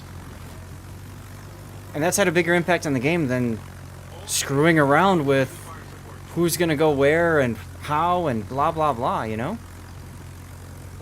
Yeah, there's only 7 ships for you to bomb instead of 12. Like, you literally won't feel your losses. Bomb them all. Combat scout. It's very Like- odd to bring an FDR to ranked. I Like, thought that so ship too. wants to farm capital ships for as long as possible. Speaking of CVs, I took the Malta out last night, and they made a couple of Minotaur players not so happy. Turn them into Big O, Moldotars. Did you... Speaking of CVs, did you get the thesis? No, not yet. I did not. Wargaming denied my coupon, and I don't want to pay Look at you. 10,000 doubloons for Theseus. The Montana guy's like, oh, another loss, and then the daring guy's like, another win. Ugh. That's too funny. Don't you That hate is it too when funny. you... Don't you hate it when you just win and then suddenly you're out of the bracket? So now you have Yeah. to... Now you have to play in the next bracket against, yeah. Mm-hmm. Yep, that happened to me before. Why did you ask about the Theseus? I mean, Big O likes the Colossus, so I would have expected him to try and get Thesis at some point. Because it's the sister ship. This ship. Oh yeah, Broke, but it's not working, no income. There's Look at these that. ships have nothing in common though. They share a similar Except for the hull. hull. Yeah, the But yeah. hull, okay. But the actual way they play in the plane squads, they are completely different. Yep. Oh yeah, the other reason I brought up the Thesis is because I saw a couple of leaderboard positions on Thesis. Do you want to guess the average damage? of I know the, that AF Short on Water averaged like 190,000 damage in it. That's correct. I just hit all 6 torpedoes in the Montana. Oh my god. Like, Poor guy. I think Theseus is busted as a damage farm, and I would not be surprised if it gets nerfed. If there's is- enough battleships to farm, yeah. The thing is, Asia tends to be pretty risk at first, and it's a little bit harder to farm, I think. Maybe, but like I even saw like Maltese Knight, who did a review of it, who is definitely a good player, but he's by no means a CV player. And he averaged like 140,000 damage in that ship Which is on EU. which is ridiculous. I took it out once, was not impressed.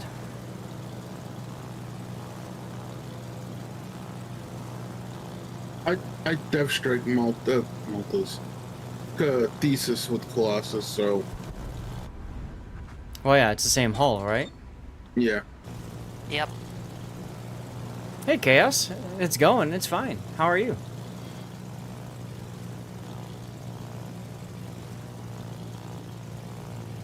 Remember when Farah played his RTSCV first person to simulate the... See, no, I don't actually. I don't recall that. Me neither.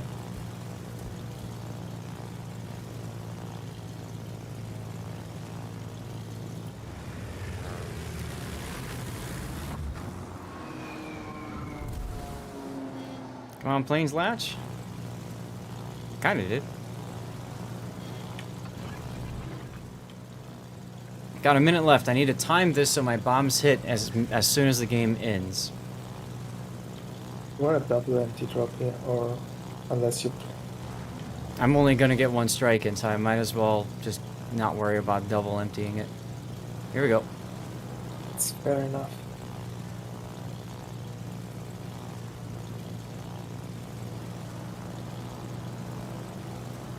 So Here on come the NA, airplanes.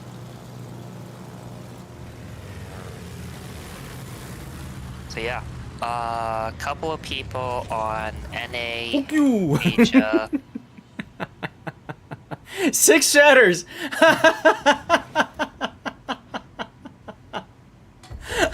Well, I could have told you that, but that wouldn't have been as funny.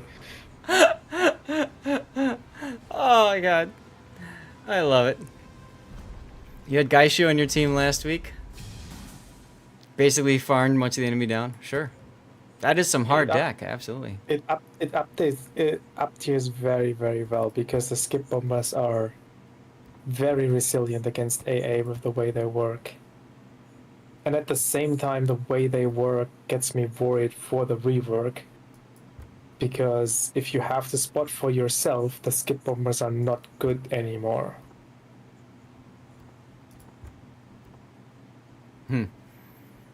Alright, well, I still have more damage to do.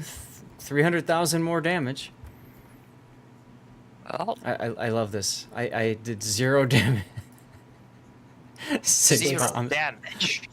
76 millimeter deck or like 80 millimeter deck, I don't. Oh god. Whatever. You should take IFHE on your bombs. Right. And God, I'll tell you what. That Montana guy was right. He was the only human on his team. Did you guys see the results? Look at this. Hold on. Let me go back to this.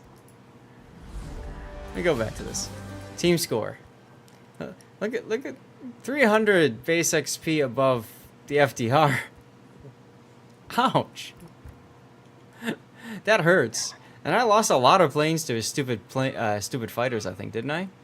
Yeah, I lost 8 to his fighters there. And I lost 3 torp bombers there. Alright, so my campaign task is, like I said, it's the last campaign task ever. I have to do 1.2 million HP damage with either Midway, Audacious, or Gato. So I already finished my Midway game, so I guess that means I need to go and play Audacious. And you guys know where I'm going after that happens. 19 Again, points. because you're Showers. not gonna win. Hey, why? Because I'm playing Audacious means I'm not gonna win? Come on. I'll be fine, trust. You just got a match with 2 tier 4 carriers, got dragged into because tier 6s because of divs. Ew. Were they on either team, mean- Joey? Because if they were on the same team, that would be even funnier. After Audacious, I'll play a Daring. Why would I play Daring?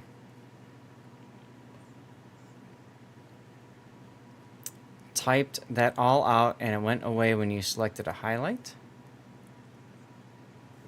Oh, I don't... Sorry, Chaos? Yeah, you have to click the highlight first. That's with all these messages that alters something. Huh. I've had that happen to me so many times and so many other things where I'm like, I type up I spend all this time putting something together and then like I go to submit and it fails. And the second after I click submit, I'm like, you know, I probably should have copied that into like Notepad or something. Yeah.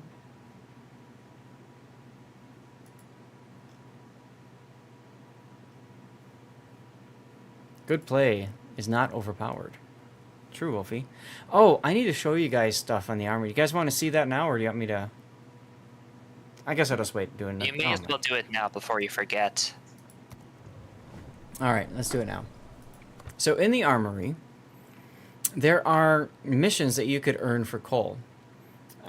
It's not very easily found. Most of you guys know about going into the labyrinth thing here, and this is where I'm stuck. I don't know if you guys have passed beyond this, but this is like where my story ends for some odd reason. I don't understand, but okay.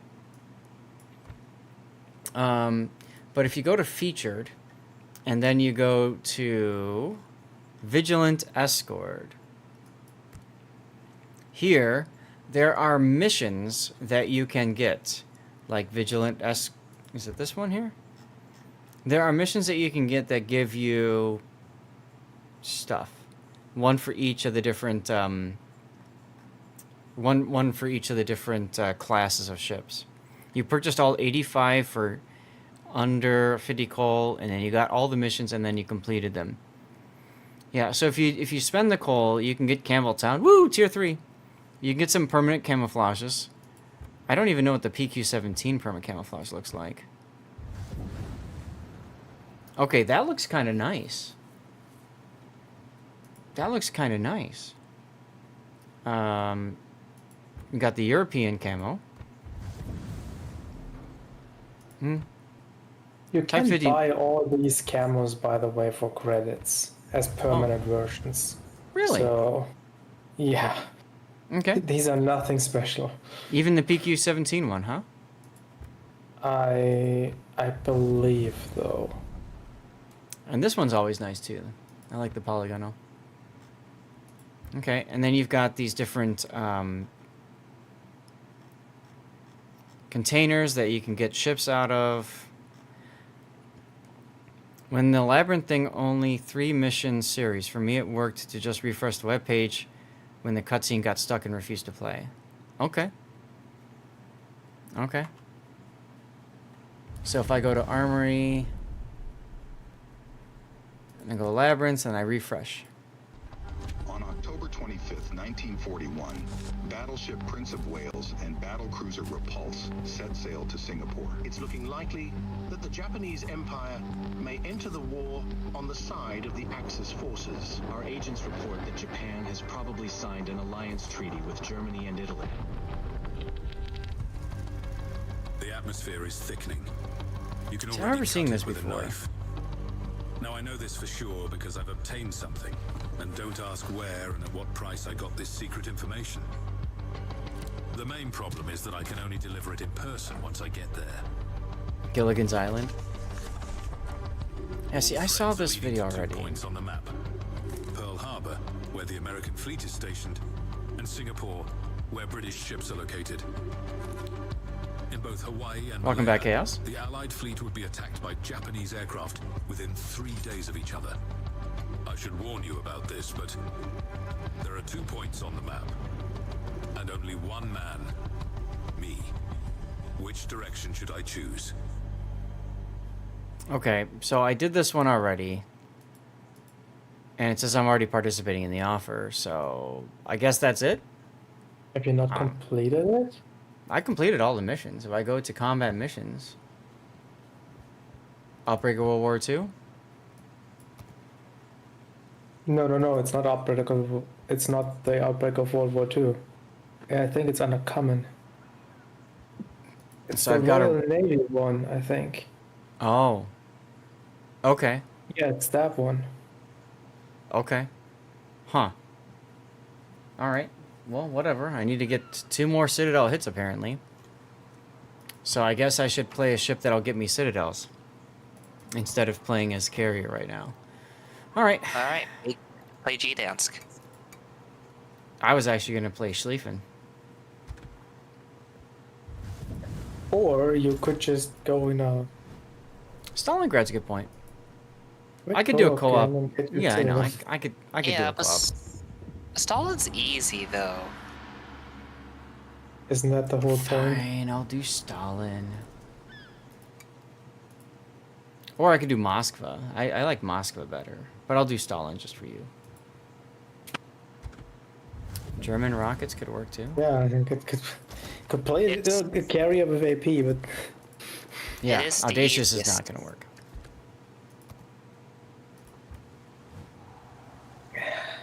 Okay, here we go. Go Gadget Kuznetsov. Whatever. Why do we need Gilligan's Island? I don't know. That's up to you guys.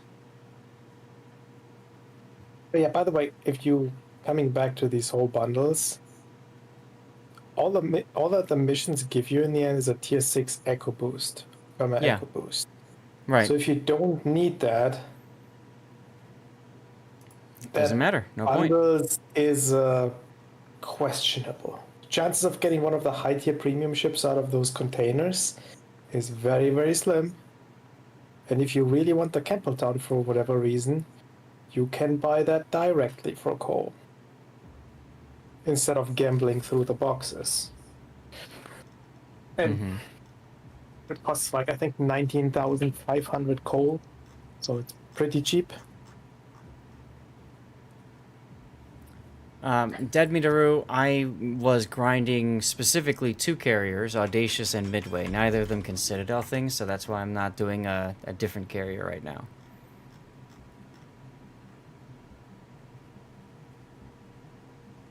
Well, better hope you find the Genon. Yeah, not much available to Citadel, huh?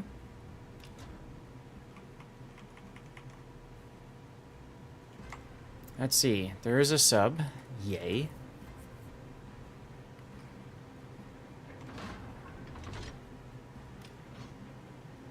Check the escape codes for gorillas. Yes. Those are important because they have seatbelts that don't work. You have all coal ships grinding captains for coal now. So this is good. Awesome.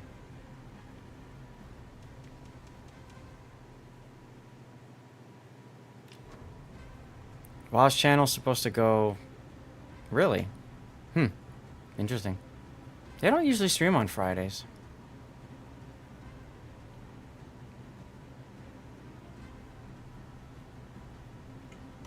Alright, let's take a look at our builds. We have a Yamato. Okay, that's pretty standard Yamato build. Montana with IFHE, I would say, is not a standard Montana build. Kerr first. Don't ask, SAT. Just no flags. I did not ask. I just sighed in disappointment. Portuguese WoW stream is usually on Friday. Ah. It was in rescheduled. It was unscheduled and removed. Okay. Wasn't the Portuguese stream yesterday? That would explain how last week Friday I rammed Brooklyn. Because he was on the Portuguese stream. Wait, did you just ram Brooklyn in front of like 2,000 people Yes. then? Yes. And I said in all chat something like, "Hi, Brooklyn." I don't remember what. Well, there is no PT up anymore. Like, unless I'm mistaken, it went up again. But it shouldn't, because it's 4 days before the patch. Okay, so who the heck is over here now? Sub. Sub is over there.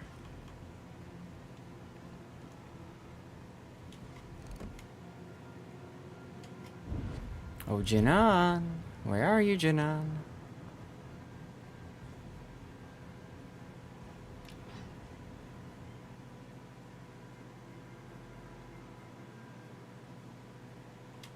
And before the Chinon is sitting at like D10.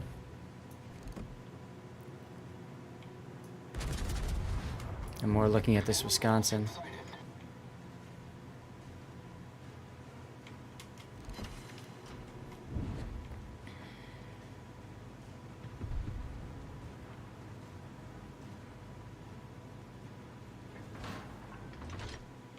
Gearing.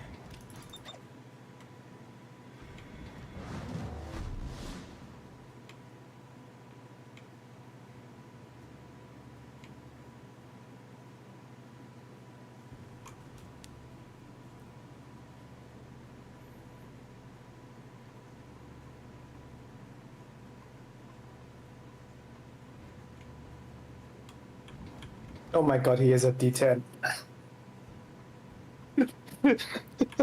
Is a what? The Chinon is a D10. You're right, he is. Cool. Take a D10 Stalingrad, enjoyer. they said. It'll be easy, they said. It might be a skill issue. Yeah. Oh, look. Nobody forced you to go Submarine. to that side. Hey, there's a citadel on the Ohio. Great, now do it again. I'm working on it. And get torped in the process. Doesn't matter. Well, yeah, He'll try to. sacrifice his ship for a citadel. Yeah! First blood, let's go! And the citadels. Mission done. See? It was Mission easy. done. It was Yep. easy. You'll now flood out, but you got the mission done. I'm not gonna flood out. Okay. And the gearing killed the Liquidator Salem. Destroyer? Wow.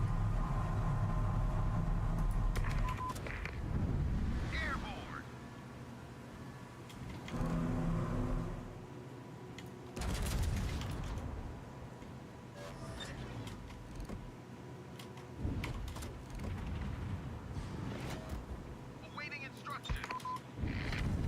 Airborne. Torpedoes to starboard. Lol. Torpedoes to starboard.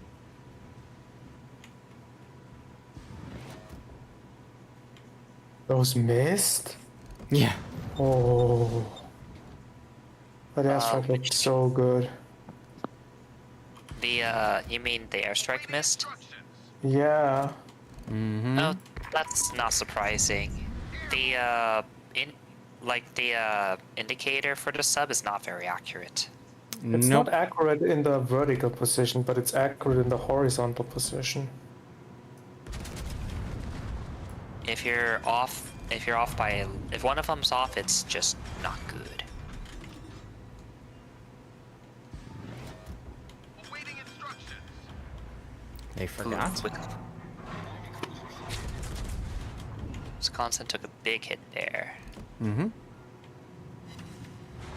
Torpedoes direct front. Torpedoes dead ahead. Oh. And now he's getting wrecked by our sub. Let's go. Yeah. Torpedoes direct front.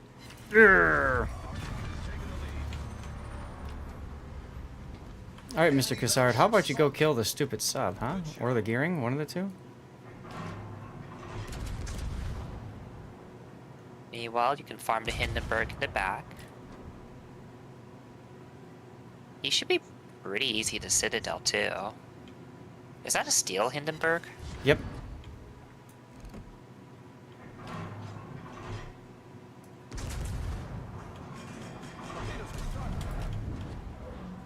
I'm more interested in where this damn sub is.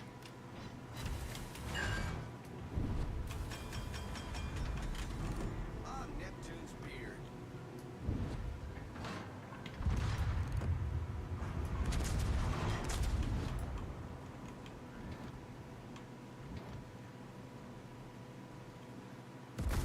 Ship is on fire. Heal time?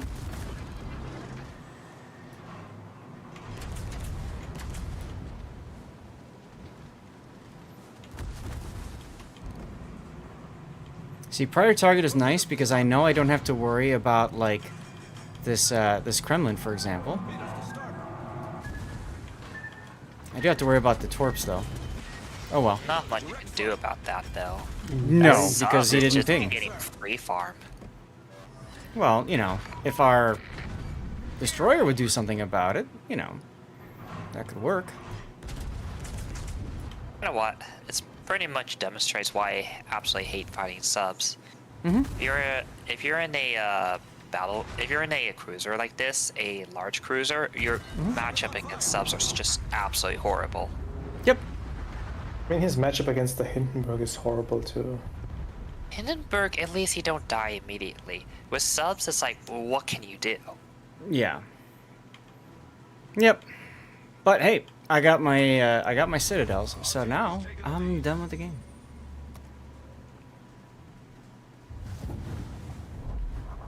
That'll probably be a loss. The Hindenburg player just wanted to sit there and farm and save his star. And sadly, that's going to be enough for him, probably. Because the rest of our team is... It's gonna work dying. because your destroyer will completely go out after the wrong target. Yeah, because the destroyer Yeah. doesn't care that the sub exists. So that's the problem with that game.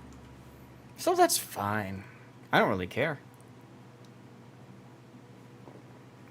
Like, out of all the ships they had left, the Hindenburg is probably the worst to go after for the Khazard, and yet that's what he did. Yeah, I don't understand what the Kassar was thinking there. So, can do plenty versus submarines. Yeah, if they ping. That submarine didn't ping, so he just sat there and didn't care. So, Sub doesn't care. The problem with the submarine surveillance consumables from the subs itself is if one submarine uses it and detects the other submarine, then that submarine that gets detected by it immediately presses the button itself, and then we usually lead up to a mutual Spider-Man meme. destruction. yep. Good. So they tend to not want to use it, especially if they know that they are within range of enemy ASW. Which kind of makes sense, but Well, it also, it's not so much disincentivizing sub-combat. It's basically, do you want to die? I mean, think about it for a second like this, Wolfie. If you're a radar cruiser and you press radar and the enemy cruiser presses radar and you both die because of it, do you really want to press radar? like imagine like two Shermans sitting away from each other inside their own smoke, like 4 kilometers away. The moment one of them presses Hydra, the other one presses the Hydra, and then they're both dead. That's right. the honorable thing to do would be to kill suicide, but unfortunately you're playing subs, so... You can't even fight other subs properly in the sub because, like, if you're too close, the torpedoes don't deal damage. Apart from pinging an enemy submarine is a nightmare. Like, I can't do it because the depth perception is totally wrong underwater. And then if you just run away, then you get outside of the submarine surveillance radar and you don't see each other anymore. If you run towards each other, you don't deal no damage, so... Ugh. Yeah, it just kind of shows you that, I kind of wish Wargaming would... Well, I don't know. Like, the way the subs are in the game, it's like, oh my gosh, half the time. I kind of wish, like, submarines, when they're underwater, would automatically see other submarines without the consumable all the time. But only the submarines itself see each other. And only if you use the consumable or something, your team gets to see them. Yeah, then they would Because just be in that way ping that- fights the whole time. That way, but you could have those ping fights then, because right now you can't. That's why submarines basically ignore other submarines, because they know the fight is super awkward. Yeah. And boring.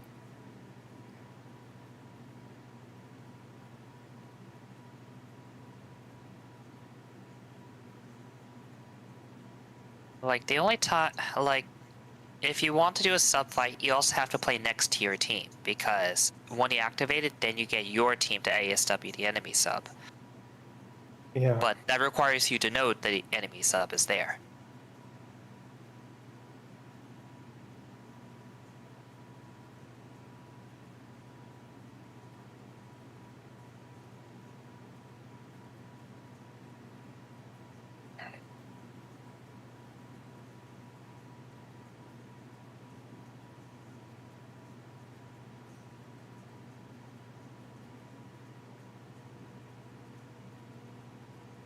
They used to be able to know submarines did not see each other at all times underwater. That was never the case. What's up, Nico?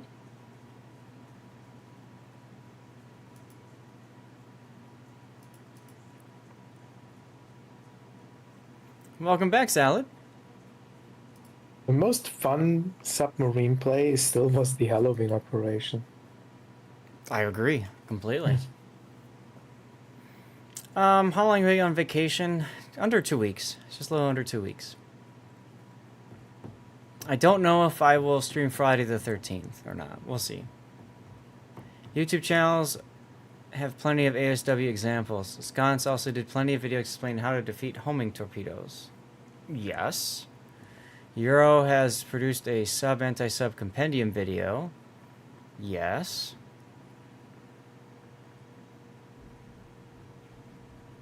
But go back to that previous game. That would have not helped me one bit. There's like literally none of that anti-sub counterplay that could have worked for me.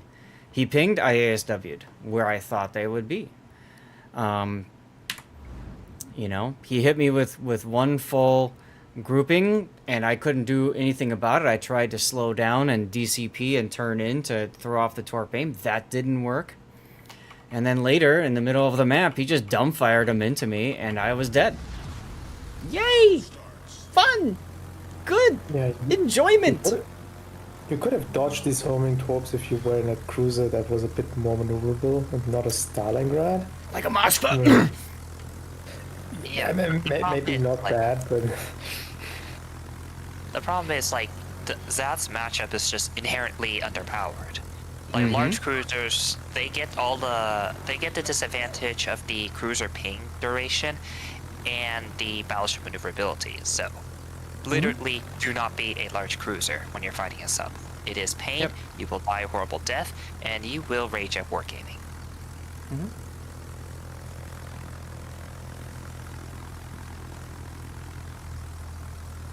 And the thing is, and well, I can probably keep ranting about subs, but that's on a team. Yeah, have you seen what his destroyer that was supposed to do against the sub actually did? Instead, he decided to charge the exact thing that counters him, and then you be can't- surprised that it didn't work. There's not much you can do against a Hindenburg. Like, Hindenburg's job there is just to farm. It's like, what are you gonna do? Chase him to the corner? Yep. You're gonna enjoy pizza? Sounds yummy. What kind Alright. of pizza, though? These two Schlieffens just peeled off from each other. This is perfect. I can try to farm then.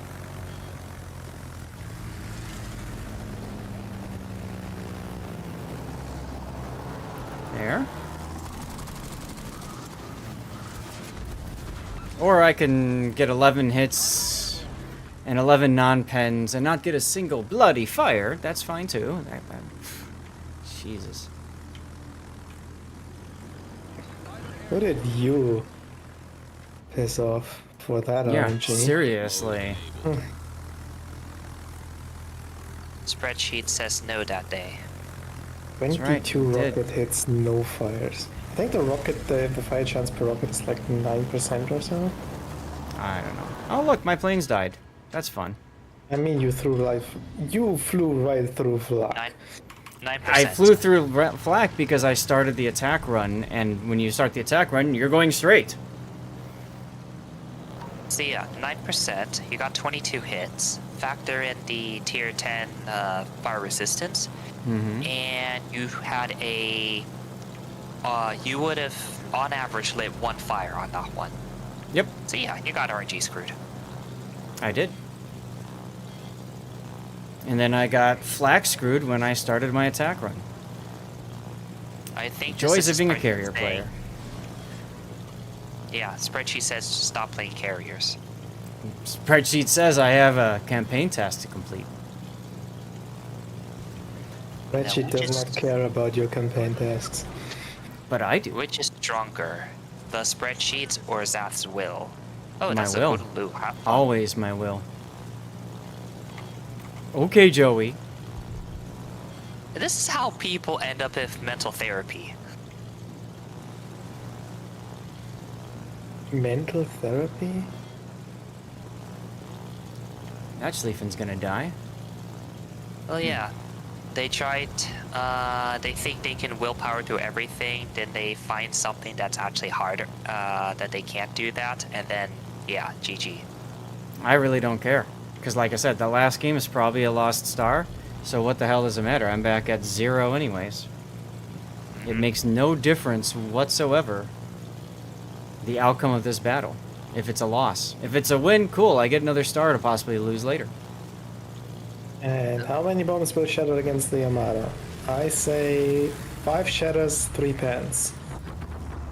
Are you doing that thing against the Yamato that Wargaming told you to do? Wow. No fires again, guys. Look at this. No fires again. Unbelievable. And there goes our Schlieffen. What do you know?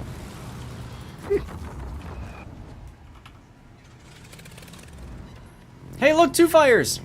So we can automatically DCP it. Woo! Instant DCP. Mm-hmm. That looks way too familiar. Classic wargaming moment. It's carrier life, y'all. Carrier life. Oh, cool! I've got the farming Hindenburg in this game. Maybe he farms himself to a win. Ask him if you won the last game. Ask him if the Khazar managed to land a torpedo.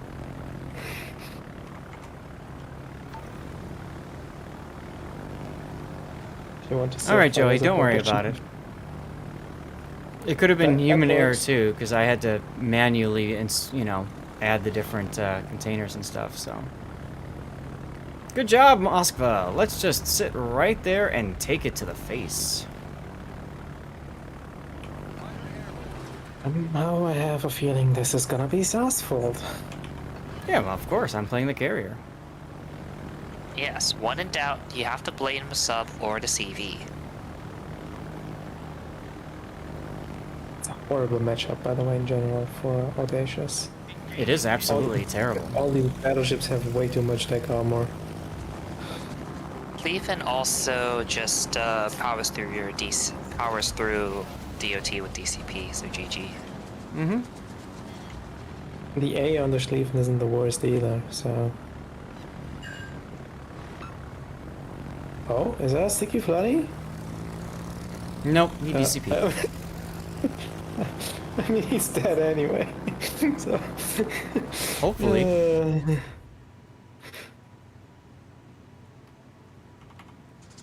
Oh boy. Okay, or the Kremlin can just do it. Thanks, Kremlin.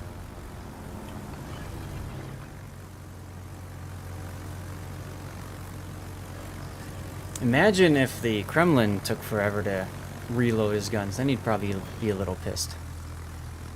Oh, we have 2 Hindenburgs. That's even better. What days are clan battles? No idea. Did it say 13? Probably 13.8 or so, considering COTS is about to end soon. Wait, that code I gave you back that then Rob won, that said is a colorful container, was actually a CC container? I have no idea what was what. And like I said, I'm kind of busy right now.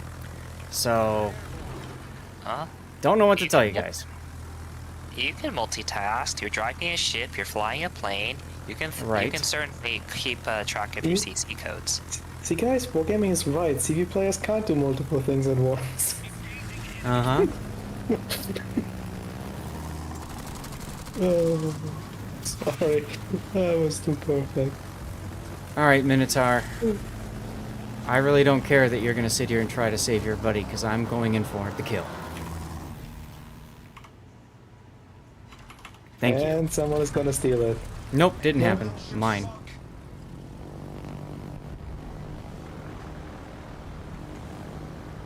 Well, Rob, what did you get in that CC container? What did I miss out? See? Fire, right? I don't know. Joey says he got a colorful container, but it ended up being a CC container instead, so I don't know. Maybe I was dyslexic and I put the wrong code in the wrong file. It's a possibility. I'd have to look at the whole thing afterwards. But like I said, I'm kind of busy right now.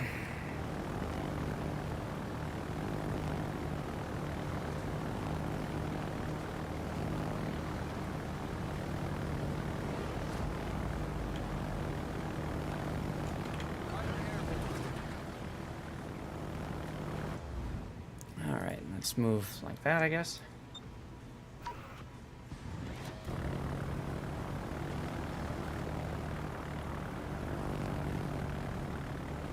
I don't think the autopilot is gonna make this turn. Well, then it gives my pilot something else to do.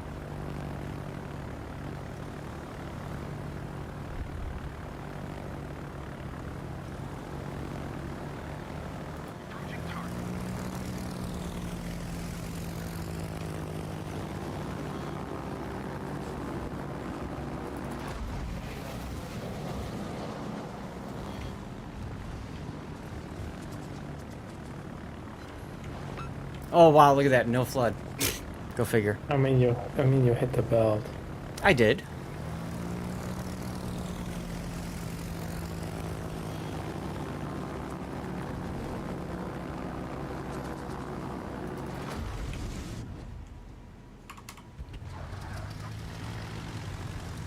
Hey, look, it made the turn. You're trying to use autopilot more on officer carriers, but keep steering into islands again, not doing that again. It can definitely do that. You gotta make sure when you plot your route that you stay about a decent amount of squares, or not squares, like maybe at least a quarter square. You want to be away from islands. Otherwise, you risk that your carrier is gonna get stuck somehow. You will headbutt the island. You will be stuck there for all of eternity. You only Then- ever want to place it closer if you actually want to be very close to the island. Hello, Hanlu. At that point, you better just manually control your CV. Sees me like crap on you. Bye.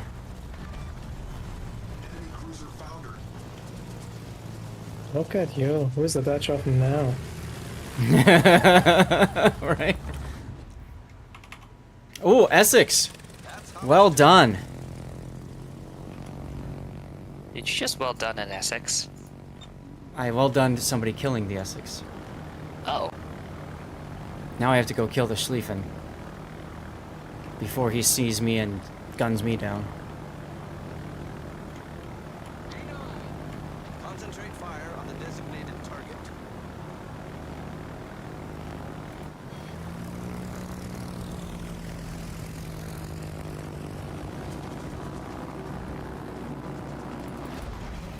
Force him to slow down.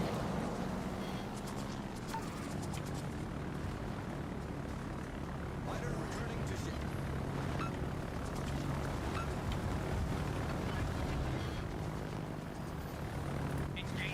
Got him a DCP. I'm surprised he turned this way. Not worried about it. No, it means you're safe. Saves now. me. Mm-hmm. Yeah. That poor Essex. He had it coming. Their Minotaur torped your Mecklenburg to death. Yeah, I know. I know. He was That- crying about me spotting him. Okay then. I guess that happened. Mm-hmm.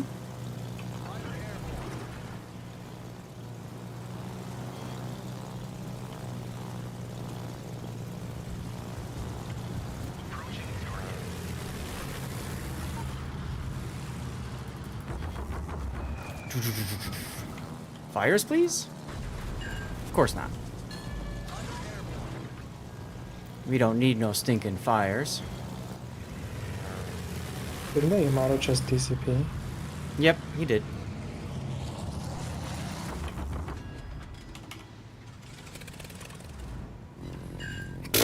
Another 7 hits, no fires. Oh, that's tough. Did you forget to pray to the spreadsheets or something? I guess so. I probably did. Right when you need it the most, you don't get it. Mm-hmm. Go away, Essex.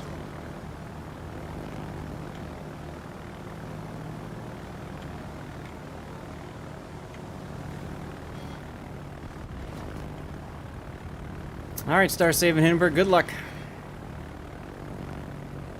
I mean, Oh, you he should sank, be able to take out this Schlieffen here. he sank the Yamato. He did sink the Yamato, yeah. Let's see. Need to kill Sleefin. He can farm the Minotaur. Theoretically.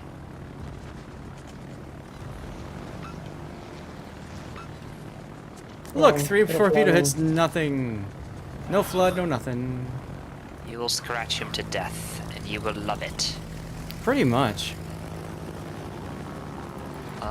You will probably need one more run after this. Mm-hmm.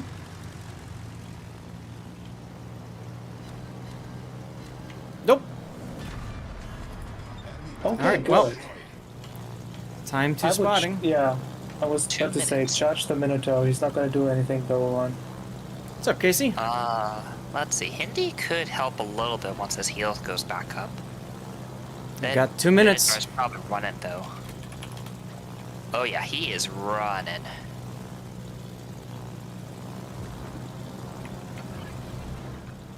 As he should. Huh?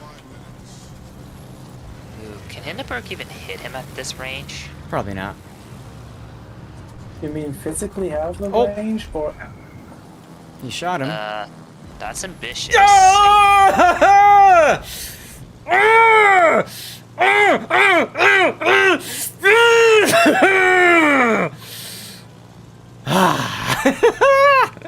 All right. Someone, go back and clip that, please. Go back and clip that, please. Wow, we're gonna make that. Oh, moments are no longer available. Damn it.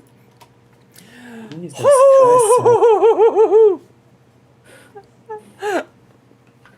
Oh my God! Did you guys see Wait a that? second. You won the last game. You have 3 I- stars. I did.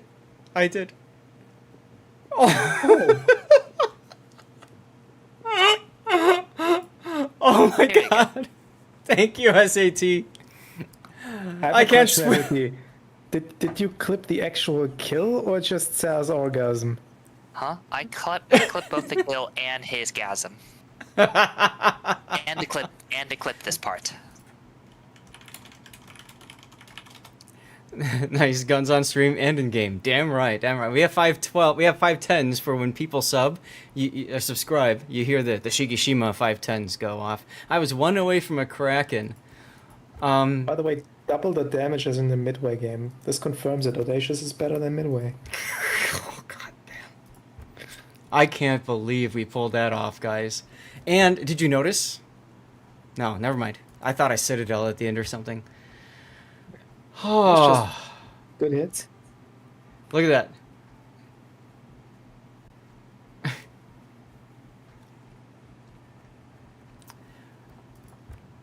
I got a fire at the Thanks, this guy for, yeah.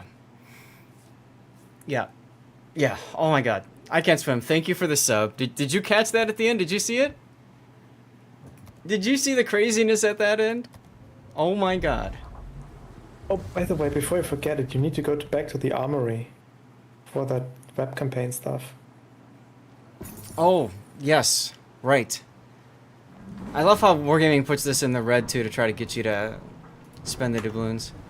Yeah. Let's go do that before I forget. All right, so I go to Labyrinth History.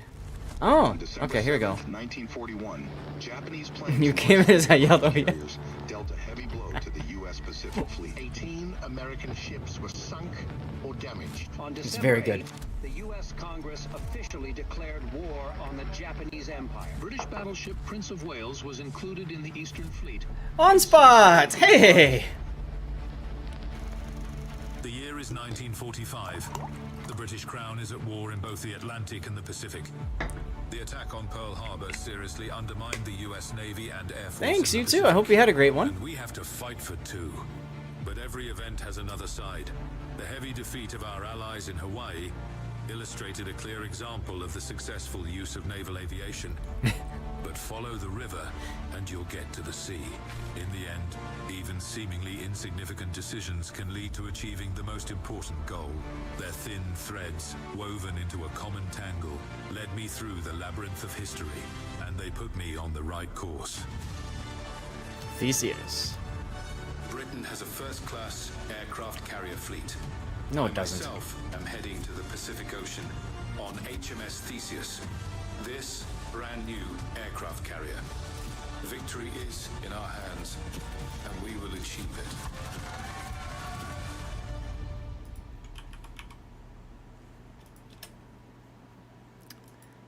Okay, so literally that's it. You got another set of missions. Claim reward. Okay. So then that's Naval Glory. Right? Yes. Yeah. Okay. Gotcha. Welcome OnSpot and viewers of OnSpot. Thank you very much for the raid OnSpot, and I hope you guys had a good time on OnSpot stream. For those of you guys who don't know, he streams Civilization 6, and he does a lot of tournaments, and he does a great job talking through them. And he's an awesome person. I've had I've had a great time talking with him on DMs and stuff like that. Just a generally all-time good person. As Blue Falcon redeems film projectionist, and I also got to talk to you about my favorite viewer, Blue Falcon, who has been in the YOLO Kraken environment for quite some time and has been a member of my Patreon and supports me through subbing and stuff like that. And absolutely, you are my favorite viewer, Blue Falcon. Follow to qualify for loot. Absolutely. Thank you for doing that, Rob. I was going to do that in a minute as well. Those of you guys coming in, we are doing World of Warships. There's one of that's an example of what OnSpot does. He just talks through the game, and he keeps talking. There's no room for anything else. But yeah, he's just, you want to learn Civ, you want to see some crazy Civ action, OnSpot is the place to go. We have a commercial break that's about to start up. I need to check on a code that was given out to Joey. How am I going to do this? How am I going to do this? Okay. So it seems that my giveaway bot has yeeted out all of the codes. Alright, so I do have a log that I can follow that. Okay. So, premium colorful container. Let me see where that is on my spreadsheet.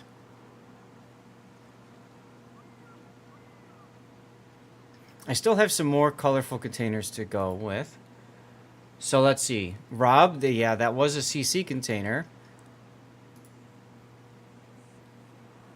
Dennis, that was a CC container. So I did pull a dyslexic and put them in the wrong file. Mayo, yeah, Mayo got a CC container as well. Cobra got a CC container. Grunty, that would have been a CC container, but since you said no thanks, that went on to somebody else. Yeah, Rob Okay. got it instead. Yeah, well, sorry guys. Let me. It's okay. Obviously, I can't fix it moving forward, but I can. Well, I can't fix it from behind, but I can fix it moving forward. That's what I was trying to say. Wait, what? Code prep. Oh. Did I already eat these two out? Yes, I did. Good. Okay. So let me go into here. So let me take a look at what are these CC container codes? These are probably. Are these CC containers?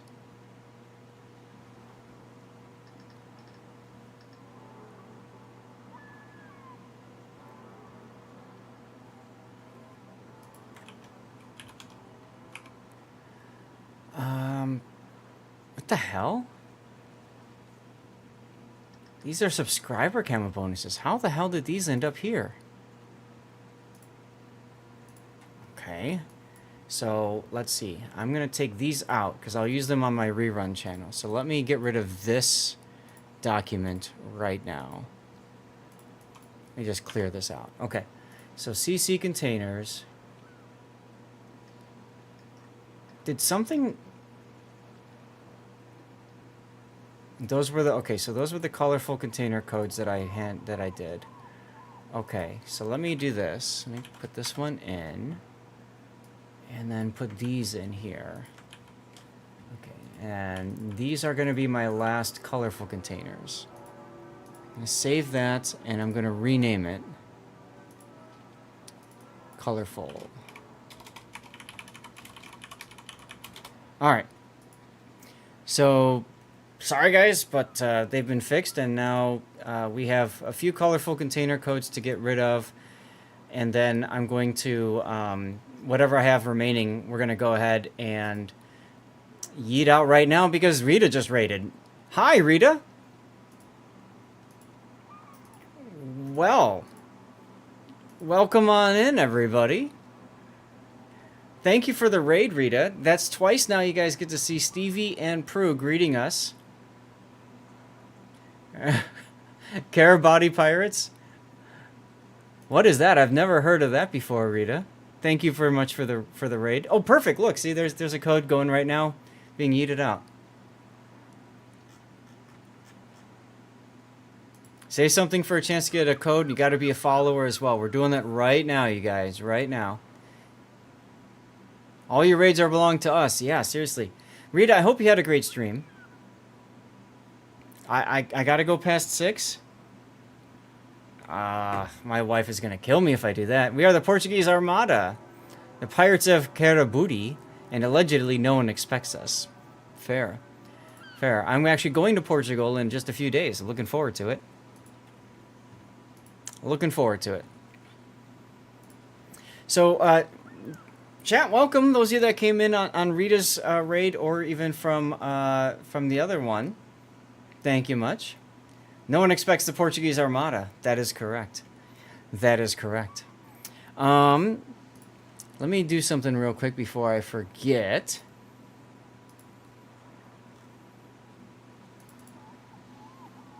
Let's see. Command. I have to go here. And then I have to go here. Gotta do that. Okay, cool. Save. Excellent. Hey, Stresserman. So damn jelly. I'm excited about that. Yeah. So we've had a crazy day already. Those of you that just jumped in. I'm Lord Zeth, the North American community contributor for World of Warships. We just had probably the most insane finish of a ranked battle that I can remember it, and I did it in this of all ships, and I did it by killing a Minotaur of all opponents. I don't know how all of this happened, but it did. So I don't know what to tell you. X-Ray Standard, thanks for the follow. Make sure you say something in chat for when the giveaway draw happens. I think it's has it done the draw yet? Yes, Jake Shuffle won. Okay. We got a few more codes we're going to give away during the course of today's stream. You may have to upload that game to YouTube, Electric. Do you guys really think I should? If only for the guns at the end. I don't know. I've been doing this and Midway because I have just one task. I've done every single one of these other tasks except for this one task. I think it's Epochs of the Navy. Yes. Every other campaign I have completed with honors, meaning I've done every single one of the tasks. This is the last one I have before me. Cause 1.2 million HP damage to enemy ships with Midway, Audacious, or Gato. I don't feel like playing sub. I don't feel like playing sub. You're part of the reader raid. Well, thank you again for jumping on in and saying hi. Do you guys really think I should put that on YouTube? Because if I do, which one won the poll? Did the Schlieffen game? It was the Kraken Schlieffen. Cobra says yes. Take a poll. Okay. Audacious to YouTube? Question mark. Yes. No. You guys have 10 minutes. I don't think I have that many Audacious games on my YouTube channel, for one. I haven't put up a game that I've played before either. But, maybe. So this is what I've been working on. I've just been playing ranked because what the hell, why not? Let's relax and chill. I do stream raiders off stream as well. So if you are into stream raiders, you can, of course, join me. You should see the link in chat over there. We do have music that you guys can choose to play. You just do ! song request and whatever you would like. What did we see for a... I'm not doing Gato. Master has to show his skill sometimes. I guess so. Hanover game must go up. It will not, Duckman. It came in second. Audacious behavior.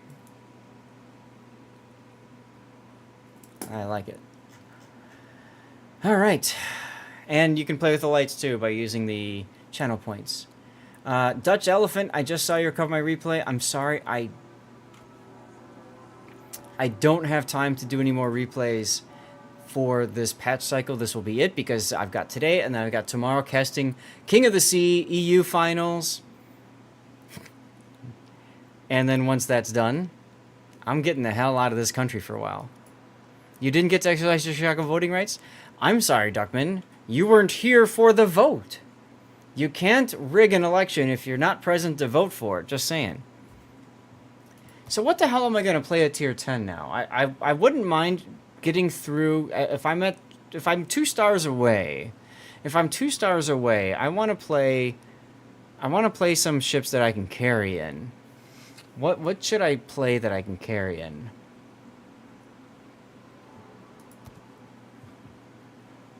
Should I play Annapolis, for example? I haven't played Annapolis much. I don't think ever. Put in 3 ships. Vermont, Kleber, something Japanese. Let luck decide. See, if I'm this close, I kind of feel like I want to actually try.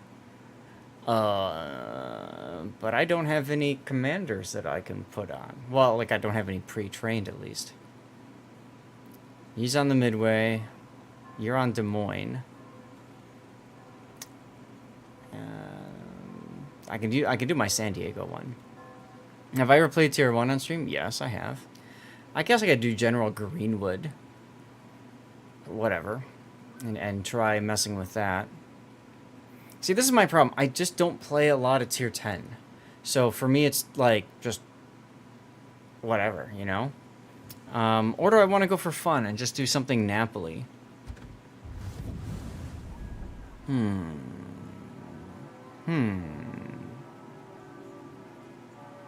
Got 21-point captains. Damn right I do.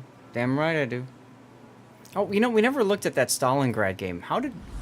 I didn't think we were going to win that game. Senior Farm wasn't able to farm enough that damn sub saved a star. But okay, hey, poor Jinan. Whatever. I'm glad we won. I could play Hindenburg and just farm. Destroyers win games though, so I'm leaning towards playing a destroyer. Do I have what's the dockyard mission? Where am I for dockyard? Out for the night. Okay, I'll see you later, Grunty. Bye. Bye. I gotta get free XP. Main battery hits. Shot down aircraft. That's funny. Okay, what's the destroyer mission? Main battery hit ribbons. Ah, I have a ship for that. I have just the ship for main battery hit ribbons. And that's going to be Druid. Of course, I could play Smallland. Smallland would also be quite OP. Star Kitakaze, unfortunately, can't do that in ranked because that's a tier 9. But I can do this. Hello there. I can definitely do Druid. I'll do Druid. I'm not a big fan of Marceau. I mean, I could probably try to pull it off, but I'm not a huge fan of Marceau. Let's get the lights back on.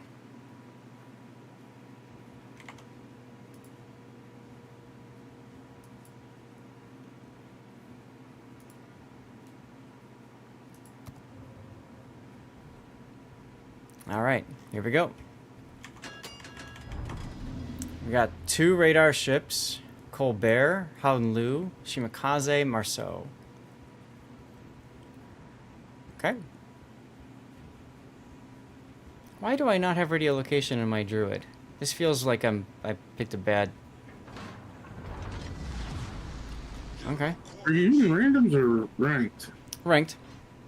Oh, okay, because you said those ship names. I'm like, wait, does he not match? Yeah, that's wild. Alright, so let's take a look at builds. Kerr first, full secondary, like it. Des Moines, fine. Worcester, fine. That's funny, Des Moines, Worcester on both teams. Both teams. Howden-Lu, newish. We got 2 Howden-Lus. All the Dutch Evenings. And we got a Shimakaze that doesn't want to go to sea. Is Druid just British approach? No, not at all. So Druid has only 2 guns on the front of it, and that's it. There's no turrets on the rear. So it's fun because you could just kind of sit there, point your bow at the enemy, and do whatever. Comes in very handy. Very handy.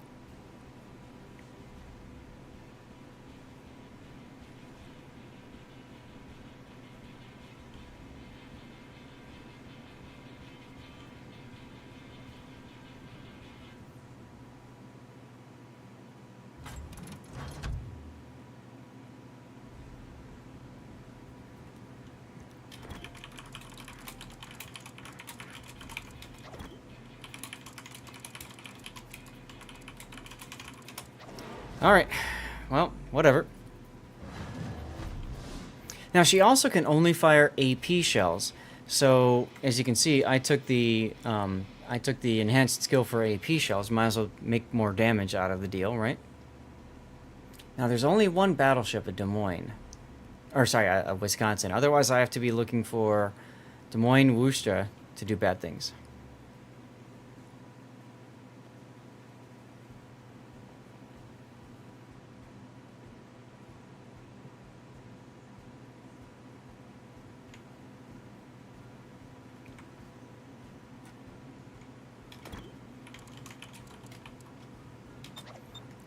Maybe we can get a radar going at sea?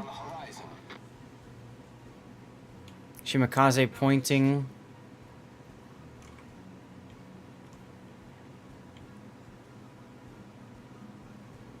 Okay, he's on the other side of this island.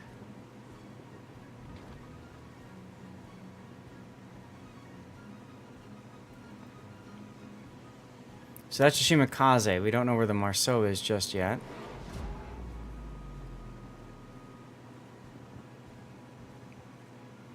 Oh, hello, Des Moines. Okay. You like the Vamp Deuce? Vamp Deuce is fun.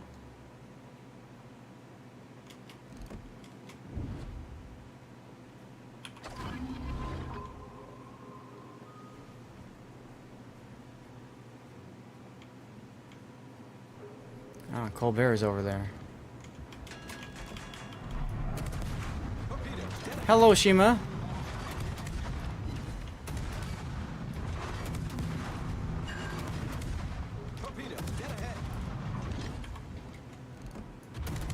Hello, Worcester.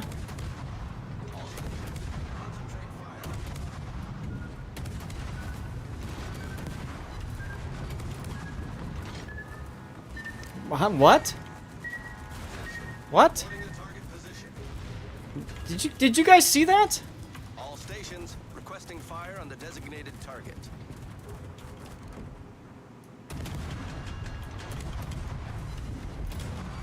Torpedoes direct front. Smoke generator started.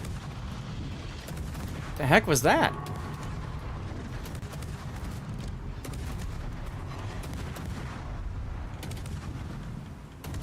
Smoke screen set. Okay, well, Han Lu died. Critical engine damage.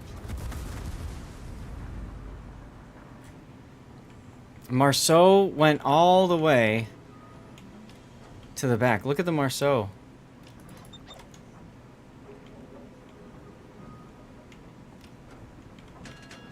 See if I can get some vision going. There we go.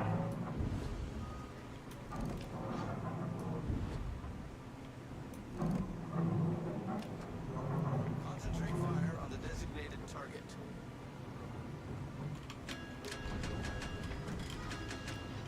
How am I? Oh, Jesus. On fire.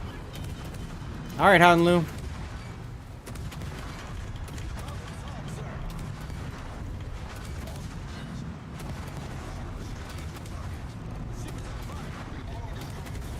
Nice hits. Probably gonna die here. But we really smashed that Han Lu.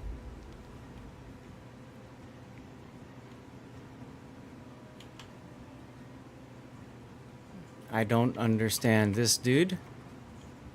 But he's probably gonna be okay.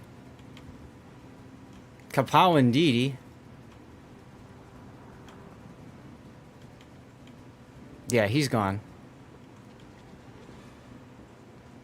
Alright, chat. So, do you guys want me to play the Vamp Deuce next? Show you guys some Vampire 2 gameplay?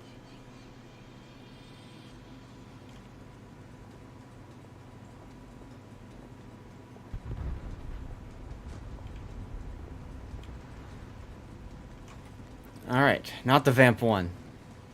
That's your favorite boat, Nico?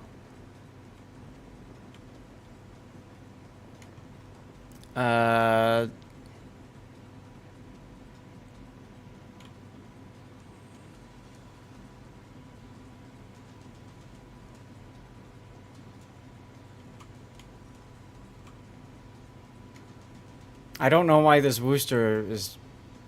Okay. They're gonna abandon the Kurfürst. That's a great idea.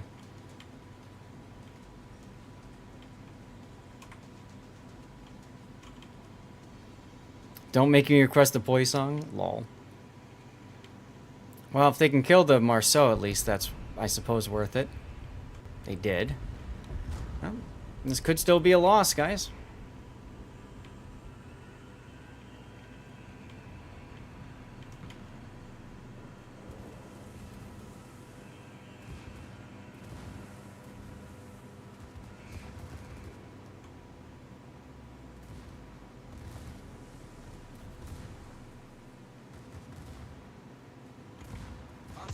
I don't know why this Kurfürst is ignoring the Wooster, but... Okay.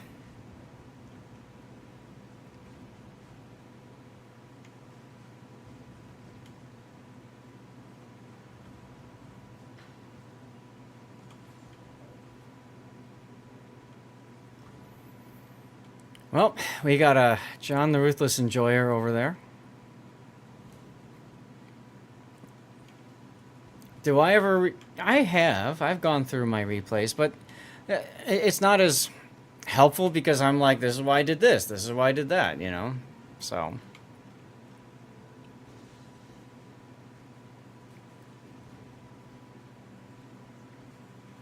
Anyway, let's get out of here. And let's go ahead and do a Vamp Deuce game. So I can show you guys what that looks like.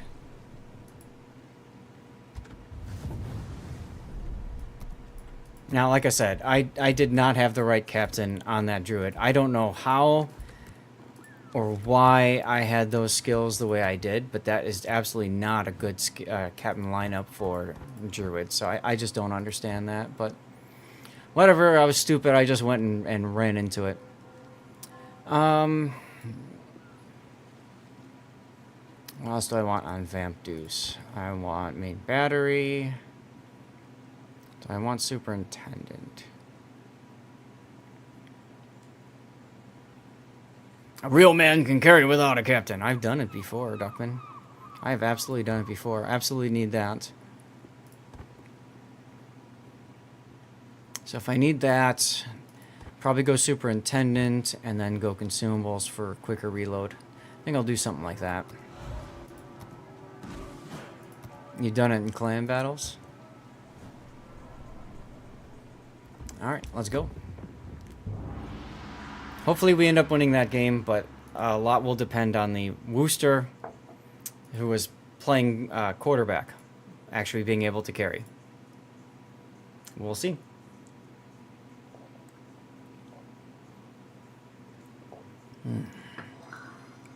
Can wrong skills hurt more than no commander at all? In some cases, the answer to that is yes, Electric. Specifically, if you've got a ship that's spec'd for, like, Lighthouse build, and that has a negative impact on your concealment, that can absolutely hurt you.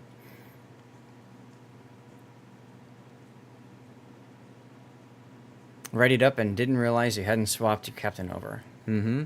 There is a mod now, if you do mods, called Tournament Ready, which will check in Training Room, and I don't remember if it checks in Division Window or not. That you have captain skills and stuff like that on it. Excuse me.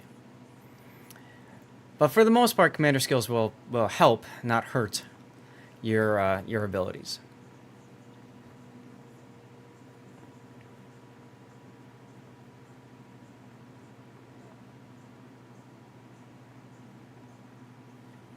Alright, is that vote still running? Oh, the vote ended. Yes. 17 votes yes. Okay. I'll put the audacious. I haven't done a Zaf plays in a while, so I did my best to only have one replay to send to YouTube after today, and I have 3. C'est la vie. Alright, Z52 Gearing, Hargamo, Houtenlu, Schlieffen, Kurfürst, Montana. Great. All the things I wanted. That means I can't hydrocharge anything other than Hargamo and Gearing. So that's exciting. But we do have a Des Moines. So we should have that advantage with the radar. And we've got a Wisconsin who doesn't know what he wants, so he just takes things randomly. That's a scary thought. We have a Kurfürst that's secondary build.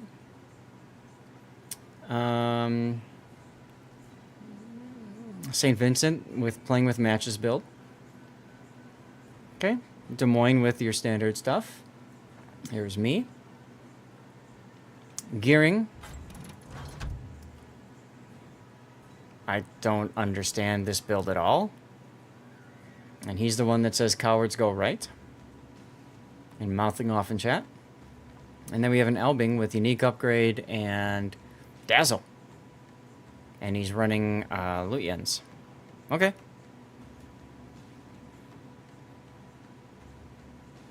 Well done, Commander.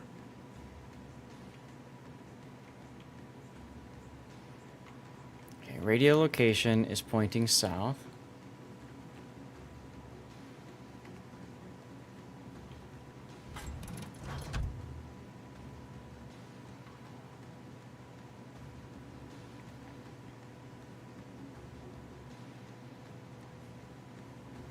Now, I don't want to run into the Z52. I do want to run into the Gearing or the Hargamo. Okay, those are the two I'm looking for. September, eh, Retro? Yes, we have this, this Twitch has this thing going where they do discounted subs and stuff for September. You play all ship types.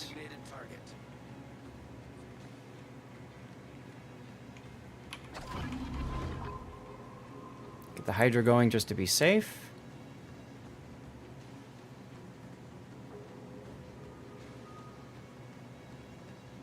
Kurfürst and Schlieffen going the other way is good for me, bad for my team, but hey.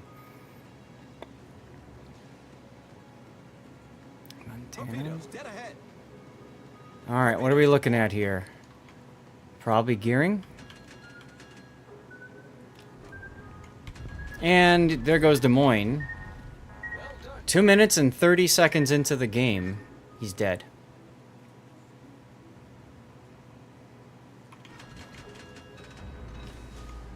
Smoke generator started. Come on, shoot back at me, Hargamo. There we go. Now you can be shot at by the St. Vincent.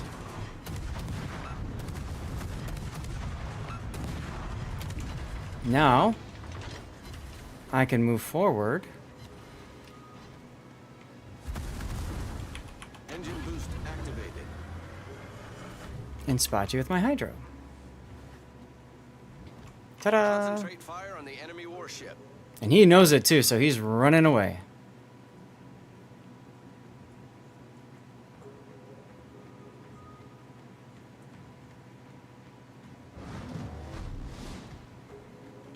All stations, concentrate Hello, fire buddy. on the target. Oh, that's the Shimakaze from the last game.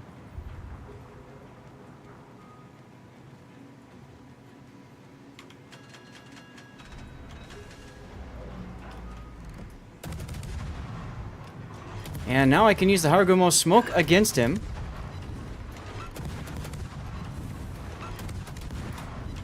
Bye-bye. Enemy destroyer foundered.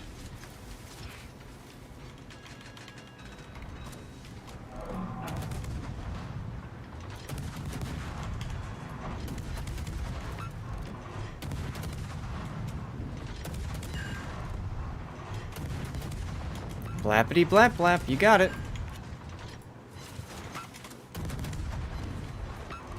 Forgot to fire off a couple of my torps. Oh well. Okay, now I've only got 13 seconds of smoke left, so I need to be moving. And if I can keep the smoke behind me, perfect. Kerfurst kills a Schlieffen.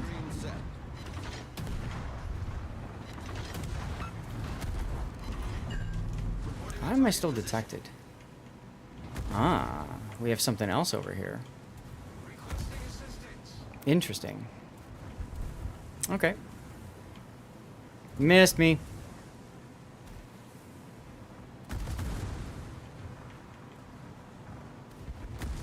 Engine boost deactivated. Good show.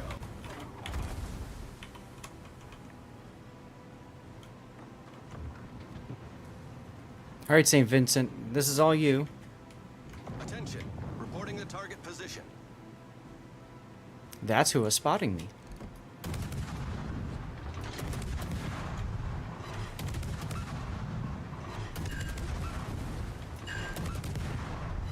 Come on, St. Vincent. Hydro on.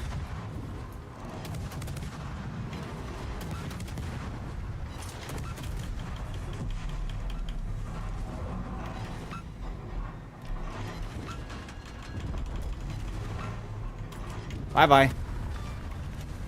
We've sunk an enemy destroyer. That's how it's done.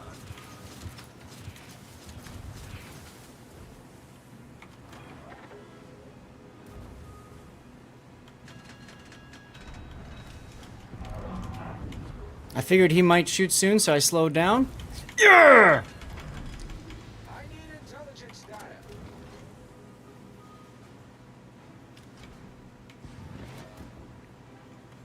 Smoke generator started. And now I can shoot him. Hiding away. Take a torpedo, buddy. Think. Let's go.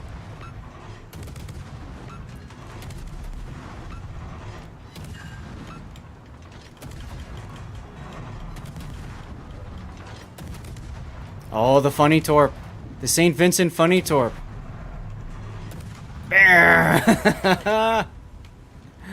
Nicely done, St. Vincent. Well done, Commander. Acknowledged. All stations requesting fire on the designated. Trolling some projectiles. Damn right, Wolfie. Damn right. See, this is why I say destroyers win games. Roger. Much obliged, Commander. Now, I cannot fight a Z-52 in this state. I cannot. So,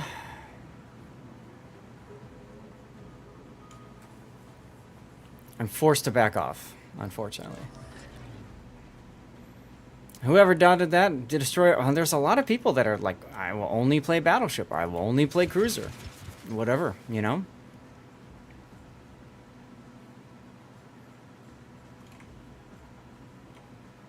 All right, he's got another heal in the ready to go if he needs to. He's not going to go into B. I was hoping he'd go to B. That's okay. We can go get B now. You cannot fight a baby seagull in this state. That's true, I can't. He will crap on my face. I will play whatever I can carry more within ranked. Exactly, that's true, Hujam.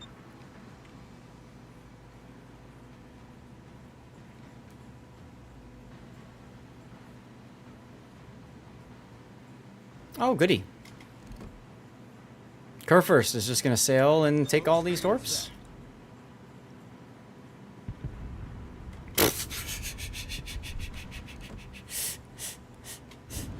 Wow.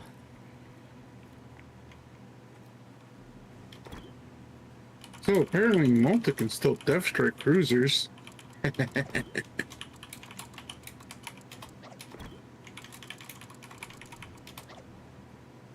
There's the 52. All stations concentrate fire on the target.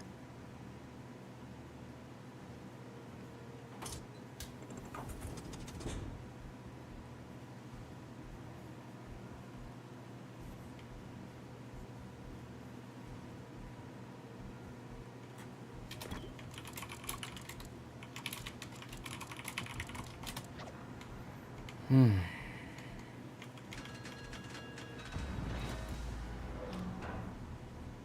me think about how I can do this without getting killed.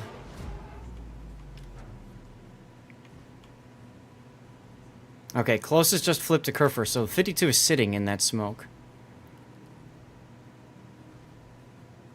He just torped to St. Vincent. St. Vincent's just eating himself at it.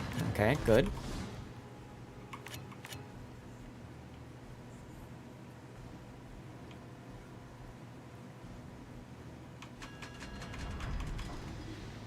Engine boost deactivated. I need support.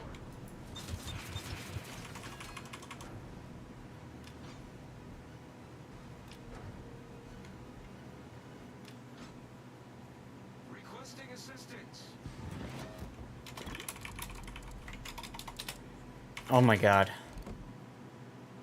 Is he gonna crash in there? He's gonna ram? No. Yes. Our victory is in Okay, a trade is fine. A trade is fine. We'll just go back and cap the A-cap and win. That's all.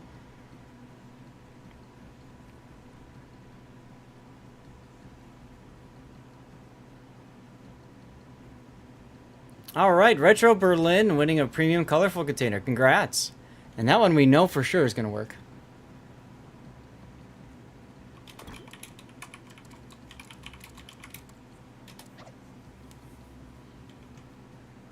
You're welcome.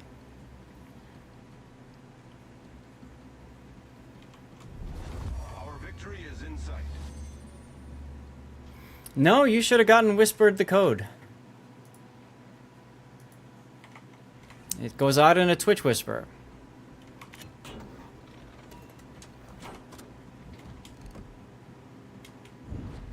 You got it. Good.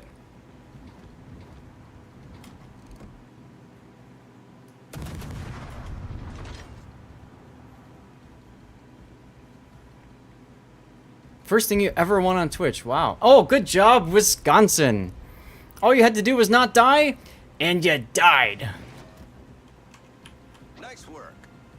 That's the guy that well done'd me at the start of the match.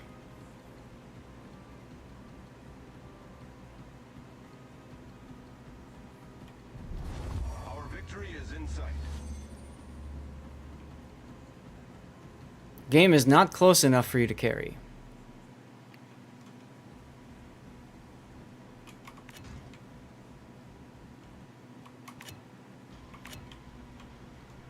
He's evening the odds for the... I don't want that. I actually would like to, you know, win. It's a race for points and caps. Yes, the problem is they're going to get the B cap. There's the B cap. Hound Lu is gonna just charge into the C cap. Our victory is in sight. Kerfurst did not blow through the B cap. So that's good. 2 minutes until we hopefully win. Just handle, guys, is what the Wisconsin says. Literally the thing that I said to do, which is just not die. Now he's telling us to do that thing. Love it.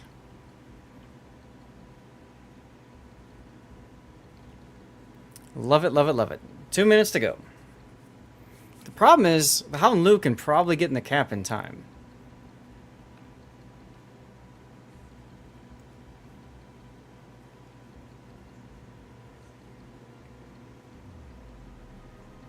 Yes, do as I say, not as I do. Exactly right. Now it's still pointing at the Kerfurst, who is very much spooked by these torpedoes. Which is good, actually.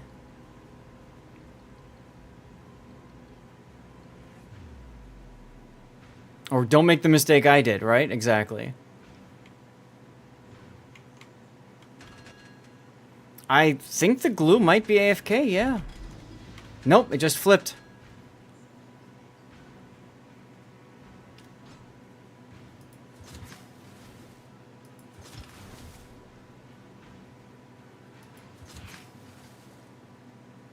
Ah, now I'm being told not to suicide. No problem. Hey, look, there he is. Told you he was going to go into sea. We should still win even without the sea cap, so... Engine boost activated. Minute and a half.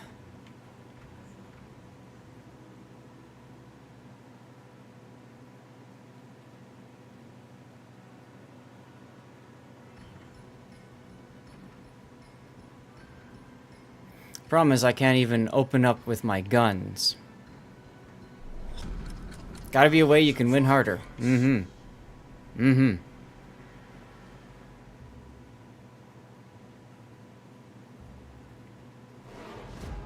Okay, we still win on time, assuming the Kurfürst doesn't step on the cap. If he steps on the cap, we are screwed. But he doesn't seem interested in stepping on the cap. Kill all, no cap. LOL.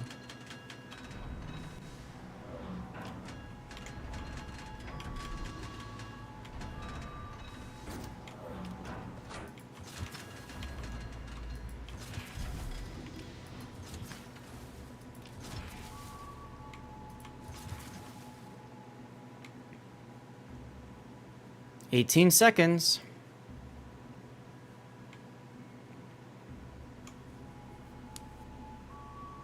$9.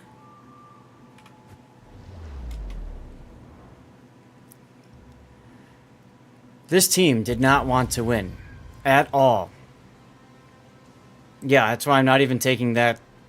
I'm not even taking that risk of smoking and shooting, especially if you look at our completely we lost that previous game. If you look at the completely ineffective Elbing, he wasn't even going to sit and spot for anybody. All he was going to do is just run away. He's the reason why that game was so close, because he refused to go and do anything about that Z-52. Oh well. Alright, where are we at? 5:30. Alright, I got 30 minutes. Got time for 1 or 2 games. Alright, Druid game. I lost my star. I came in dead last. The Wooster, oh look at that. Look at that. The quarterback. The quarterback. Jeez, it went 18 minutes. I died in 5 minutes. I died in 5 minutes. Alright, well, let's go back to the Druid then. And let's get ourselves a win in the Druid. Hey, Bonnetter to do. How are you doing? Oh, that guy. Yes, that guy. Alright, got some pings. What am I seeing over here?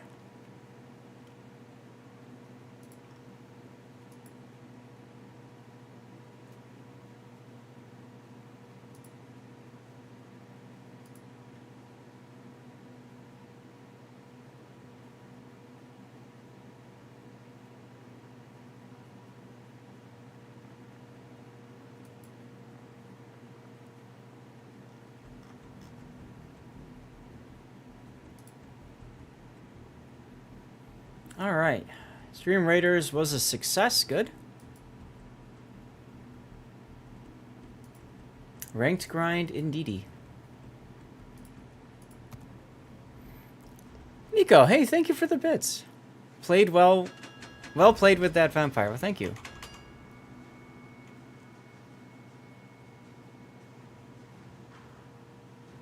Oh my god, there's carriers? Crap.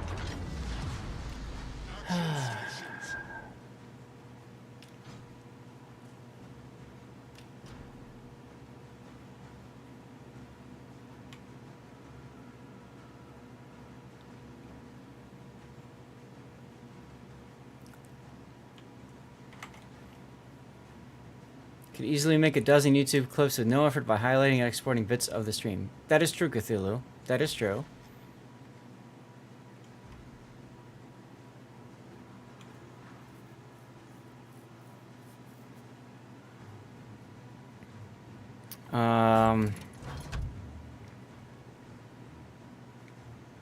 So, this is going to be interesting.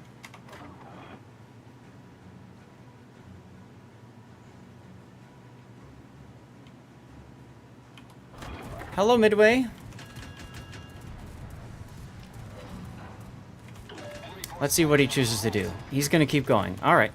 If he's going to keep going, then fine. I won't have to worry about it.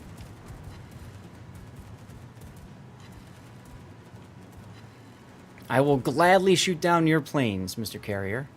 What? Our Audacious is ignoring the Shimakaze. Okay.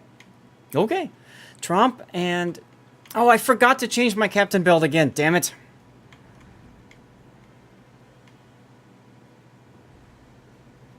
Guess Death is my favorite SR since primary captain... Stream Raiders captain? Gotcha.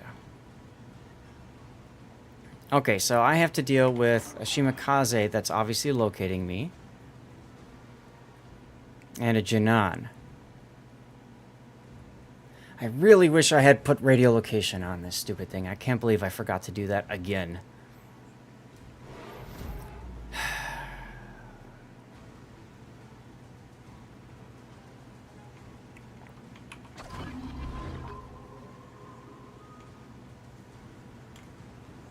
How did I get plane spotted for a second there?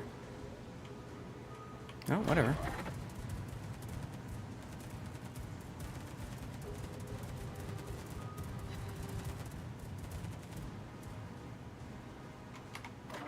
Might as well help shoot down some planes.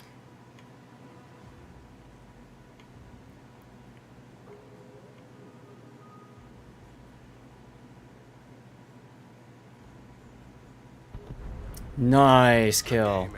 Don't take a Plymouth in a ranked. Oh, Shima's up there? Wait. I'm up against a daring. Okay. That's going to be more of a pain. Torpedoes to starboard. Torpedoes to starboard.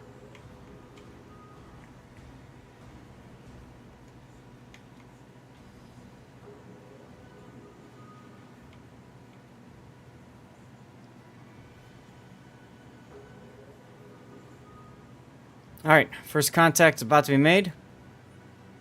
Where are you? There you are. Cool.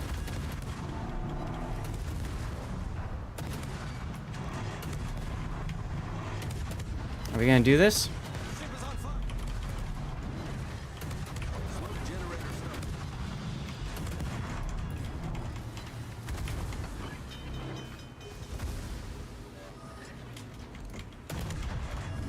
Yep, we're gonna do it.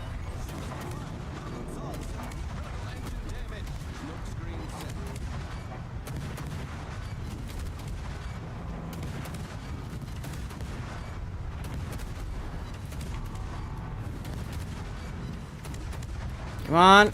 Yes. And I'm gonna die too. Maybe? I just have to dodge for 14 seconds. No problem, guys. No problem. Yep, there we go.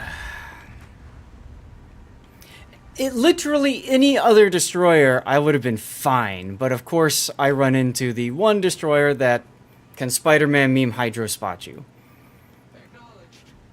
And why the hell are our guys not killing that last destroyer? I'm very curious. He died a very, very ugly death. Indeed, yes. The life of a destroyer. Well, life of anything I play, really. When I play carrier, I run into the best anti-airship. You know? Just how it is. Alright, well. I have to hope and pray that Jinan is able to kill the Ohio. I say, him charging torpedoes is nice. I'm okay with this. Especially if that becomes a sticky flood. I can't tell if he's flooding or not. Oh no, Audacious.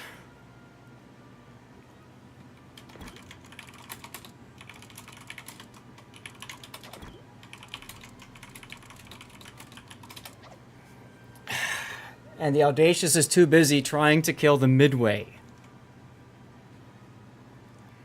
This is why radiolocation is so important. It's not my day in ranked. No, it's not. But it's also because I was dumb and forgot to, you know, like, respect to radiolocation. So that's on me as well.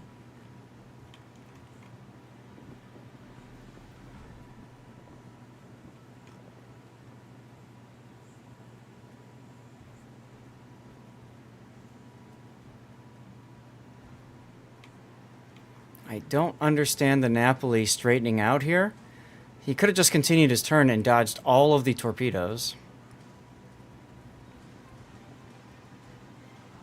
It's beneficial to learn to play without it, but when it comes to having the ability to know exactly where your enemy is versus guessing, it's so much more helpful. And this Napoli is just... Oh my god. Dude, at least use the damn smoke. Oh well. And he completely whiffed the Shima shot.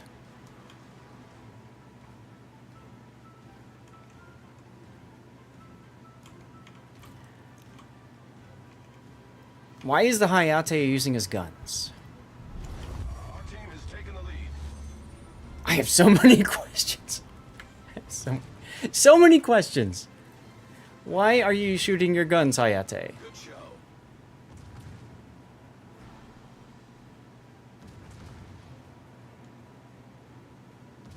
Jinan is in the B cap.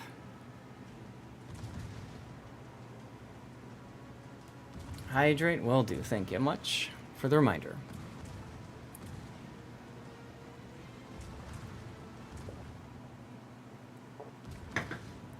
Is he even using his torpedoes?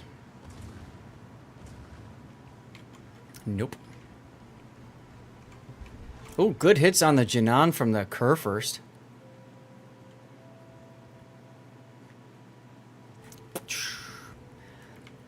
Raptor will sip whiskey if you say hydrate. I used to do that semi-tight rock. I'm holding off on the dirty water for right now. I got to wake up early tomorrow. I got so much stuff the past couple weeks. I have just been super focused on just, you know, whatever. So, all right. Well, this should be a win, so we can back out of here. It's called the mini-map. Yeah, right? I've heard the argument RFKF can be turned against the user, but ultimately concluded it's more of a help than a hurt. Absolutely is. Yeah, I'll just throw someone down, whatever. There we go. Let's go. Alright, Napoli kills the Ohio. Midway's just going to eat himself, and that'll be the end of that game. Which will put me one through finishing... one away from finishing my promotions. So I'll play one more. I gotta think, what is the best carry ship I can come up with here? I have to think really hard about this. It's gonna be a destroyer. I'll probably play Z-52, to be honest. Not gonna do it with Kava. Smallland. Actually, I could do Smallland. Maybe I'll do Smallland. I'll do Smallland.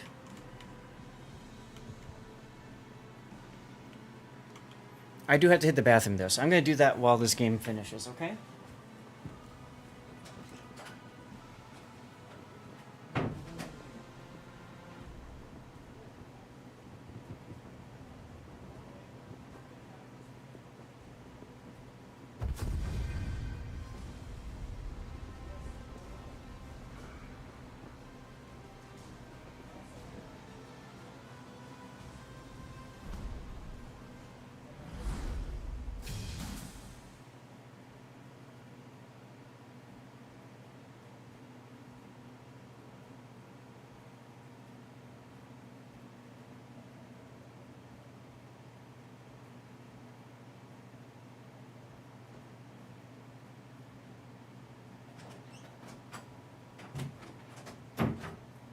Okay, I'm back. So I just told the wife, one more to go. When am I going to start the COD stream tomorrow? It starts at 8 a.m. Central. It's currently almost 5 p.m. All right, I got to compliment some peoples. Jinan, look at that. How can you believe it? Jinan up on the top of the scoreboard. Outstanding work there. This is a terrible build for this. I don't know why I picked this. I mean, core build in this, I think I just completely... oh, because that's the only way to get extra heavy ammo. It's a terrible build. I don't know why I did it. And he's on Conqueror, so I can just retrain him for destroyer skills. This is what he should be, right here, like that. And then like that. And then like that. That's what I have to do in order to get the extra heal, the smokes, and then of course Cunningham does have this. This would be so much better. I don't understand why I didn't have this before. I don't care about the main battery reload, and the AP is nice, but absolutely, absolutely. I love playing Druid in ranked, so I'm just going to do this. Alright, now, one more to go. I said I would play Smallland. Sometimes the recommended is the better, sometimes. Okay, Recall Commander, Jersey Mike. What do we have for him for this build? Okay, that's fine. We have Liquidator for the Torps. Essentially the same build I just respect my Druid for. I just want to make sure I have everything all set. I don't know why I've got you set to Luck Chuck Torpedoes, though. I think you're better suited... Yeah, you're better suited to... What's your range? What's main battery range? 11.5. You're better suited for main guns. I don't know why I had torpedoes. That's fine. Radar module. Aiming systems is fine. Alright, let's go. You like the other build better?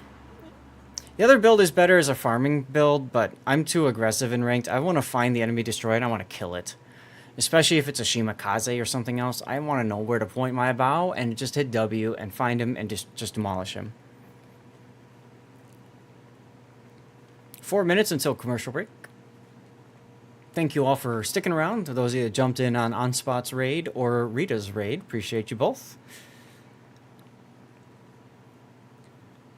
After 23 successful launches, a record, Falcon Booster 1062 had a landing leg collapse, so only 22 successful landings.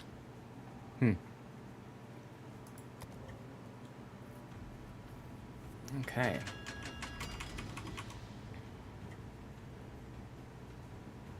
Argumo and Holland. This is wonderful. Slava, Conquer, Petro, Howden.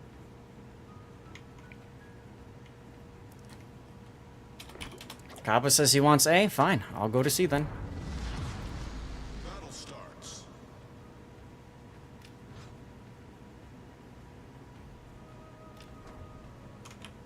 Acknowledged. He's far better suited to play over at A. This is another thing too. You got to think about when you're looking at the ships that are on your team. You have to understand how these ships are going to be set to play.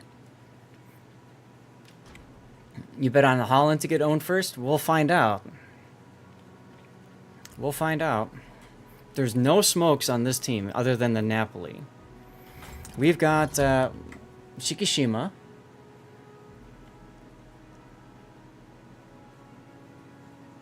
Secondary Spect Shikishima. Secondary Spect. We've got a Montana. St. Vincent.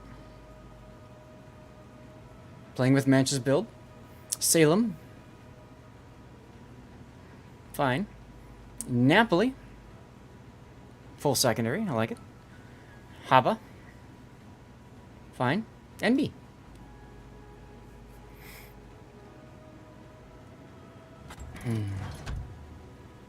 You popped on because you saw me on? Well, thank you, Castrom.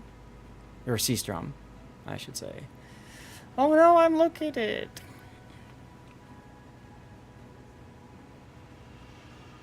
Buck Rogers, Flash Gordon imagined reusing rockets in their vintage black and white stuff. They probably did. They probably did. Okay, I'm getting too cold in this room. Gotta turn the AC up.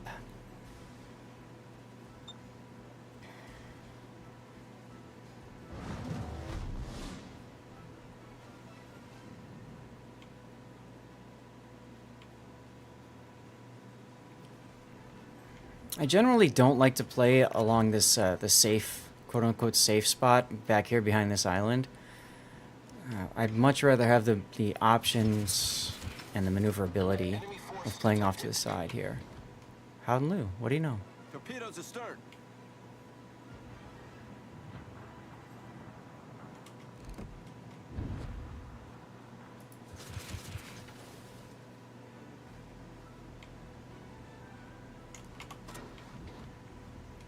Petra's on the other flank.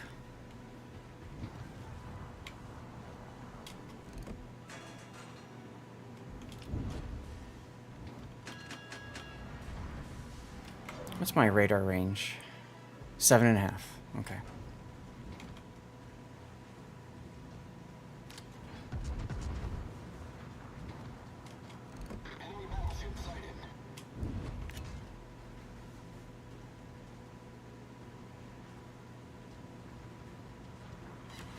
Oh, oh, oh, I hit the Ohio.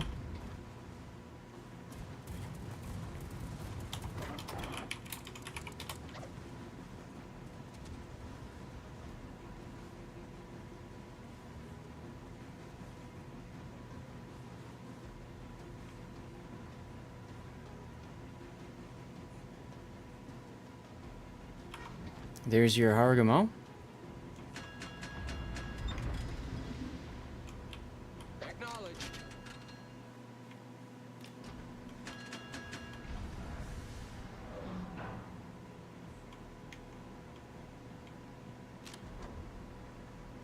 Yes, indeedy.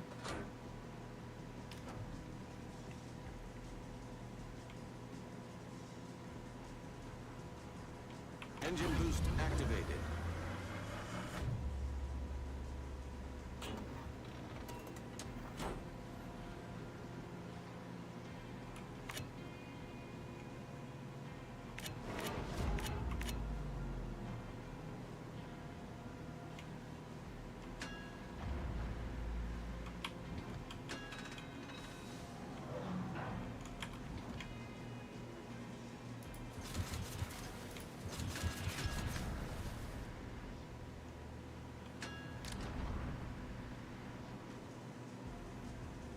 There's the Holland over there.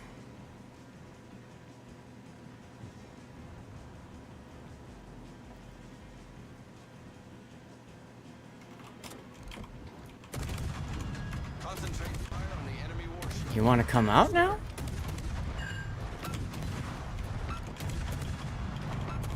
I don't think he was expecting to see me sitting here like that in the open, huh?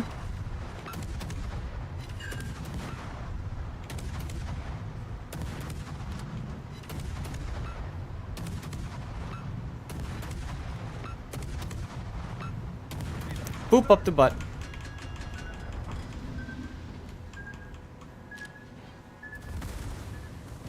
Ship is on fire.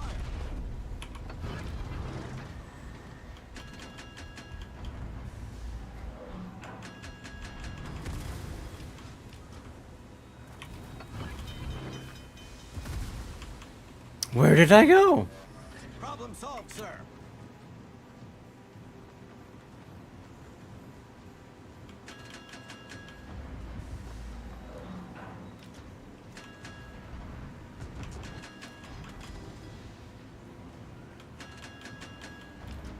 St. Vincent is very low. Don't like seeing that.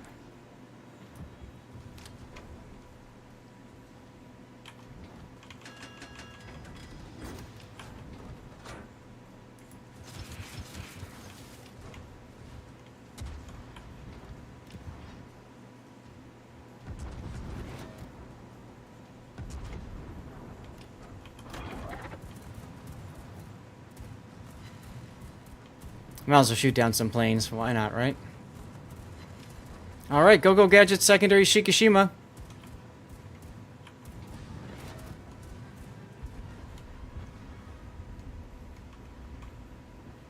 All stations requesting fire on the designated target.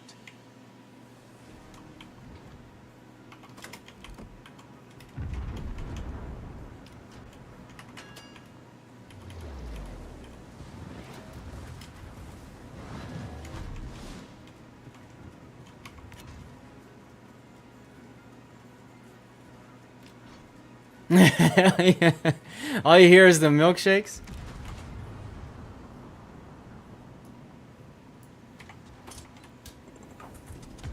Yeah, we're having a good time. We're having a good time. You know, that's important when you play ranked. Ah, St. Vincent died. Okay, we're not having a good time anymore.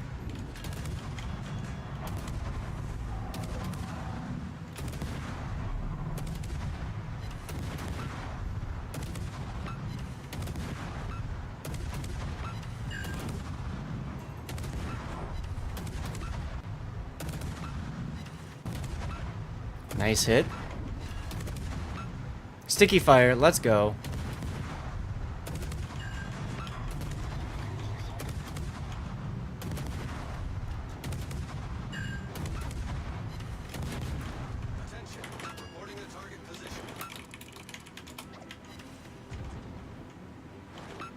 Don't care. Many thanks.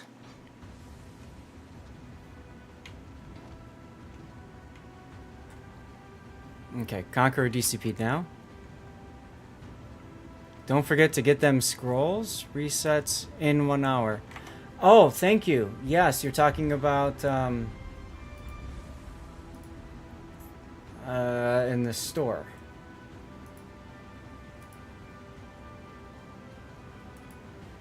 I always forget. I don't need scrolls anymore, but I always forget to get like the free stuff. Yeah.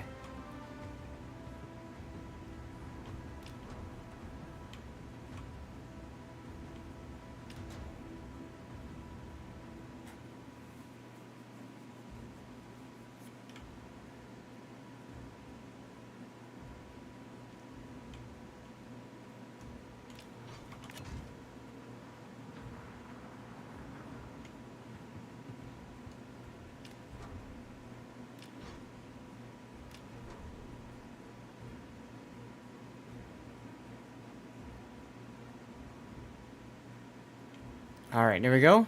Just waiting for the Conqueror to turn back in. Darth Bane, thank you for the follow. Welcome on in.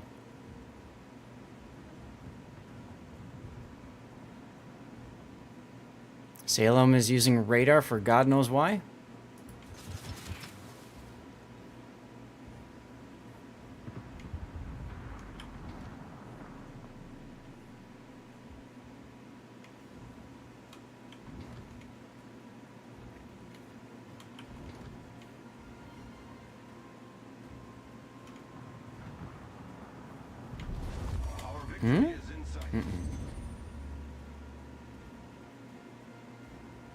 I don't know why our team didn't kill the frickin' Conqueror. I really don't understand why they didn't go for the Conqueror, but okay.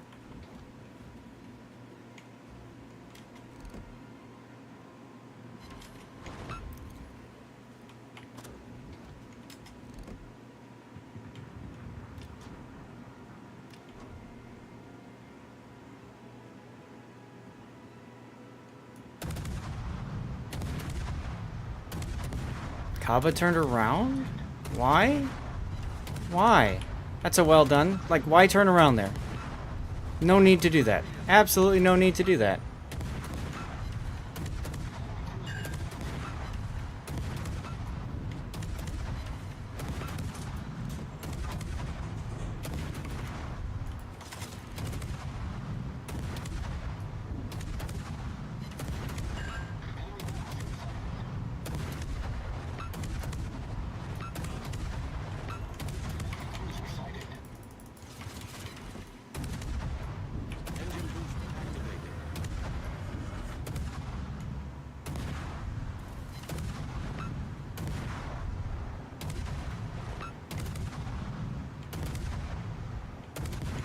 Come on. There we go. Enemy battleship sunk.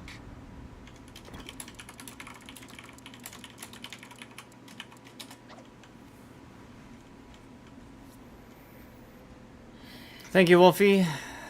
Concentrate fire on the designated target.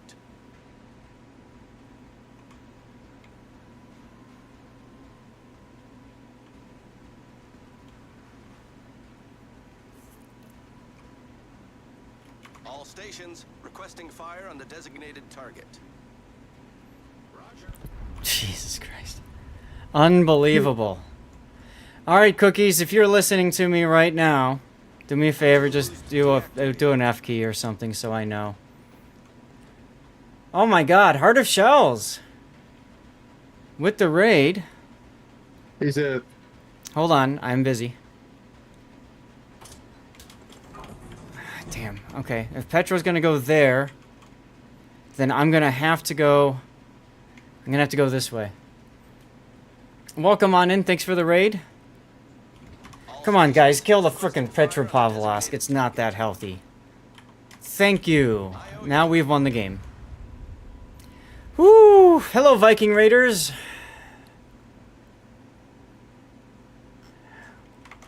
Go, Zath, go. Welcome on in, everybody. So I'm Lord Zath. I'm a World of Warships streamer, and I'm playing ranked battles. And I just managed to finish my qualifications to get into silver. Which means if I decide to play while I'm on vacation, I will be logging in and playing in Silver League. And I don't care if I win or lose then, because I am getting rewards no matter what. Woo! What a crazy game. Alright. Big O, go. Yeah, on vacation. I leave Sunday. Yeah, let's go. So it's Torture Plus time. I mean, once you get to silver, I don't care. If I rank out, cool. If I don't, I don't. Whatever. All right. Oof. I am going to Portugal. Congratulations indeed. Thank you much. Chad, I hate to do this, but my wife does not care how many people are tuning in right now, and she wants dinner. That was harder than it needed to be. Yes. Very much yes. Which is why, like I always say, destroyers win games, and you pick the boats that you know you can carry with. Gotta keep the wife happy. Had to kill time. Cur first with headache. In Howdenlu, Shima blow up. Course win. Have her come up and take my place. She will never go on camera. That will not happen. I think everybody knows that. Yeah. Oh my god, it's Puddin'. It's been a busy day. I'm sorry I came just as you're ending, probably. You did, and that's fine. I'm going to go to my stream ending screen, y'all. And say, again, a big thanks to all of you for being here today and hanging out with me on my last stream for a while. My normal stream. I will be streaming tomorrow. Once again, same deal as usual. So that means I'll be streaming in the morning. Happy life. Yes. My wife is always very happy, right? And I show her numbers. I'm like, look, I've got 300 people. She's like, I want dinner. And then later she says, I want you to work more, make more money for us. I had 300 numbers, but now you need to go make more money. And that is life, Listen, isn't it? you just need to do all the human things, okay?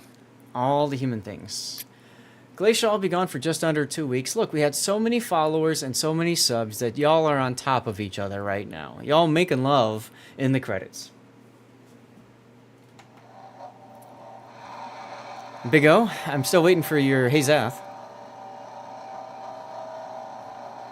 Just say yes all the time. Yeah, I need you guys to help me figure out who to raid. Someone doing Warships content with under 100 viewers is what we usually do.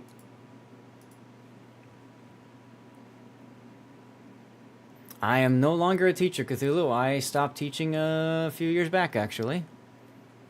What are you going to do, Duckman? I don't know. Watch my YouTube channel? Tune into my rerun channel? Because I'll have reruns going still. As long as that laptop doesn't blow up on me. There's my nominee. What the heck is going on with the rerun channel?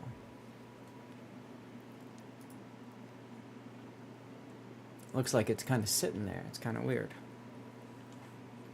Cypher? Alright. We can add him to the list.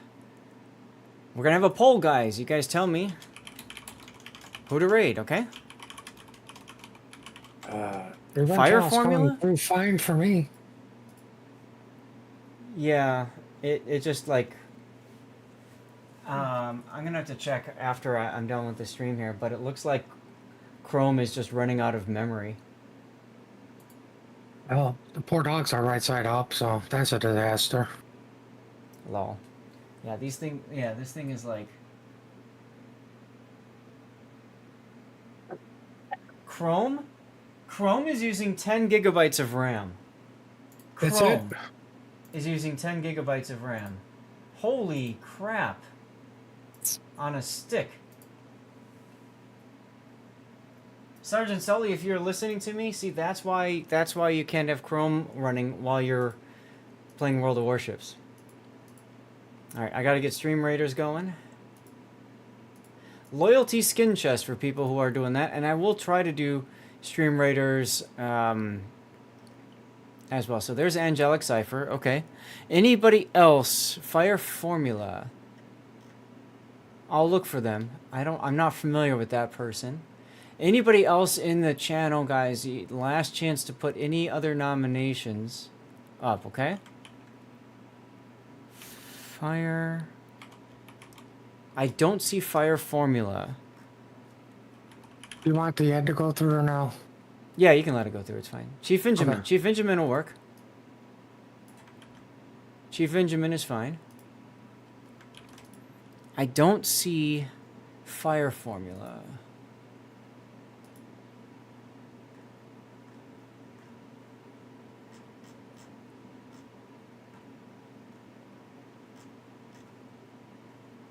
I'm checking one last time, and then I'm going to create the... Okay. I'm going to put High Fire. Oh! Well, High Fire, I know. Is he streaming right now? About when he changes from console to PC. He's not on the World of Warships list right now. So here's what I'm going to do. Maltese has 348 people watching. Stats has 352. My rule is under 100. So we're not going to do that. I'm going to add my rerun stream just to have some more options. And I'm going to put a 3-minute poll up. Okay?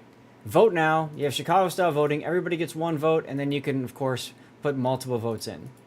There you go. Okay? Sorry, Rob, you were too late with your nomination for Fufu. Solid choices for the viewers, Duckman, sure, but they're already established. This is one of the reasons why I like to raid people that have under 100 viewers, because it helps people get discovered. It helps them grow, and that's something important to me. Obviously, with the replays, I'm all about growth. So, the way I see it, I go and I raid either one of those. They're just going to say, hey, thanks for the raid, Zath, and that's it. You know, I won't hear anything else from them. So what's the point? Amaranth. I could raid Amaranth. She also wouldn't care either.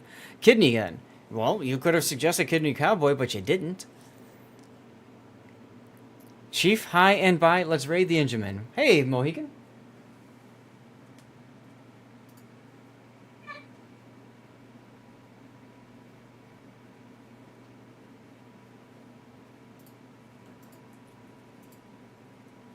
Every little thing gonna be alright. Good song choice, by the way. Ever pick this?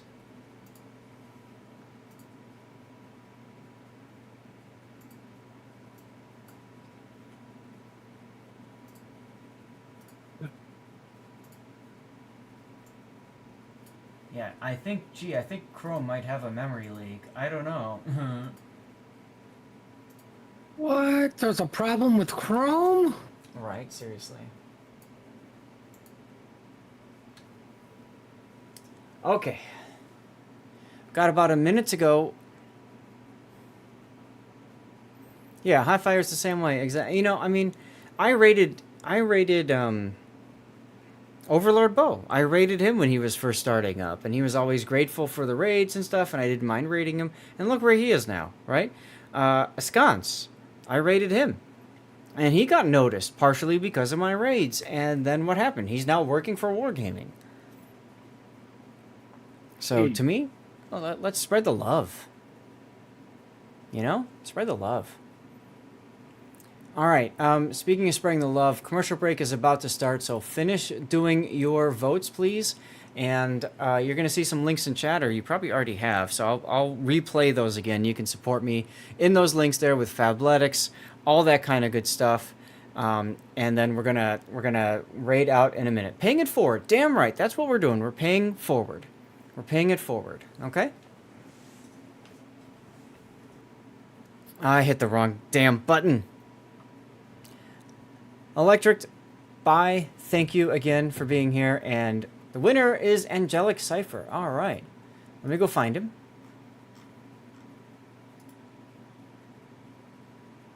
Sorry, Mohican. It's okay. It's okay. I'll be all right.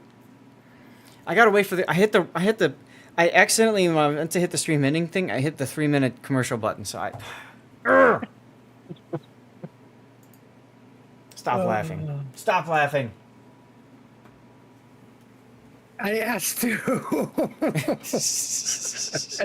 That's what I'm laughing about. Oh, wait, I thought it was Mohican. I'm a I know how to. I know how and when to click. No, as a matter of fact, Rob, I've taken away your eating privileges. You've been eating too much. So go ahead and try it, Rob. Be my guest. Let's see if it works. How do you? How do you what? I was gonna say I'm even too lazy to type that in chat. What? Exclamation point eat. We got rated early. Rob's like, eat, eat, eat, eat. Warhammer Happy, thanks for the follow. I'm kidding. That was just the one, but you know. Keep it up, Rob, and I get to ban you. All the others are auto. I guess that's true. I love you, Rob. Love you, Rob. I wouldn't ban you, but I would time you out somehow. Now, all the remaining codes, I'll say that, and I'll say that in a minute once the thing is done. Ooh. I can't warn other mods?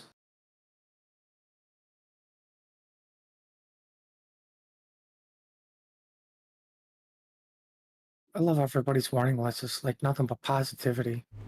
I just updated my wife. I'm like, I'm finishing my commercial break, and then I'm reading out, and I'm done. She's like, all right.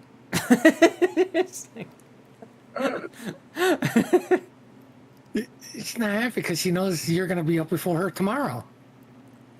I told her, I said, you know, tomorrow, let's get up. And I said, Sunday, let's get up as well. Because we got a flight to catch. Let's get up. Let's get up. It's okay. It's okay. All right, I'll tell you what. Did I close? Oh. Did I? Ah. I did. Feed the tiger and they'll purr again, right? Okay. As a way of thanking all of you guys for being here, sticking through the commercial break and all that, I'm going to yeet one last code out. This is premium colorful container. Say something in chat, y'all. Quickly. Say stuff in chat. And while that's going on, don't forget to join my... I probably shouldn't have done that, but oh well. There's my rerun channel. Make sure you click on that and follow and all that good stuff, okay? I'm going to have that running while I am gone. And I'm going to have it running King of the Sea reruns, which will probably get me yelled at, but I'll do it anyway.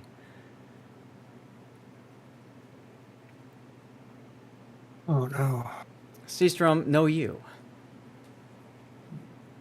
Okay, I got to find Angelic Cipher. There's Angelic Cipher. He's got 13 people on. CV main. I'm just warning you all now.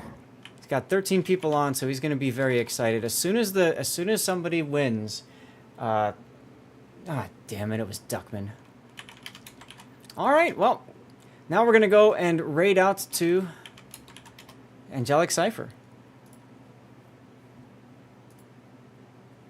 So when you guys get to Angelic Cipher's channel, please copy and paste what you just saw right there. Extra, extra, extra. Our fleet sails to Angelic Cipher's CV command. We're sitting in the hot seat for some high flying action. Copy that, okay? And we just saw Melevo Arg. Hello. Welcome. Sorry we are finishing up the stream right now, but appreciate you saying hi. Couldn't get you a prize, but maybe next time you'll win something, huh? Tarot with a bunch of gifted subs today. I don't know if you're still here, probably not, but thank you very much, as always. Rita Gamer with the raid. Who else raided? Onspot raided. And Heart of Shells. Appreciate all of those raids.